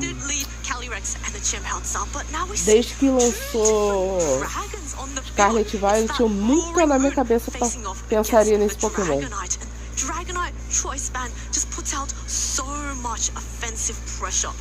Ó, vou dar uma dica que já diminui a quantidade de Pokémon. Esse Pokémon que foi usado, ele é lendário. Viva o quê? Vivavum? Não é o Revavum, não. A dica é ele é lendário. Já diminui muitos Pokémon, velho. Nenhum de vocês vai acertar, provavelmente. Multidori? Não. Pincharante? Não. Mítico? Não. Os macacos, eles não são míticos, não? Achei que os macacos fossem míticos. E o Pincharante também. Achei que eles fossem míticos. Mas não, nenhum desses é que vocês falaram.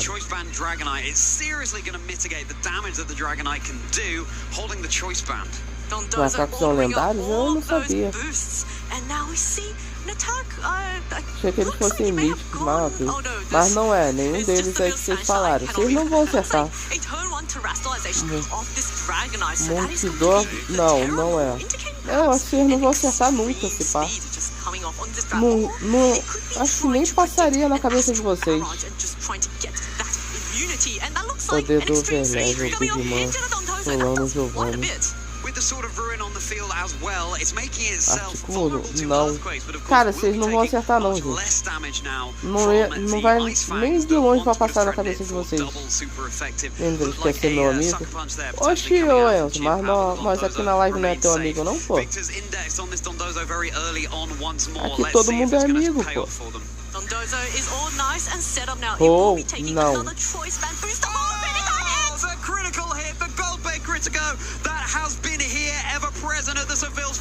Mano, GG. O Victor perdeu aqui, já. Vocês desistem? Tá. Vocês querem que os cães lendários? Não. A área pulo também não.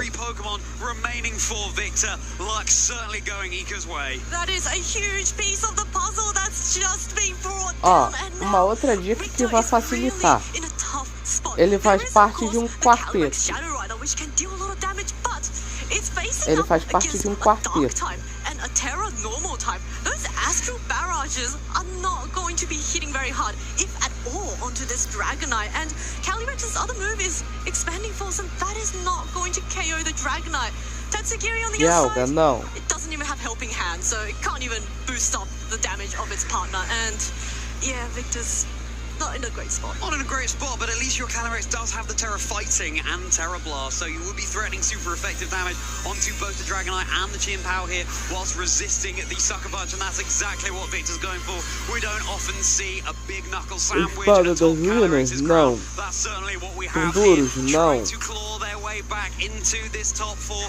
Another extreme speed, of course, Dragonite locked into that move, connecting into the Tatsugiri, just removing it from contention. Now Victor down to just the Rory Moon and the Calyrex Shadow Rider, or should I say, Fighting Rider. And now, here comes that Terra Blast, Terra Fighting into the Dragonite. How much is it going to do to this now normal type Pokemon? It's going to be enough to secure the knockout here, but all eyes move onto the Chien Pao. How much damage is it going to threaten right back onto Victor's Calyrex? Is it even going to connect? Is it going to be a nice good crash? We have the grenade boost, but you've got to get through two more Pokemon in the back body over on the Eco side of the field. Nice good crash. It connects down into the Calyrex, but it hangs on. Oh wow, look at this Calyrex hanging on, but that looks like it's in range of a Sucker Punch. Now, Victor is down to his final two Pokemon, that Roaring Moon, which has switched out, so it's lost the booster energy, and that Rillaboom, freshly switching in, does have the fake out pressure, sets up the grassy terrain, so it's going to offer a bit of recovery for all the Pokemon on the field. And cara, eu acho que vocês não vão acertar. Não vai nem passar pela cabeça de vocês. GG. O cara tá na final. O Iker tá no final. Congratulations, Iker. What a fantastically played 2 games. Just completely getting the better of his opponent and, you know, thoroughly utilizing how powerful the Sword of Ruin ability from the Chien Pao was, and just going for all of those super strong, super hard critical, not critical, physical hits, and with a lot of critical hits on top to boot. Just for good measure. Oh, you've got a feel for Victor though. Oh my goodness, the critical hit onto the Dondozo. I mean, who knows? That game could still have gone Iker's way, but we'll just never know. Without that critical hit, yeah, maybe Victor finds the advantage in that game, but with Iker up 1 game anyway, that's it. That just means that it's going to be Iker progressing through to the finals, but I really, really hope that Victor's still feeling incredibly proud of themselves, because to reach this stage of the competition, as stacked as it is, it's no mean feat. So huge congratulations to you, Victor. I know that we'll see some fantastic results coming out from you in the near future. It's been an incredible 2 games from both of our trainers, and I do wonder what would have happened had that critical hit not have landed. Qualquer dica que eu der agora vocês vão acertar. The extreme speed it did was about almost 30%. And, you know, não tem como dar dica sem vocês acertarem agora. Não tem como.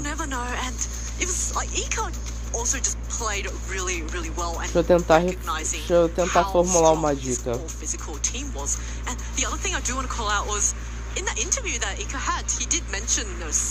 Ah, então é o que eu falei, Marlon. Qualquer dica que eu der, vocês vão acertar. Absolutely, and didn't even need the restricted Pokemon Zamazenta in either of those games. Huge mark of talent in a trainer to recognize when the time is to bring the restricted essa é uma dica que talvez quem prestou atenção são poucos. Mas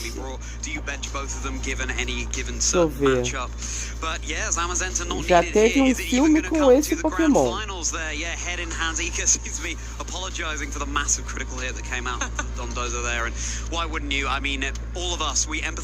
Já teve um filme com esse lendário.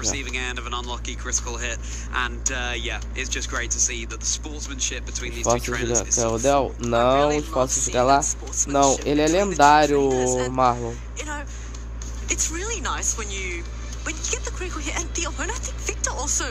Espadas da Justiça? Não. Cara, vocês nunca vão adivinhar, gente. Não tem. Nem adianta, vocês não vão conseguir adivinhar. Eu duvido que vocês consigam adivinhar.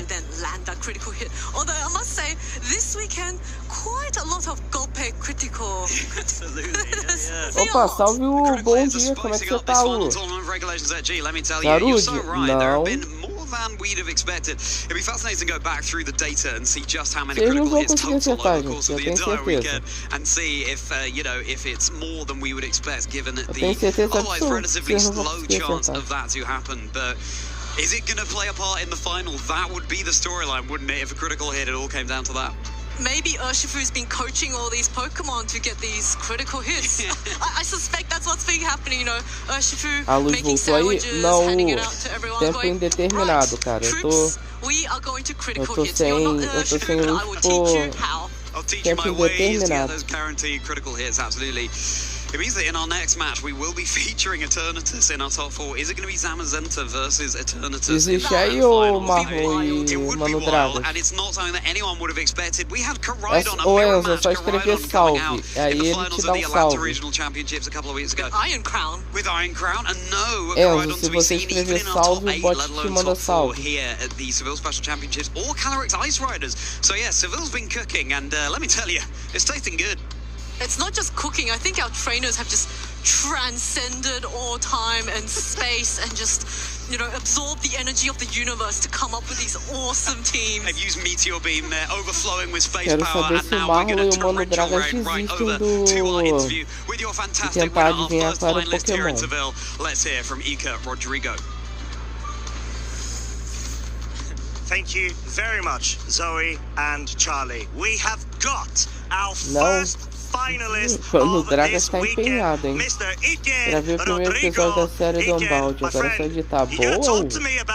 Já tem previsão de quando vai editar e postar?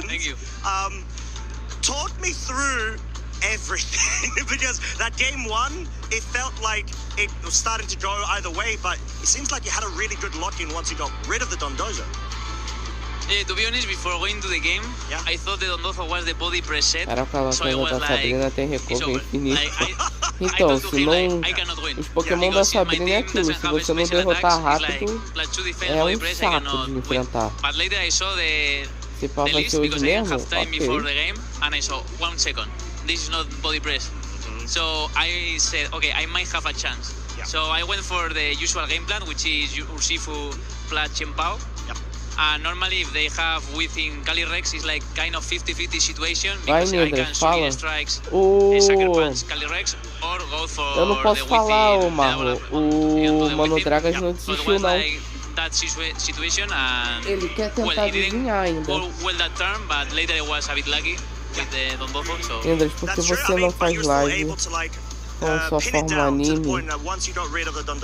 Tá falando o VTuber, Enzo? É porque não dá pra colocar ele no... na tela junto com os outros. Ou eu fico só com ele, ou eu tenho a gameplay ou alguma coisa de fundo, entendeu? Por enquanto, infelizmente, esse aplicativo que eu uso, ele não tem esse recurso de eu conseguir colocar. Eu desisto? Tá. Cá estava eu vendo o resumo do dia 1, né? No dia 1 do regional, quando do nada eu vejo num time aleatório de um cara, um Giratina. Vocês têm noção de que tinha um Giratina num campeonato? Boosted by Terra Normal, you had the Chiampao by your side for Sword of Ruin. You didn't even bring the Zamazenta at that point, and it already felt like against the Dondozo, it was a game-ending situation. So, what was running through your mind the moment that happened? Narra, pô. É só tirar o som ali na edição e colocar. My players are just keep attacking. I can go for Icicle Crash and maybe find a flinch. Não, eu falei que ele faz parte de um quarteto, o Marlon. E tecnicamente de negócio. Arceus não é parte do trilho da criação, não. Quem disse que eu Quem disse que eu te falei do Arceus?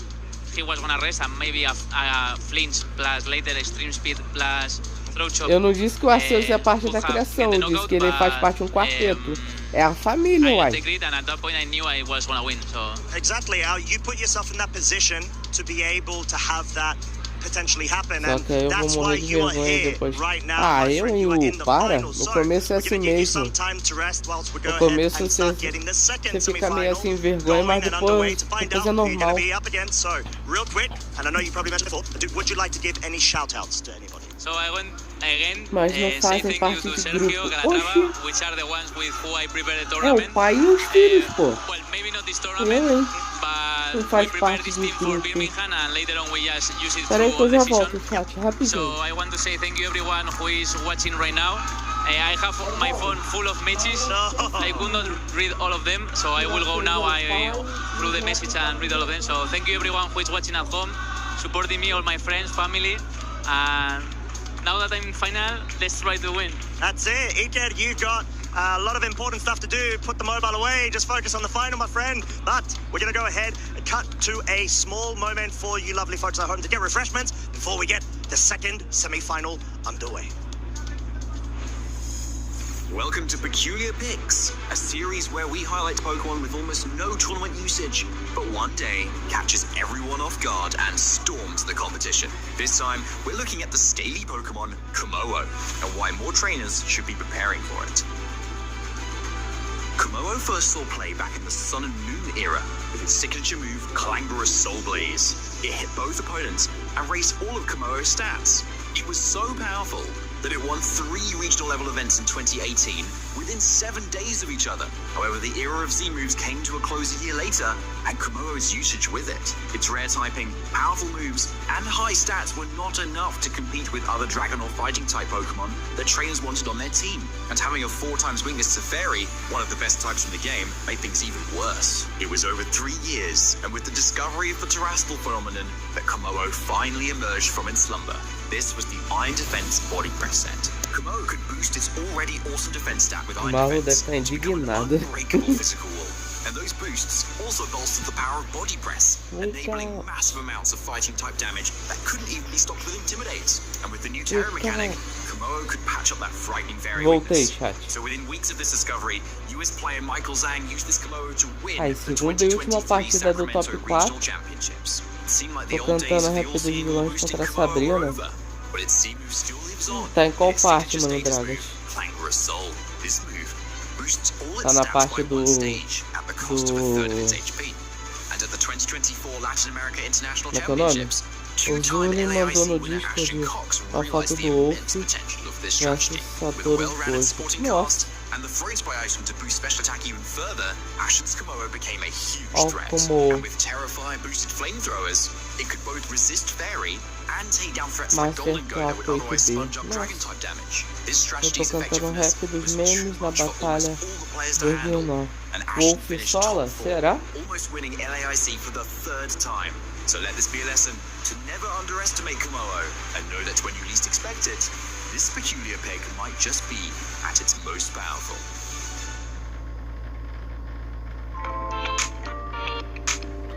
Vamos ver, né?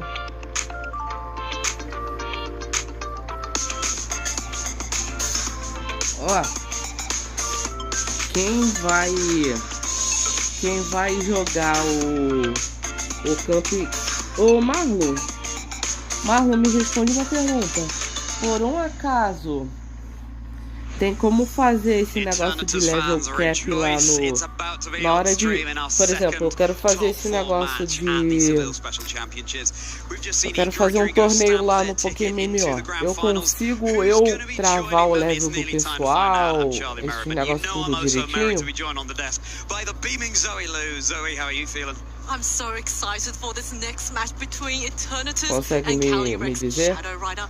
I do want to ask, Igual é no campeonato aqui, a gente tá vendo? as their pick? You know what, earlier on when it was in top 32, I was thinking maybe I choose this as my prediction to win the whole thing, but I thought, maybe it won't make it through, but now we're here in top 4, Então, and pra it could do. travar o I'm level gonna do call it now, pessoal. Eternatus Beleza, então... winning the final tournament major of regulation set G Tá, here in beleza. EU. Gente, eu já vou avisando, tá? O que eu posso avisar é, se preparem.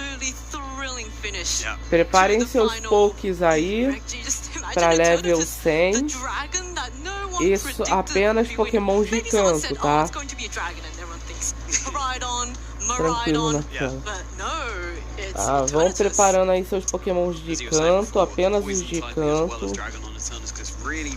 Que vem camp aí pra vocês. Só isso que eu posso ir adiantando.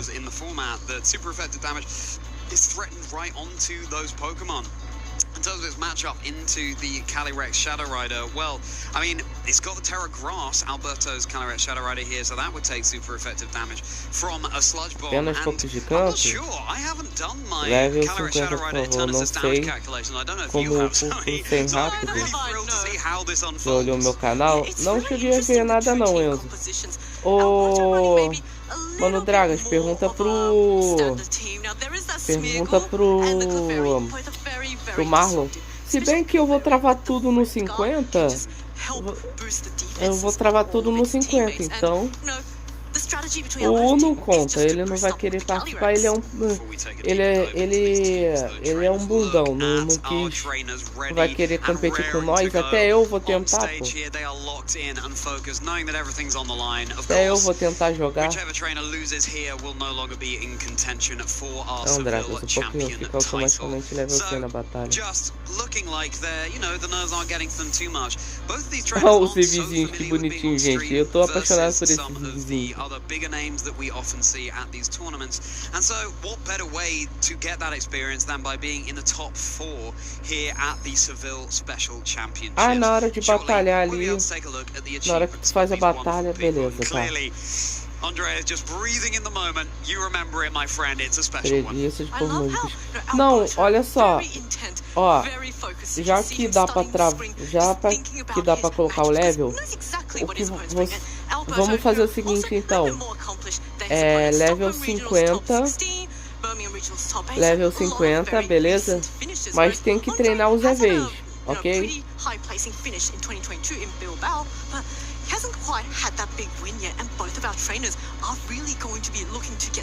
Ó, o time do Mano é Calyrex Shadow, Rillaboom, Mirror, Fudiago, Clefairy e Tornado.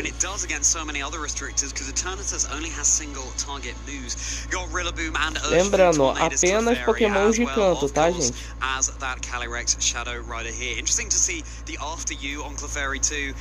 Como que treina é vez? Basicamente você derrotando um Pokémon, pô. Você derrotando um Pokémon, ele dá um tipo de evento, só tem que saber qual é. Entendeu?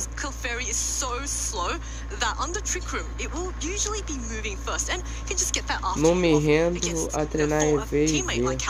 Ah, tu sabe, pronto, o time já tá pronto, Nindra. Calma. Eu vou fazer o seguinte, eu vou montar um negócio provavelmente pra mostrar pra vocês como é que vai ser. Ah, olha só que curioso esse aqui, gente. O time desse mano aí, ó, o cara tá usando um Eternatus, ó. Eternatus, Rillaboom, Incineroar, Urshifu de Água, Volcarona e Rorimum. O cara tá usando um Eternatus. É outro também curioso. Só que diferente do cara do Giratina, esse passou, né? Ele tá na semifinal praticamente. Putzinho. both of which Incineroar and Roaring Moon will be resisting. So I can Então, see eu these two vou... Pokemon being quite Fiquem ligados no Discord lá do canal, que eu vou soltar um... Eu vou, assim que eu tiver com internet de volta, com a luz de volta, eu vou soltar meio que um bannerzinho direitinho explicando como é que vai ser o campeonato, beleza? Mas vão treinando aí alguns Pokémons, ok? Vão treinando alguns Pokémons aí que vocês acham que vão ser interessantes, principalmente os de canto, tá, gente? Os de canto, assim, por enquanto a única coisa que eu posso dizer é nível 50 e de canto, tá? Futebolzinho. Gol! For our trainers in this top 4 of the Seville Special Championships. Everybody in the O venue, time já tá pronto, vai ser fácil, ok. E, o que eu posso dizer é level 50, Pokémon de canto, e vai ser estilo campeonato aqui, vai ser Double Battles, ok? Vai ser batalha em dupla. Ou seja, montem suas estratégias direitinho, hein?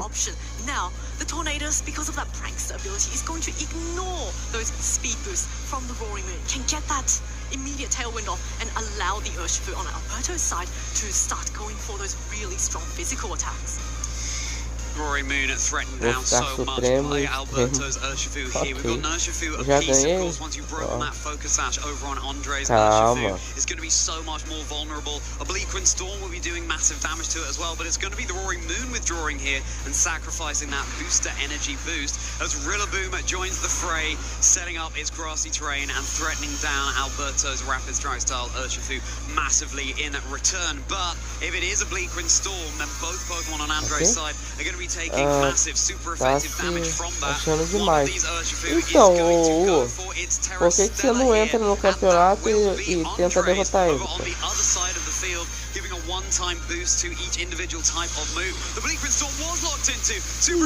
o Seth salvou muito agora. Já ganhei prêmio suco de uva. Connects into the Tornadus. It looks like it's going to be able to hang on through this onslaught with a sliver of HP. Vou ficar vendo só de camarote. Aí depois vai querer fazer pontuação, aí não vai poder, né?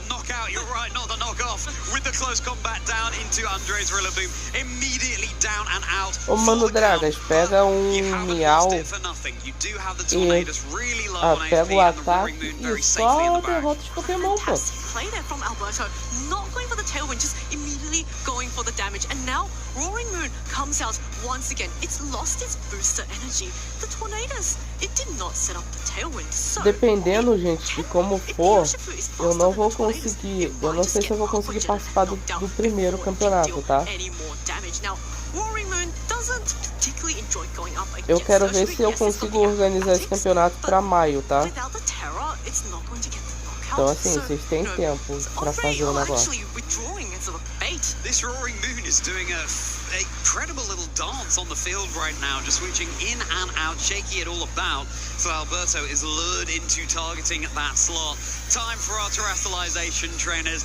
One of these Pokemon is going to go over all sparkly. It's going to be Alberto's Urshifu this time with its Terra Water. So it is enjoying the torrential boost to those liquid moves. And next moving will be the Tornadus. It sets up that tailwind, one for glory. And it's not the average going to be able to ir bridando os poucos. Não, eu disse que em maio.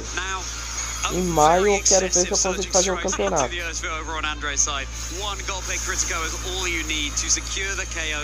Alberto may have gone for that Terra Water just in case the Roaring Moon went for an acrobatics, and whilst it may not have gotten the knockout, it still would have dealt super effective damage and put that Urshifu in really low health. And now once again the Roaring Moon has been dragged down into this battle, but this time there are no more teammates in the back. It is forced to remain on the field. Se você quiser, você pode fazer. Pode ir com os Pokémon do jeito que você achar melhor. Mas aí é estratégia, os itens, os negócios tudo. Eu tenho que só ver uma coisa. Se os itens são Ô Marlon, os itens são acessíveis? Tipo, eu, por exemplo, se eu com nada eu conseguiria pegar os itens tranquilos?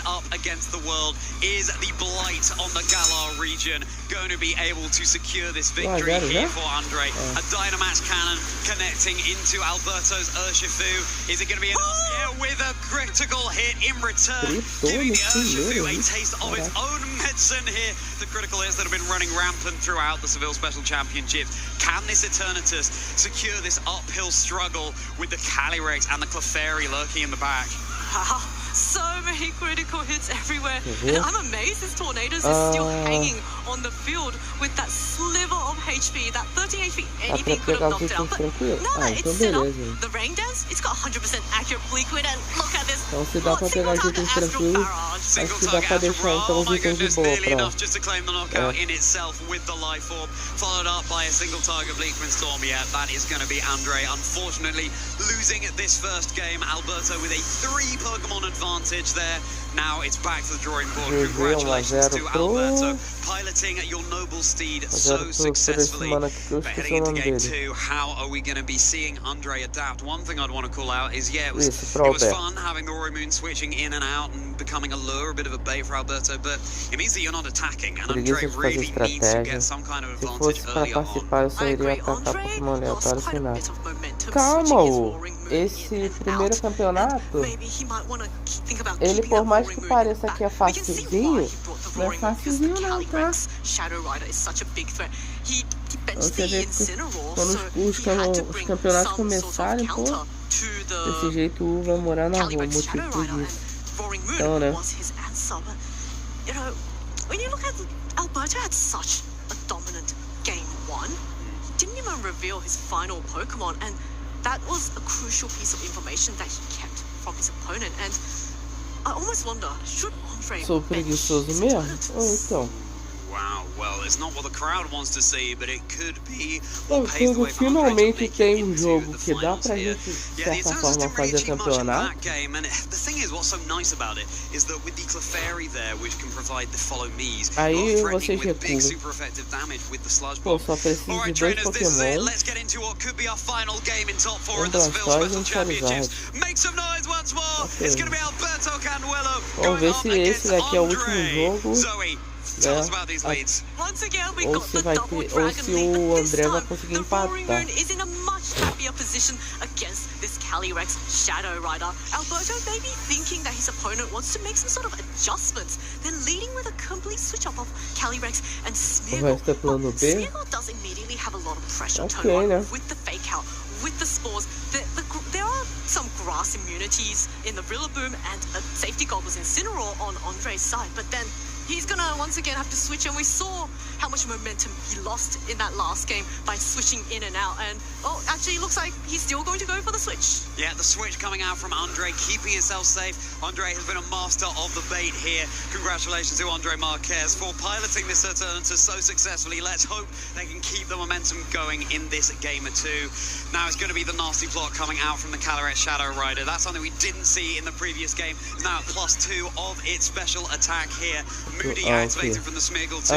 This Calyrex has a big target on its back. We've got the Roaring Moon threading it down with super effective damage pre or post terror, or with the knockoff and the acrobatics. Calyrex is very threatened by the Roaring Moon, but luckily it's paired up with the Smeargle. É apenas os Pokémon de decanto, só canto mesmo. É o que eu falei, Marlon, quando eu chegar, quando eu conseguir o negócio da luz de volta, eu vou organizar, eu vou falar direitinho como é que é, beleza? Tudo que eu posso te falar é fiquem nos Pokémon de canto. É só isso que eu posso dizer.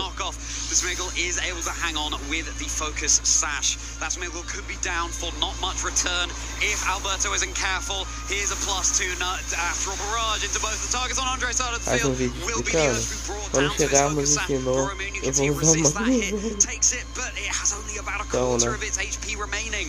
Urshifu now going for the close combat, very unnecessary damage onto this. É o que eu falei, eu tendo a luz de volta, gente, eu explico tudo direitinho, tá?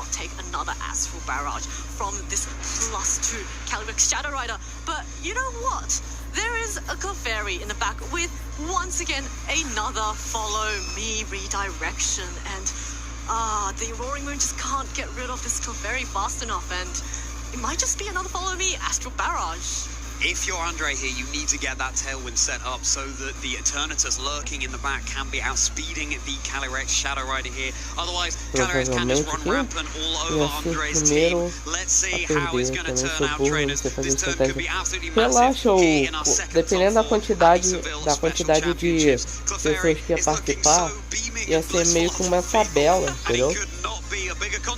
Eu vou espirrar, gente. All of the tension, all of the dreams of the trainers here in the venue. Time for the Terra Stella onto Andre's Urshifu right now. Is it going to be enough?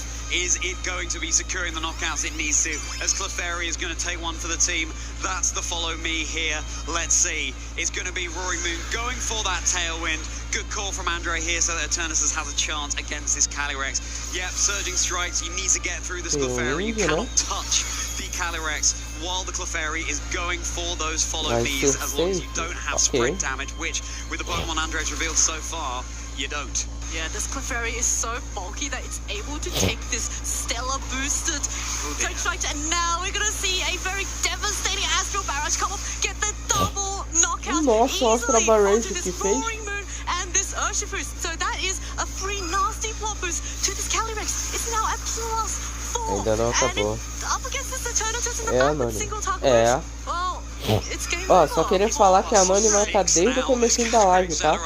With the, well, no, +4 right now, sorry, yeah, there was the one nasty block and the double knockout, but plus it could be online, surely. Estamos na penúltima luta, praticamente. Se o André perder aqui, aí é só a final que vai ter e pronto. One thing that can turn this around for Andre, it would be that Tailwind here. Hopefully, something like a Grassy Glide would be enough to secure the knockout onto the Clefairy, and that means you're hitting with your restricted Pokemon into the Calyrex Shadow Rider. But the Clefairy here, with access to the move Protect, might be able to predict that play.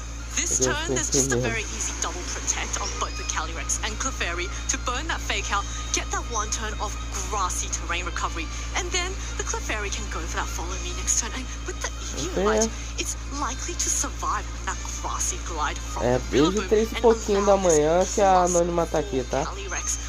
E falar nisso, Anônima, você dormiu? Você conseguiu descansar, Anônima? As soon as Andre makes a decision about what move to go for, but there is no protect. Okay, no protect, just a fake out into the Clefairy. Now, where is this Eternatus going to target? It's going to be the Sludge Bomb into the Calyrex, maybe predicting a follow me nonetheless, but that will be the poison onto the Calyrex there. Shame could have dealt so much more damage with something like a Meteor Beam, for example. And now we've got a +4 sua live mais famosa teve 220 visualizações. Dormiu? Boa! Conseguiu descansar então, né, ô Anônima? 220 visualizações, caraca! A Mimi.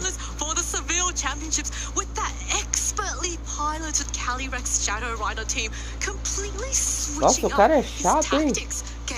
Ô, mano, favocina. Nossa, o cara ali enchendo o saco. Led with that Smeargle Calyrex, and all of a sudden, after one nasty plot boost, who A cares about Mimi. resistance? Não, quem vai a Mimi sou eu daqui a pouco. I have to say, I don't understand the Sludge Bomb targeting into the Calyrex there. If you go for a Meteor Beam, then you get the boost to your special attack, and maybe then you sweep through the Calyrex, and maybe with the Eternatus' boosted power and Tailwind advantage, then you're able to sweep through and take us to a Game 3, but Pega Miau, já falei, Mano Dragas. Going through Andre's mind in that situation. Just the fact that you've piloted Eternatus through to top 4 of a major event in Regulations XG is a massive achievement in itself. And really well played to Alberto too, of course. Não teremos X1 normal com qualquer pouco. Eu não vou a Mimi que eu tenho que editar, eu já tenho. Então. Aí é só pegar o nível, acho que é nível 27 ou 28, Mano Dragas. Que ele aprende o pagamento, né? Aí você só spamar esse ataque em todo Pokémon que você viu pela frente. it was just so well played the way. Ô Marlon, eu vou ver os negócios do... É o que eu falei. Eu vou montar direitinho, vou ter que organizar direitinho. Calma lá. Vocês estão com muita pressa aí, gente. Eternatus just wasn't able to provide the damage that it needed to. What Andre's team was really lacking in terms of the full Pokemon that they brought was spread damage. Would have been so nice to be able to target more than one opponent at a time. All you have as an option for that is Heat Wave onto the Volcarona. You also do have the Struggle Bug, I suppose, but that's more of a support move, damage mitigation rather than dealing damage. But should not see it come out, but when you've got a Tornadus there with the Bleakwind Storm and with the Rain Dance, probably the Volcarona, it's understandable that it's going to be bent. Primeiro episódio da série tá ruim, a maior parte dele eu andando pelo mapa perdido. Normal, todo jogador de Pokémon um dia já passou por isso. Pensa que é experiência, pra na próxima você já sabe como é que jogar. A Spanish player will win the finals. Wow. Zoe, I don't know, you're operating on another level from us all. You can see how much it means to Alberto there. But still, was able to remain relatively calm by the looks of things. And that's wonderful. The most important match is still to come, no matter how tired these trainers might be feeling right now. They've got to keep going. It's just one more. Ika and Alberto going up against each other. And I cannot wait to see how the teams fare. And Dragonite has made it to the grand finals as well. Not a Pokemon any of us were having our eyes on in Regulation Section. Shorts é bem interessante e recomendo bastante. É muito interessante. E um like. O pessoal esquece de deixar o like igual aqui, ó. Igual aqui. 7 pessoas na live e só 4 likes. Ó, 8 pessoas na live e só 4 likes. Cadê o like, chat? Eu tenho que ficar cobrando o like. Sério isso? Vocês tinham que entrar aqui na live já deixando um like, pô. Yeah, Unovan Frostmoth, I guess you could say. So, unfortunately, you won't be able to hear from Alberto after that game. So, that just means we're going to be able to get into the grand finals even more swiftly. Trainers don't, well, I mean, you can run and get some popcorn or something, get a snack, because we have a tiny little break now. But make sure you're seated and ready for our grand finals coming up just after this.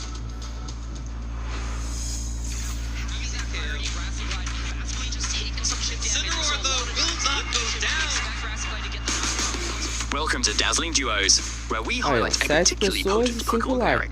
I'm David Partington, and this time we are turning to the Pivot Pals, Incineroar and Rillaboom. So why does the metagame seem to always revolve around these two?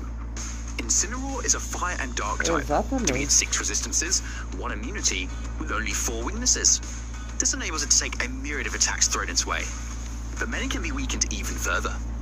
There's its ability Intimidate, removes Parting Shot, Will-O-Wisp, and Knockoff. All these tools make removing Incineroar seem like an almost impossible task, even with super effective moves. But against Water and Ground type Pokemon, Incineroar would rather wait in the wings. Enter Rillaboom. As a pure grass type Pokemon, it has more weaknesses than resistances, but that doesn't stop Rillaboom from being incredibly versatile. Its ability Grassy Surge sets grassy terrain as soon as it hits the field. Menos uma vitória pro Marlon. Making them incredibly strong. É mais uma vitória pra nós contra o Marlon, chat. Cadê o like, então? Strategies like those involving psychic terrain, which can shut down priority moves. Put Incineroar and Rillaboom together, and you have a duo that excels at disrupting almost any strategy your opponent has. Both of them move Fake Out, which prevents one Pokemon from moving that might otherwise KO your teammate. But this move can only be used on the first turn the Pokemon is on the field. And coincidentally, both also have an ability that activates upon switching in. So top trainers will make the most of this combination by pivoting each one on and off the battlefield repeatedly. This can be done even more effectively with pivoting moves like U-Turn and Parting Shot, allowing another Pokemon to switch in after the opponent has moved, therefore entering much more safely. So how do you jam this revolving door of Pokemon? Incineroar loves slowing your stats. So using a Pokemon with a Defiant ability, such as Annihilate, turns those annoying stat drops into handy attack stat boosts. Alternatively, Farigiraf can lend a helping hoof with its ability Armor Tail. Like Psychic Terrain, it blocks priority moves, but can't be overridden by Rillaboom's Grassy Surge, ensuring your attacks keep coming. And using Dragon or Fire-type Pokemon can resist the powerful Grass and Fire-type attacks this duo dishes out.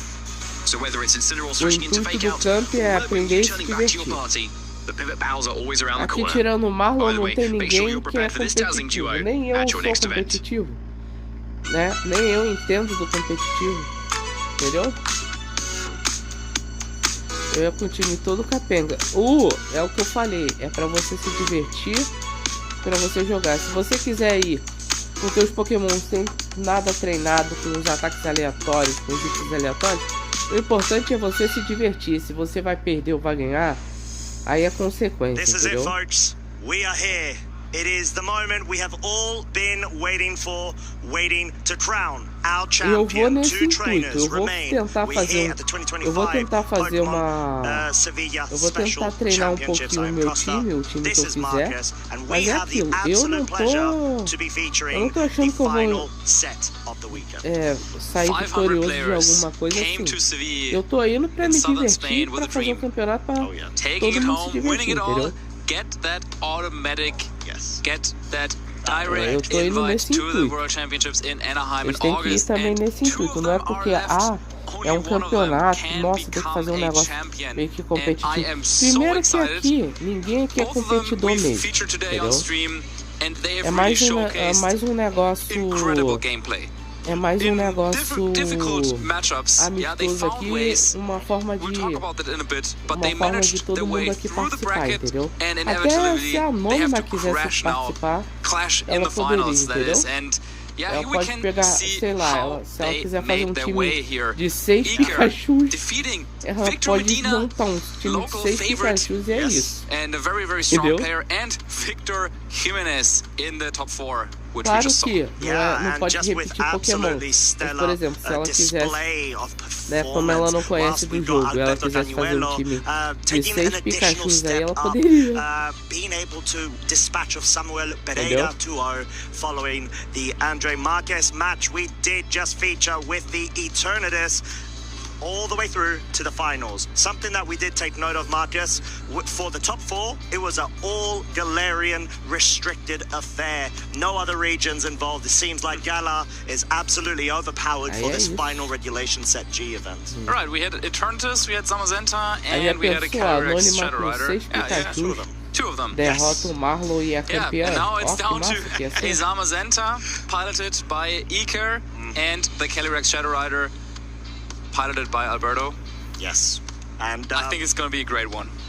It genuinely will be. I'm completely confident, apologies about this. I'm clearly so overexcited about this because, yeah, I think being able to have these trainers just display so much high-level advanced competitive plays when it comes to all of the very powerful trainers we've had, both old and new, because we've had quite a few newer trainers that didn't have that many accomplishments absolutely take down titans, and that's what this is all about. It's just being able to face the challenge head first, headstrong, and just focus on the game ahead of you. Yeah, for Iker and Alberto, they are no stranger to the highest level of play. Both of them have finished in the top 8 of majors before, but this is an incredible opportunity for both of them. This is the chance of them to go down in the history of VGC, in the history of Spanish Pokemon play as one of our champions. And they have been like cheerful before, also in the interviews, and I think they have displayed a very good mood, but they must know how much this would mean to them. Taking home a championship like this in their home region is something that just feels incredible. There's hardly anything else that can match this feeling for a competitive Pokemon player. And yeah, there we can see how well they did in some of the previous tournaments. Iker with a little bit of a smile on the right side, Alberto giving a little bit of a peace sign there on the left-hand side. But right there, we don't have the Sevilla results just yet. They are both finalists, of course, over this weekend, but only one will run away with the #1 title, that direct World's Invitation, like you said, and their name crafted into the history of VG.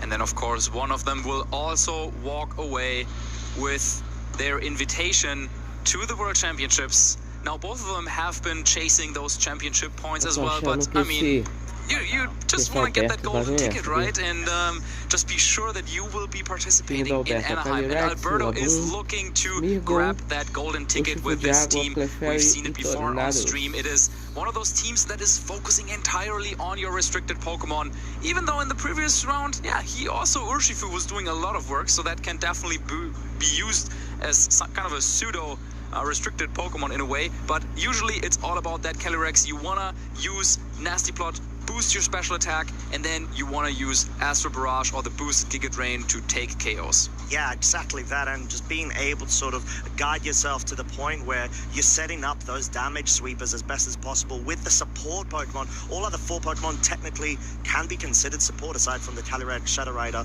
and the Urshifu, even although Rillaboom's a bit mixed role because it can offer damage output, but yeah, you want to be able to correctly identify the tools that you need to be going up against. Iker's full physical 6 Pokemon, Zamazenta led, Rillaboom, Pokemon Half-Flame, Urshifu, Chien-Pao, and the Dragonite. We've just seen Iker go from stride to stride, absolutely wall breaking through his opponents. Question is he going to be able to do the same versus Alberto?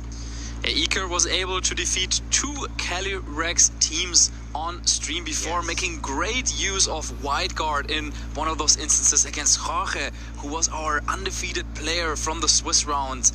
And yeah, he showed that he knows how to deal with Calyrex Shadow Rider, but is he ready to take down a team like this, which is a little bit unconventional?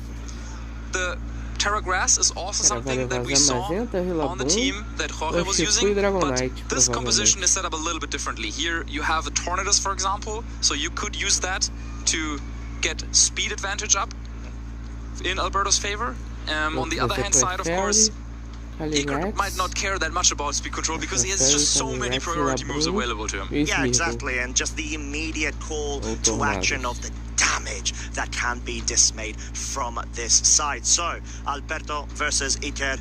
We know that you've got a lot of experience when it comes to these 6 Pokemon that Alberto's piloting. So what would be your thought process going up against such a physically offensive Pokemon team such as Iker's? Yeah, so I used the same team at regionals in Birmingham, and I actually just hit up my little group that I was practicing with and asked them what they were thinking about the matchup, and they said, yeah, with Smeargle and Calyrex, it might be doable. Also, yeah, Urshifu and Calyrex might play a big role. Alberto agrees that Calyrex should come, but is pairing it up with Clefairy as support as Iker goes with Rillaboom and Chien-Pao. Yeah, and a couple of things to already call out. We've got Fake Out available on the field. The Clefairy is of a set that doesn't actually have Sing that we've seen earlier on in the broadcast today. It's got After You, which at this point won't really come to fruition in its usage. Yeah, here in this position, you kind of always want to go for a double protect. There's not that much then that Alberto can gain here from making a read, but if it goes wrong, then it can go really, really wrong, and the battle can be over very quickly. There's the threat of Fake Out. There's the threat, of course, of a Throat Chop or Icicle Crash coming in from the Chien-Pao. So you're just going for a double protect. Make sure that that's not happening, and then we can start playing the game properly. Start from turn 1, from turn 2. Exactly that, and you know, just being able to nullify the use of the Fake Out, to be able to reprioritize things, have the redirection available, and potentially either go for the damage to break the Focus Sash or set up the Nasty Plot. So what would be your thoughts going into this? Which one would you prioritize of those 2 choices? So as long as there's no Zamazenta on the field, you kind of want to get damage off with Astral Barrage, because what can end up happening is that if you focus too much on getting the boosts and then Zamazenta hits the field, it can just go for Wide Guard to stop your damage entirely. Yeah, as we're actually going to definitely be seeing that Alberto is agreeing with yourself there, Marcus. We'll be breaking the Focus Sash. My lord, that is so much damage, especially on a Pokemon that resists too. The Icicle Crash will be connecting onto the Clefairy, and the U-turn, rather than trying to prioritize picking up the KO with a clean Woodhammer there, wanting to get that pivot action going, bring in that 3rd Pokemon to be a bit more refreshed, but most importantly, to adapt the board state, and that's the Dragonite. Yeah, Clefairy makes it through the turn, and you kind of wonder, is this what Iker planned for? Because bringing in the Dragonite, there's actually a couple of things that could happen here. So Extreme Speed has the highest priority of all priority moves that could be used. Would even go before a Follow Me, so in theory, if for whatever reason Iker decides my opponent is going for a terrestrialization, he could go for an Extreme Speed into the Calyrex, bypassing the Follow Me entirely. Another option would be you go for Extreme Speed on the Clefairy, knock it out, and then you use Sucker Punch into the Calyrex Shadow Rider. So there's a lot of pressure right now on Alberto, and even though he has Follow Me available, there could be ways for Iker's priority attacks to just knock out Alberto's restricted right here. Yeah, and actually, the first terrestrialization will be revealed. It's Alberto's grass typing on the Calyrex Shadow Rider, followed suit by Iker's side with the Dragonite. We kind of expected it at this point. You want to be able to maximize the damage output of this friendly, but in this case, highly threatening dragon. Did he make the read? There is Extreme Speed, but where is it going? It's going into the Clefairy. It does pick up the KO, and now we're going to find out surely to see the Sucker Punch. Like you said, going for the read, go for the Icicle Crash, but no, it's just going to be the safe Sucker Punch. The fact that the Calyrex has terrestrialized outside of its Sucker Punch weakness means the Dragonite's going to be better placed in the subsequent turn. Yeah, Qianpao will go down, which means Calyrex on Alberto's side gets a boost to its special attack, but Dragonite avoids any damage completely thanks to the terrestrialization. And now that Calyrex is terrestrialized over on Alberto's side, Extreme Speed is just a clean KO from this range. So Alberto has to be very, very careful in this position. Yeah, as right now, we've got a couple of different choices as we can see on the screen. Tornadus and Smeagol are the Pokemon that Alberto's got in the back. Which one do you want to prioritize? Do you want to try to go for that Tornadus? Go for the damage or the Smeagol? Sabe o que eu acho engraçado? Vocês ficam perguntando aqui pelo chat, mas gente, é só lá no Discord tem call de voz, é só vocês virem lá. O nome dele é Miguel? Não sei. Troço assim, fazendo esse tipo de coisa, eu nem vou atrás, Anônima, porque eu acho um troço tão ridículo o pessoal fazer um negócio desse, sabe? Eu quero gastar meu tempo com outra coisa. And then the Rillaboom, on the other hand, for the additional priority in the fake out, let's say, disruption potential. Is Alberto getting a little bit nervous, knowing that this is a very shaky position that could just one mistake, one slip up, and Iker will take this game one because all the damage on Alberto's team is relying on that Calyrex. You cannot afford to let that Pokemon go down at whatever cost. Yeah, and that's sort of what you need to be able to calm yourself with, make those high-stake decisions, especially when you know that a title is on the line. We're going to have to try to figure this out. The redirection potential is really nice to be able to avoid the scenario, but Alberto just needs to get through this turn to be able to feel it, let's say, a bit less of pressure. But with Rillaboom joining the field for Iker, there is fake-out pressure, and it's really tough to play around the threat of a fake-out and Extreme Speed, and that is what we're seeing. Eu falei pra você, eu não sei se o Marlon tem, mas se o Marlon estiver lá no Discord, entra lá no Macau e fica junto com ele, pô. É muito melhor do que vocês ficarem digitando.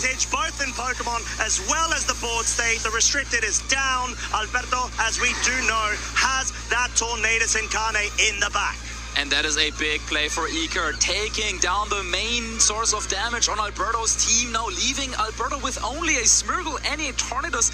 Now, we've seen comebacks before, but I feel like this will be really, really tough for him, and it all came down to the fact that Iker was anticipating his opponent not to protect the Calyrex, because something that Alberto could have tried was to protect Calyrex the previous turn, take the fake out with a Smeargle, and then go for Follow Me the next turn, draw away the Extreme Speed, and then you have a Calyrex that can probably take a Grassy Glide and go for an attack, but there was still a Zamazenta waiting in the back for Iker as well. So Iker just in a very dominant position, making a great play, and this Extreme Speed might just end the game. Yes, as it does. Pick off the Smeagol. It is down for the count. Tornadus. Sure, will have a potential option to go pick up double connect, which it does with the Liquid Storm. And even at this point, it's just a negligible amount of damage. Sure, you get the speed drop on the Dragonite.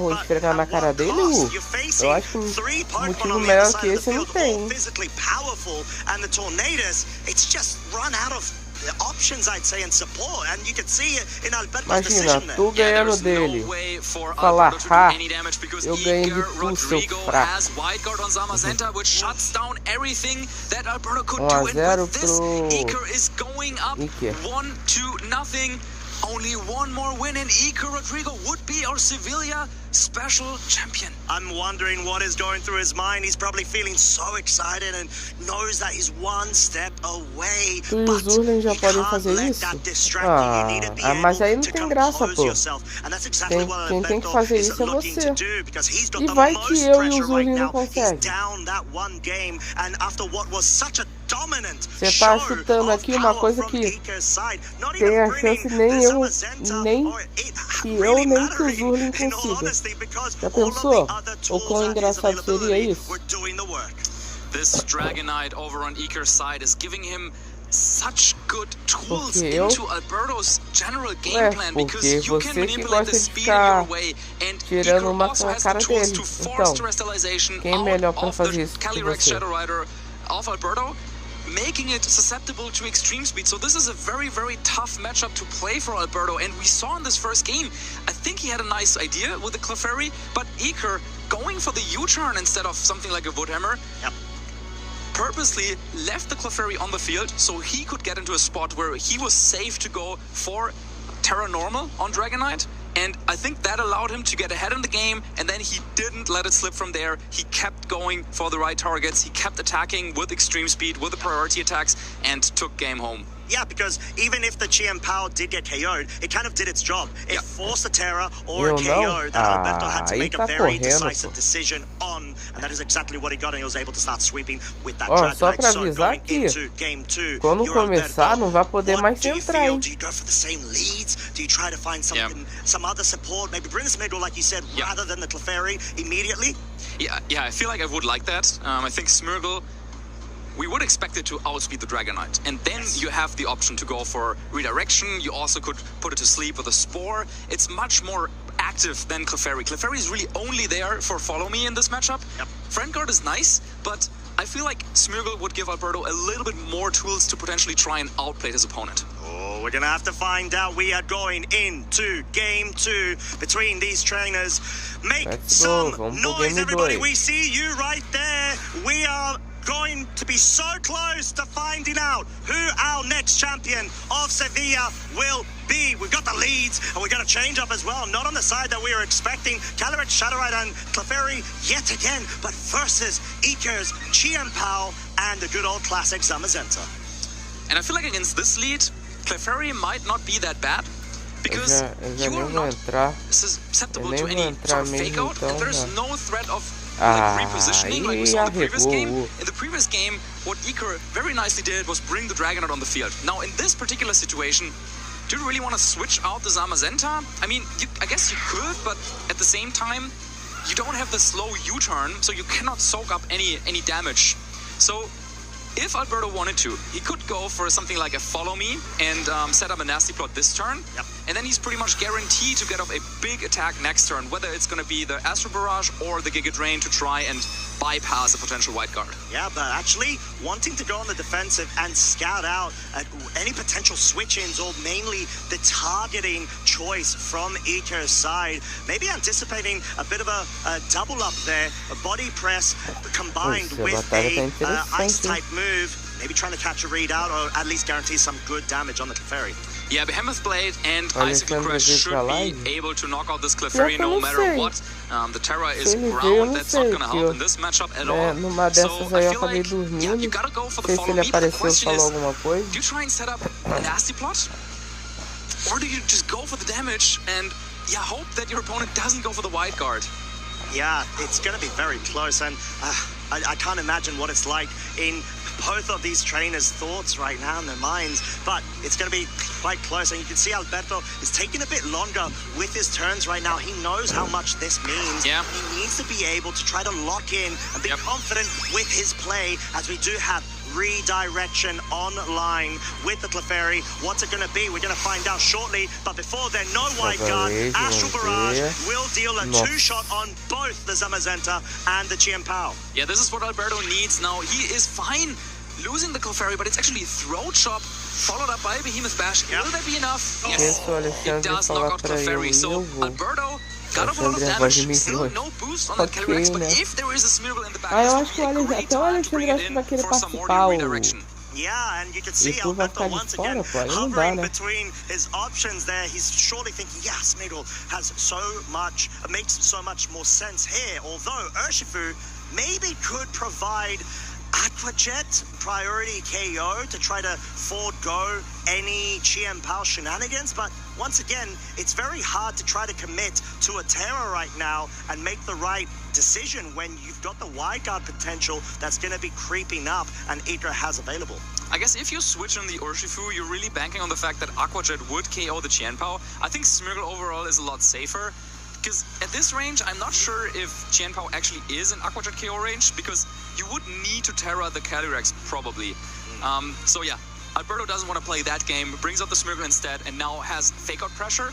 There could be a Terra Ghost on either Pokemon on Iker's side, so that is definitely something to watch out for. Yeah, and this is something that we've seen Iker take advantage of in previous sets as well earlier today, and that's sort of the viability of running the Ghost Terra in particular on the Zamazenta, which sometimes can be Dragon Terra, so we're going to have to find out if Alberto is going to fall short and get caught out of a read right now. And this could be another one of those wide guard mind games. Will Iker try to protect its teammate Chien Pao with a wide guard from Zamazenta, or is it gonna be a Giga Drain maybe from Alberto to try and call that out? Yeah, as we actually have the switch out here, Iker wanting to finally play a bit on the defensive here, gets that switch in, the Rillaboom with the grass terrain is on the field, and the wide guard is the choice from the top dog, wanting to prevent any damage coming out, in particular both to itself, but most importantly in the second slot. Smeargle going for Follow Me, and there it is, Giga Drain into the Rillaboom. It's going to be able to tank that quite nicely, and even though the grass terrain's on the field, to further promote the damage output of the Giga Drain itself. Yeah, pretty safe play by Iker. He kind of goes for the third option. He isn't going all in on, you're gonna use that move or that move. He says, okay, no matter what you use, if you use Astro Barrage, that's great. I can wide guard and protect my team that way. If you go for Giga Drain, well, it's gonna be in a resisted Pokemon. So the only real punishment would have been a Spore into the Zamazenta. But yeah, that just seems very, very risky for Alberto. So Iker repositions nicely, brings in Rillaboom, now has Fake Out available against Smeargle.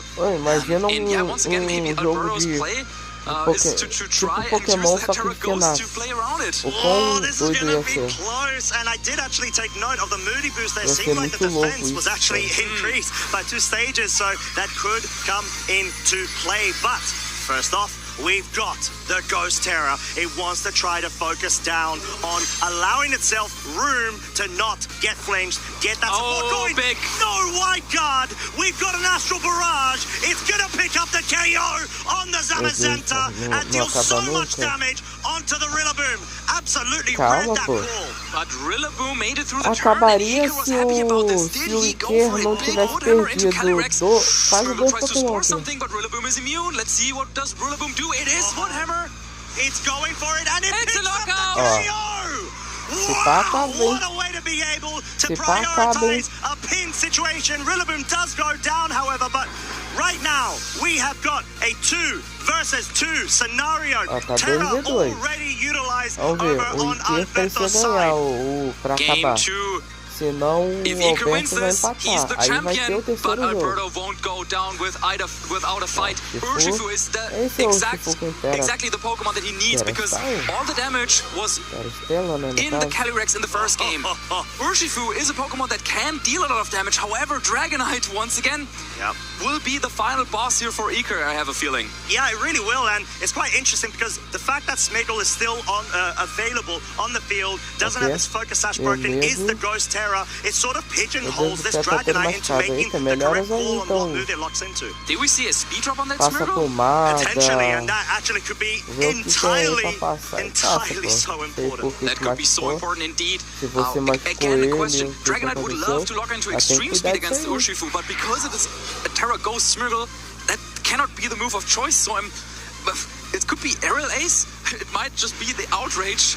We've seen that before, but this is a tough situation to navigate. That might have been an indication, the fact that there was a follow me there rather than a spore priority because of the speed drop. But that Aquajet is enough to pick up the KO on Chien-Pao. And this does mean whatever move the Dragonite has locked into, it will be redirected to the Smeagol. And it does look like it is indeed the aerial ace. Teremos o terceiro jogo. And the defense boosts on the Smeagol. Oh, but the speed drop. So now definitely Smeagol will be slower than Dragonite. Oh, no. Which means that, well, are you gonna try and survive the aerial ace? You got the defense boosts, but I don't know if that's gonna be enough. Surely Iker will target down the Smeagol, right? Yeah, I mean, you would think that is the case, and it's just going to be down to whether the Dragonite can quickly dispatch of the Smeagol and then open up its horizons to be able to swoop in and pick off that Urshifu, which cannot terrestrialize outside of its fighting type. It is a 1v2, but once again, it could be one of those situations where Dragonite just doesn't care and takes the game home. Let's see. Ooh. It is the detect coming out. Okay, trying to catch, targeting into the slot, but it's enough! It's enough to pick up the KO. He does not fall victim from it. Look how happy and ecstatic he is right now, absolutely calling it. We have seen Alberto remove his headset. It sort of sums up how he must be feeling right now. And there's nothing he can do at this point. Aerial Ace will come out from this Dragonite. Some searching strikes, but Dragonite will be the Pokemon that will mean victory for Iker, as he's just one move away from becoming the Sevilla champion. One move away, and that move is Aerial Ace. It's enough! Iker Rodrigo is your 2025 Sevilla Special Champion!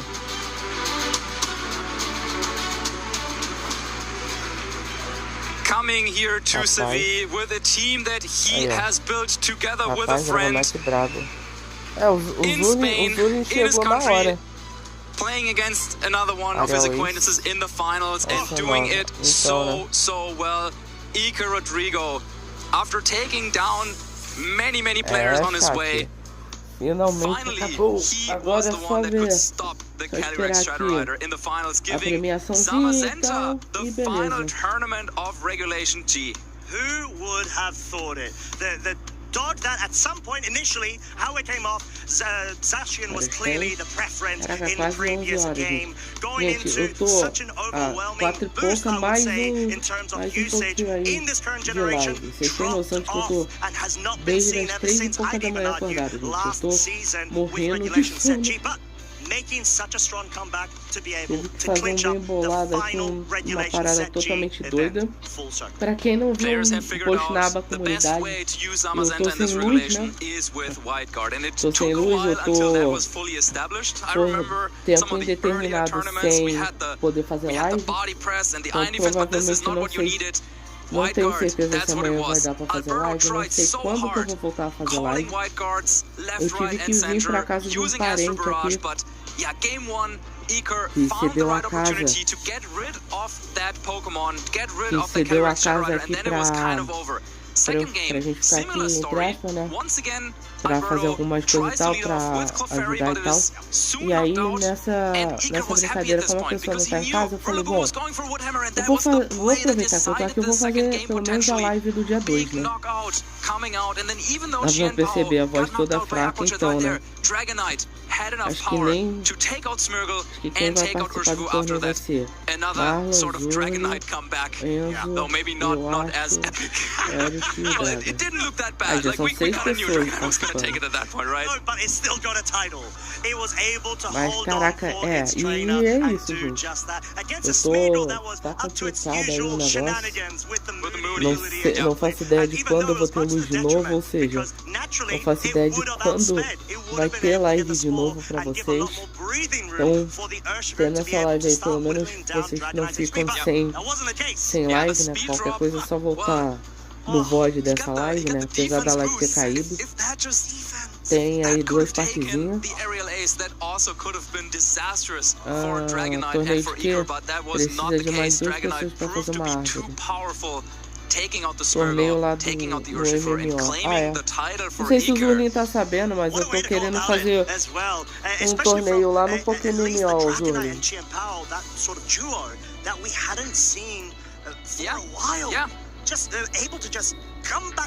O que eu posso dizer por enquanto é, se você quiser participar, vai treinando os Pokémon de campo aí, que vão ter um torneiozinho lá pra gente fazer.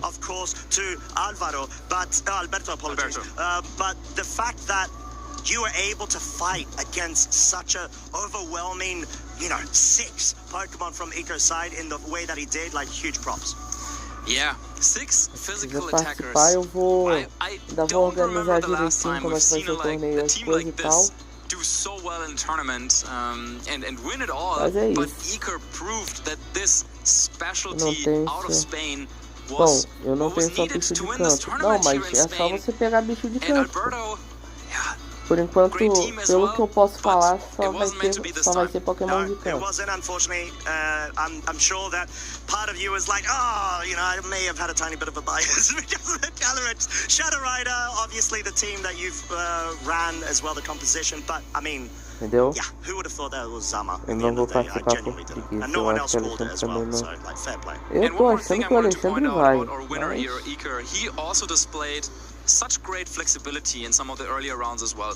He knew, for example, against the Dondozo, traditionally speaking, a very tough matchup for Zamazenta, because with Unaware, you ignore the defense boost, and yeah, you just really don't have that great damage output against Dondozo, especially if it's one with the Rocky Helmet. But Iker knew what to do, didn't even bring the Zamazenta to some of the games, and yeah, he just had it figured out. He had it figured out against Jorge, he had it figured out against the Dondozo in the previous round, and now also against Alberto. He just didn't let go. He knew exactly how to play against these Calyrex Shadow Rider teams, and I think that's really ainda vou montar direitinho o negócio, mas assim que voltar esse negócio da luz, o que eu posso dizer é que eu tô querendo fazer esse campeonato pra maio, entendeu? Então assim, não tem tempo aí, nós estamos quase em maio, eu tô vendo se eu vou fazer ali pra metade de maio ali, entendeu? Eu vou fazer um negócio direitinho, vou fazendo uns negócios pra vocês verem. Eu ia levar um Skate pro torneio. Ué, pode levar. É de campo.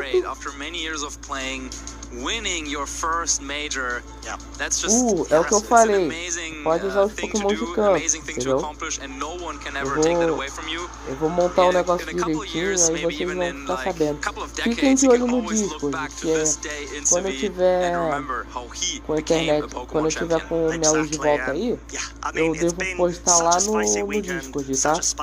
Pra ficar melhor pra vocês verem e tal. A really good way, in my opinion, to genuinely close the chapter and move on from this current regulation set. We had so many fantastic surprises that came to the fore. Who would have thought Eternatus back-to-back EU major events, making it to day 2 on the actual graphic usage stats and coming so close. Top 4, Marcus. Who would have thought an Eternatus in the top 4? Definitely not me. Yeah, another great story coming out from this event, and it was a little bit of a question that I had to myself. At this point, it's the last tournament of the format.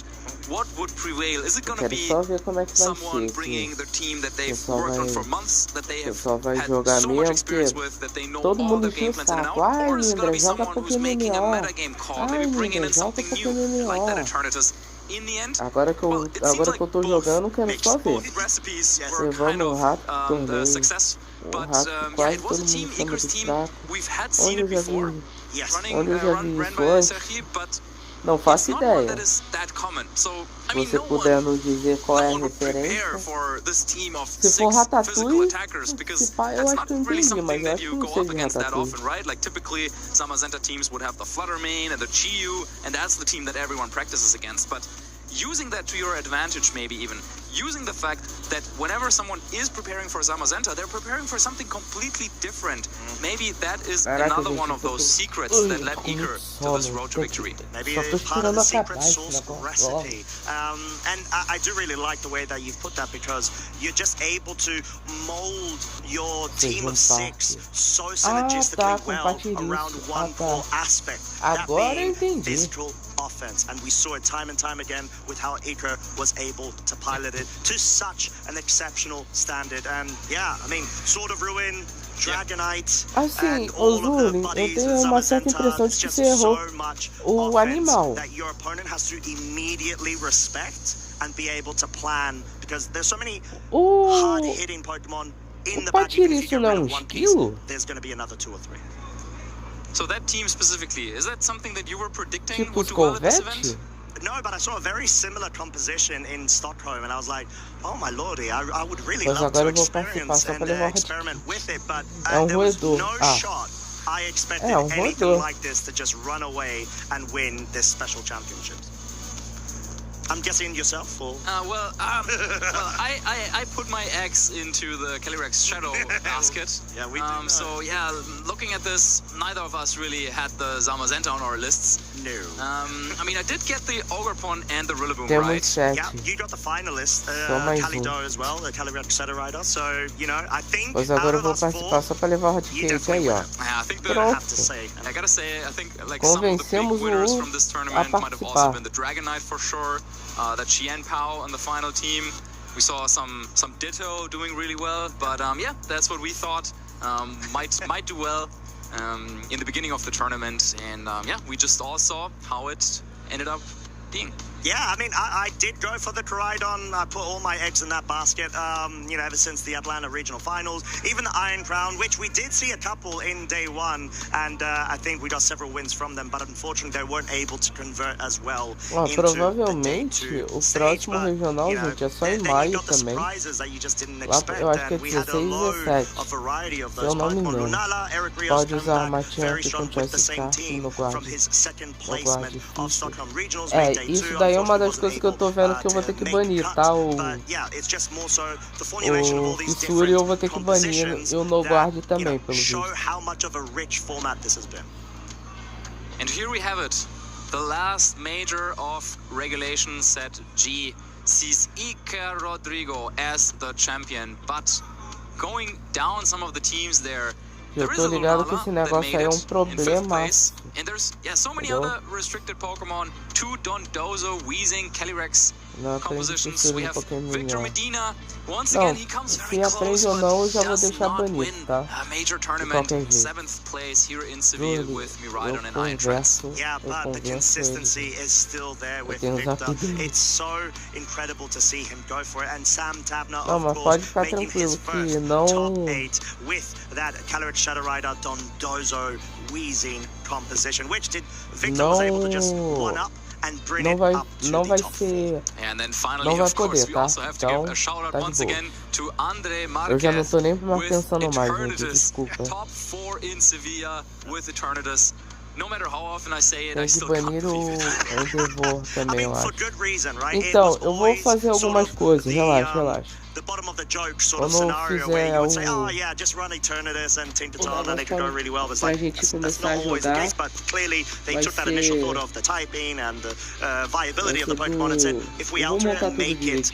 deixar. A Fissure é And uma two das coisas players, que eu of notar que course, não vai they poder. deserve all the praise, they deserve all the applause and all the prizes.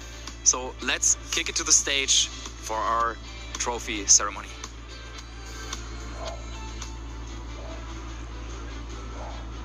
Thank you, Costa and Marcus.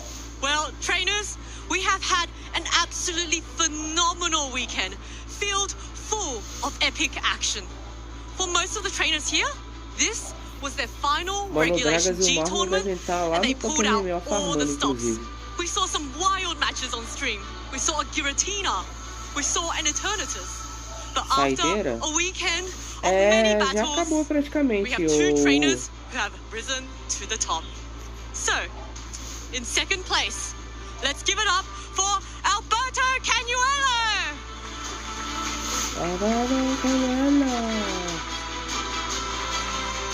Alberto, congratulations for placing so high at a major tournament. You've gone so far. Do you feel proud of how far you've come? Saideira, Yes, of course, I feel saideira. very proud. That's amazing, and I'm sure we'll be seeing more of you in the future. So, once again, congratulations, and I'm sure we'll see you on the stage again. So let's give it up one more time for Alberto Canuello!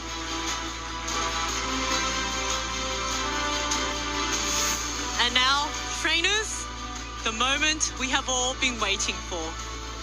One trainer has risen above the rest.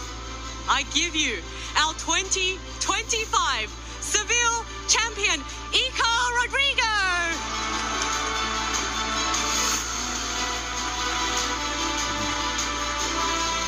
Ó, o cara todo felizinho que ganhou. Iker, congratulations. This is your first major win. How are you feeling? To be honest, I still don't believe it. I was not with expectations to be champion. But, well, I was lucky with the matchups and I played well, so... Well, you had such a phenomenal team. Can you tell us a little bit more about your approach to, during team preview when you saw your opponent's team? So I think it was a good matchup because it's more or less the same as the one I played on top 16. So I was Nossa, que doido. pretty confident about the game plan that I need to do, and it works. So it worked. And now you have a direct invite to the World Championships. Are we going to see you at Worlds? Yeah, hopefully. Yeah! Congratulations once again, Iker. That was a phenomenal achievement over the whole weekend, and good luck at Worlds! Thank you. Então, era. Isso era pra Now, ter trainers, a partida de we are Enduro, mas foi almost at the descartado. end. But it's not quite over yet. Ok, evolução do So, Dito. we're going to cut to a Engraçado, né? very short break. Descartaram But a evolução afterwards, do we'll be Dito, back up on mas in the lounge, fizeram and uma we'll be wrapping up evolução pro Dance Park, this show. que não So, tem. see you shortly after the break. Só acrescentaram mais um DU na frente. Só.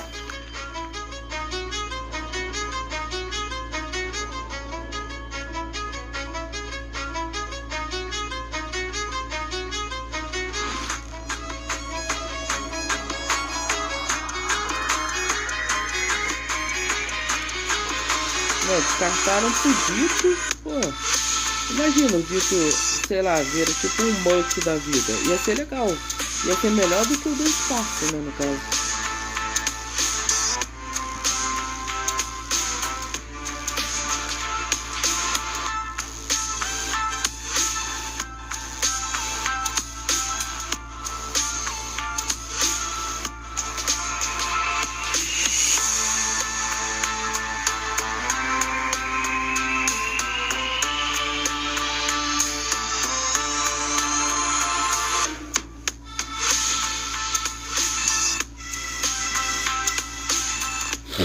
Acabou? Eles vão só...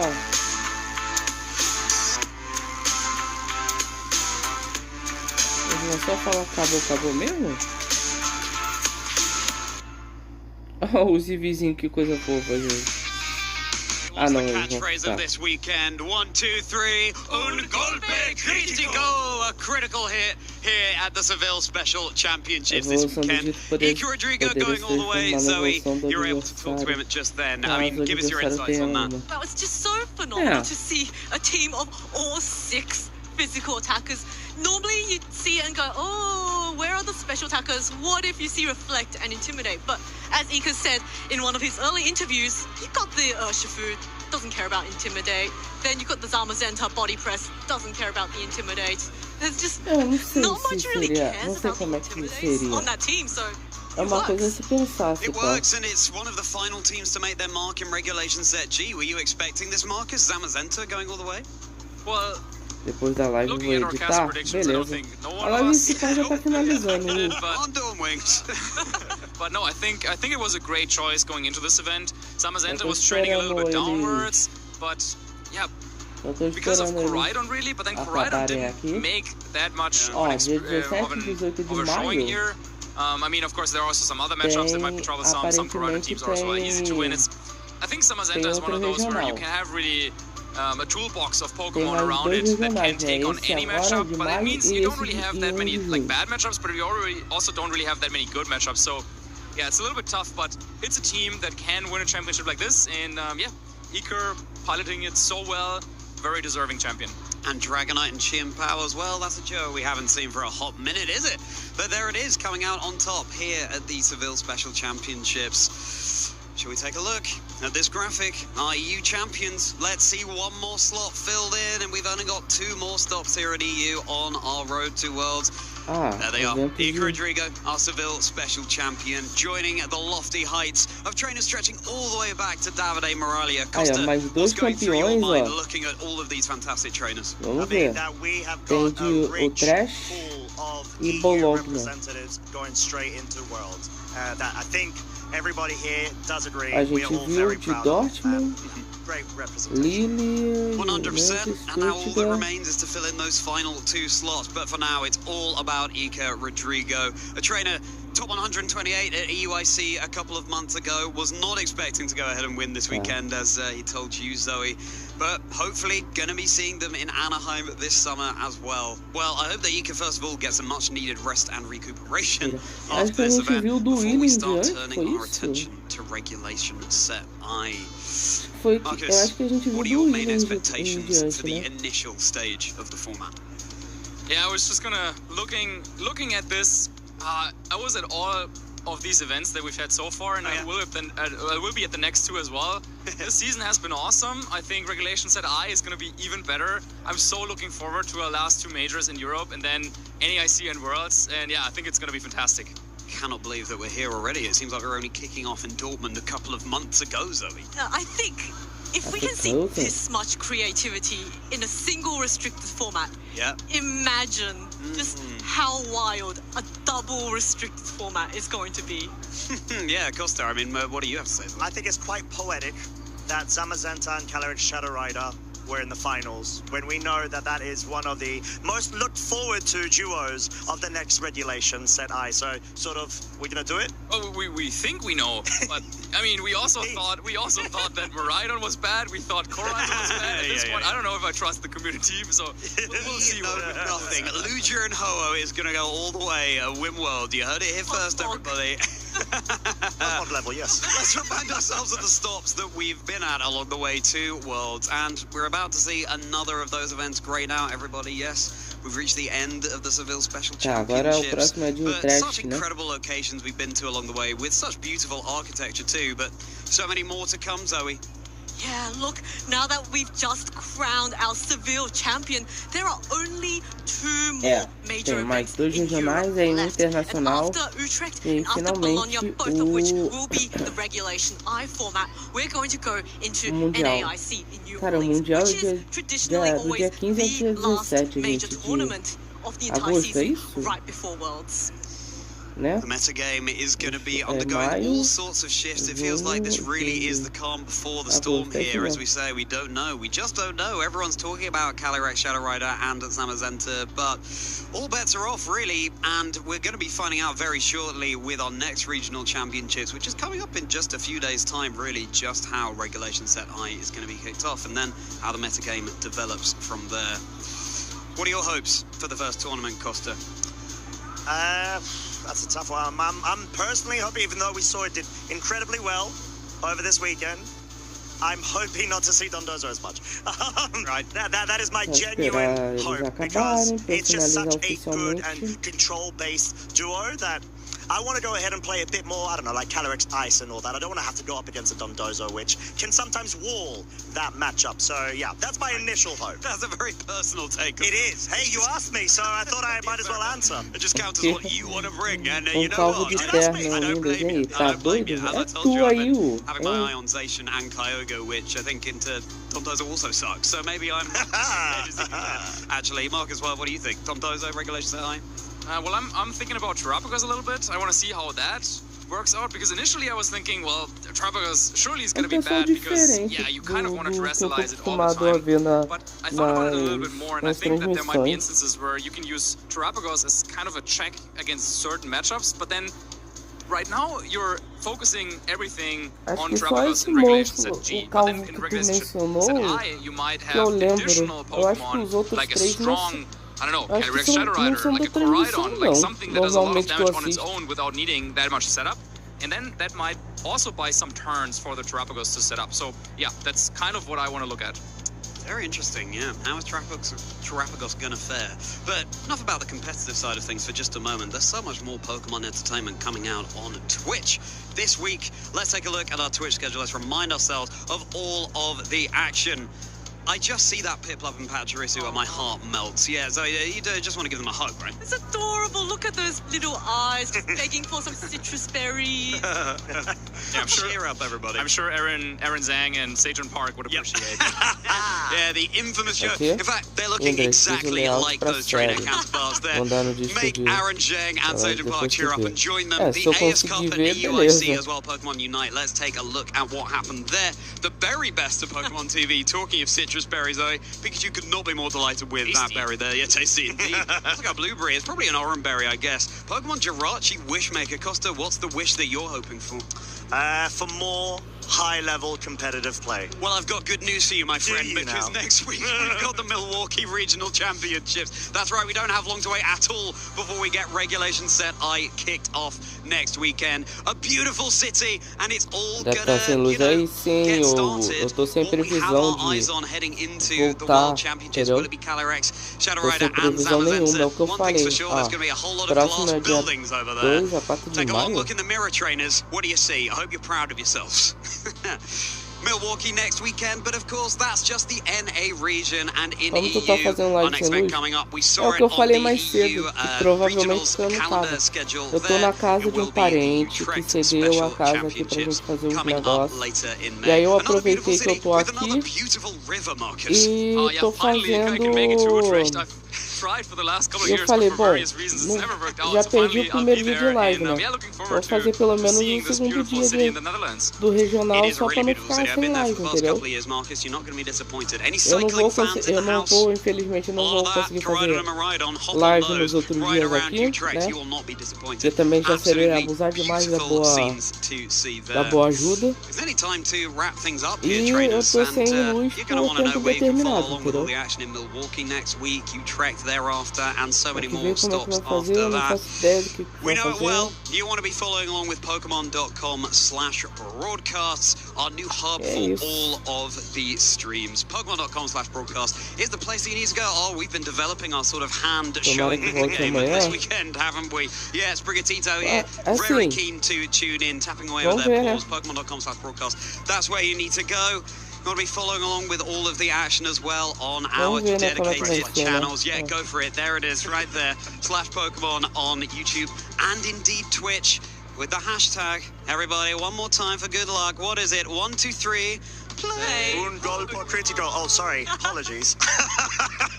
Well, hashtag play Pokemon. Yes. I think was the answer. Wasn't so clear. serious. Yeah. Well, if that's one way to land a critical hit, Costa, is to say Eu queria something muito que totally voltasse different amanhã, from the other three of porque us. So, amanhã, very super effective on us. Everybody, I've cooked up one last joke for you. You ready? Always ready. Yeah. Amanhã seria a live do Rayquaza. Sim, amanhã eu iria atrás do Rayquaza, né? A gente, aí, capturando o Rayquaza, oficialmente, eu terminaria o Emerald e na terça a gente já começaria o Platinum. Pois voltei, tava usando Dragon. Ah, boa. Okay, you gotta laugh, We're good, we're in Marcus' good book. That's what we want to see. Thank you so much, Zoe. Well, everybody, thank you so much for joining us here. What's going to happen next on our road to the World Championships? Você vai ficar impactado quando você enfrentar o time do U, tá? É um time nunca antes visto.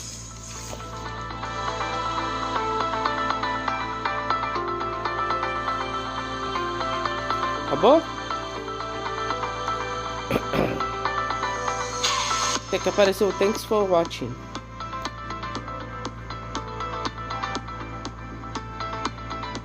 Não era pra ter contado o teu time, o... Eu vou mostrar o valor do Raticate aqui.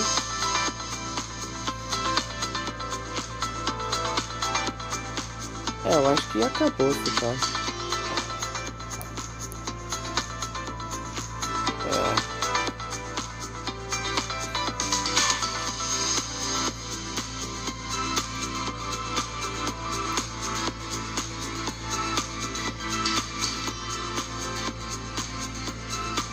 Tô fazendo live agora.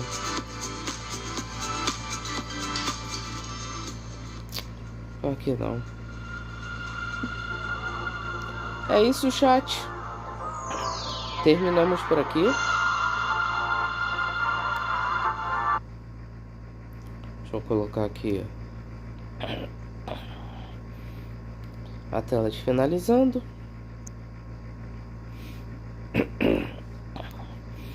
É isso, chat. Brigadão a todo mundo que acompanhou até aqui. Brigadão U, brigadão Marlon, brigadão Anônima, Zurlin, o Enzo, todo mundo que acompanhou, gente. Lembrando, eu só consegui fazer live porque eu tô na casa de um parente. Esse parente cedeu a casa aqui pra gente resolver algumas coisas, né? Tá sendo de grande ajuda. E como eu já tinha perdido o primeiro dia e eu tô aqui ainda, né? Eu falei, bom, vou fazer pelo menos o segundo dia pra não ficar sem live exatamente, entendeu? Mas não tenho previsão de volta ainda assim da luz. Se amanhã voltar antes da live, antes do horário da live, eu vou fazer live, eu devo conseguir avisar vocês.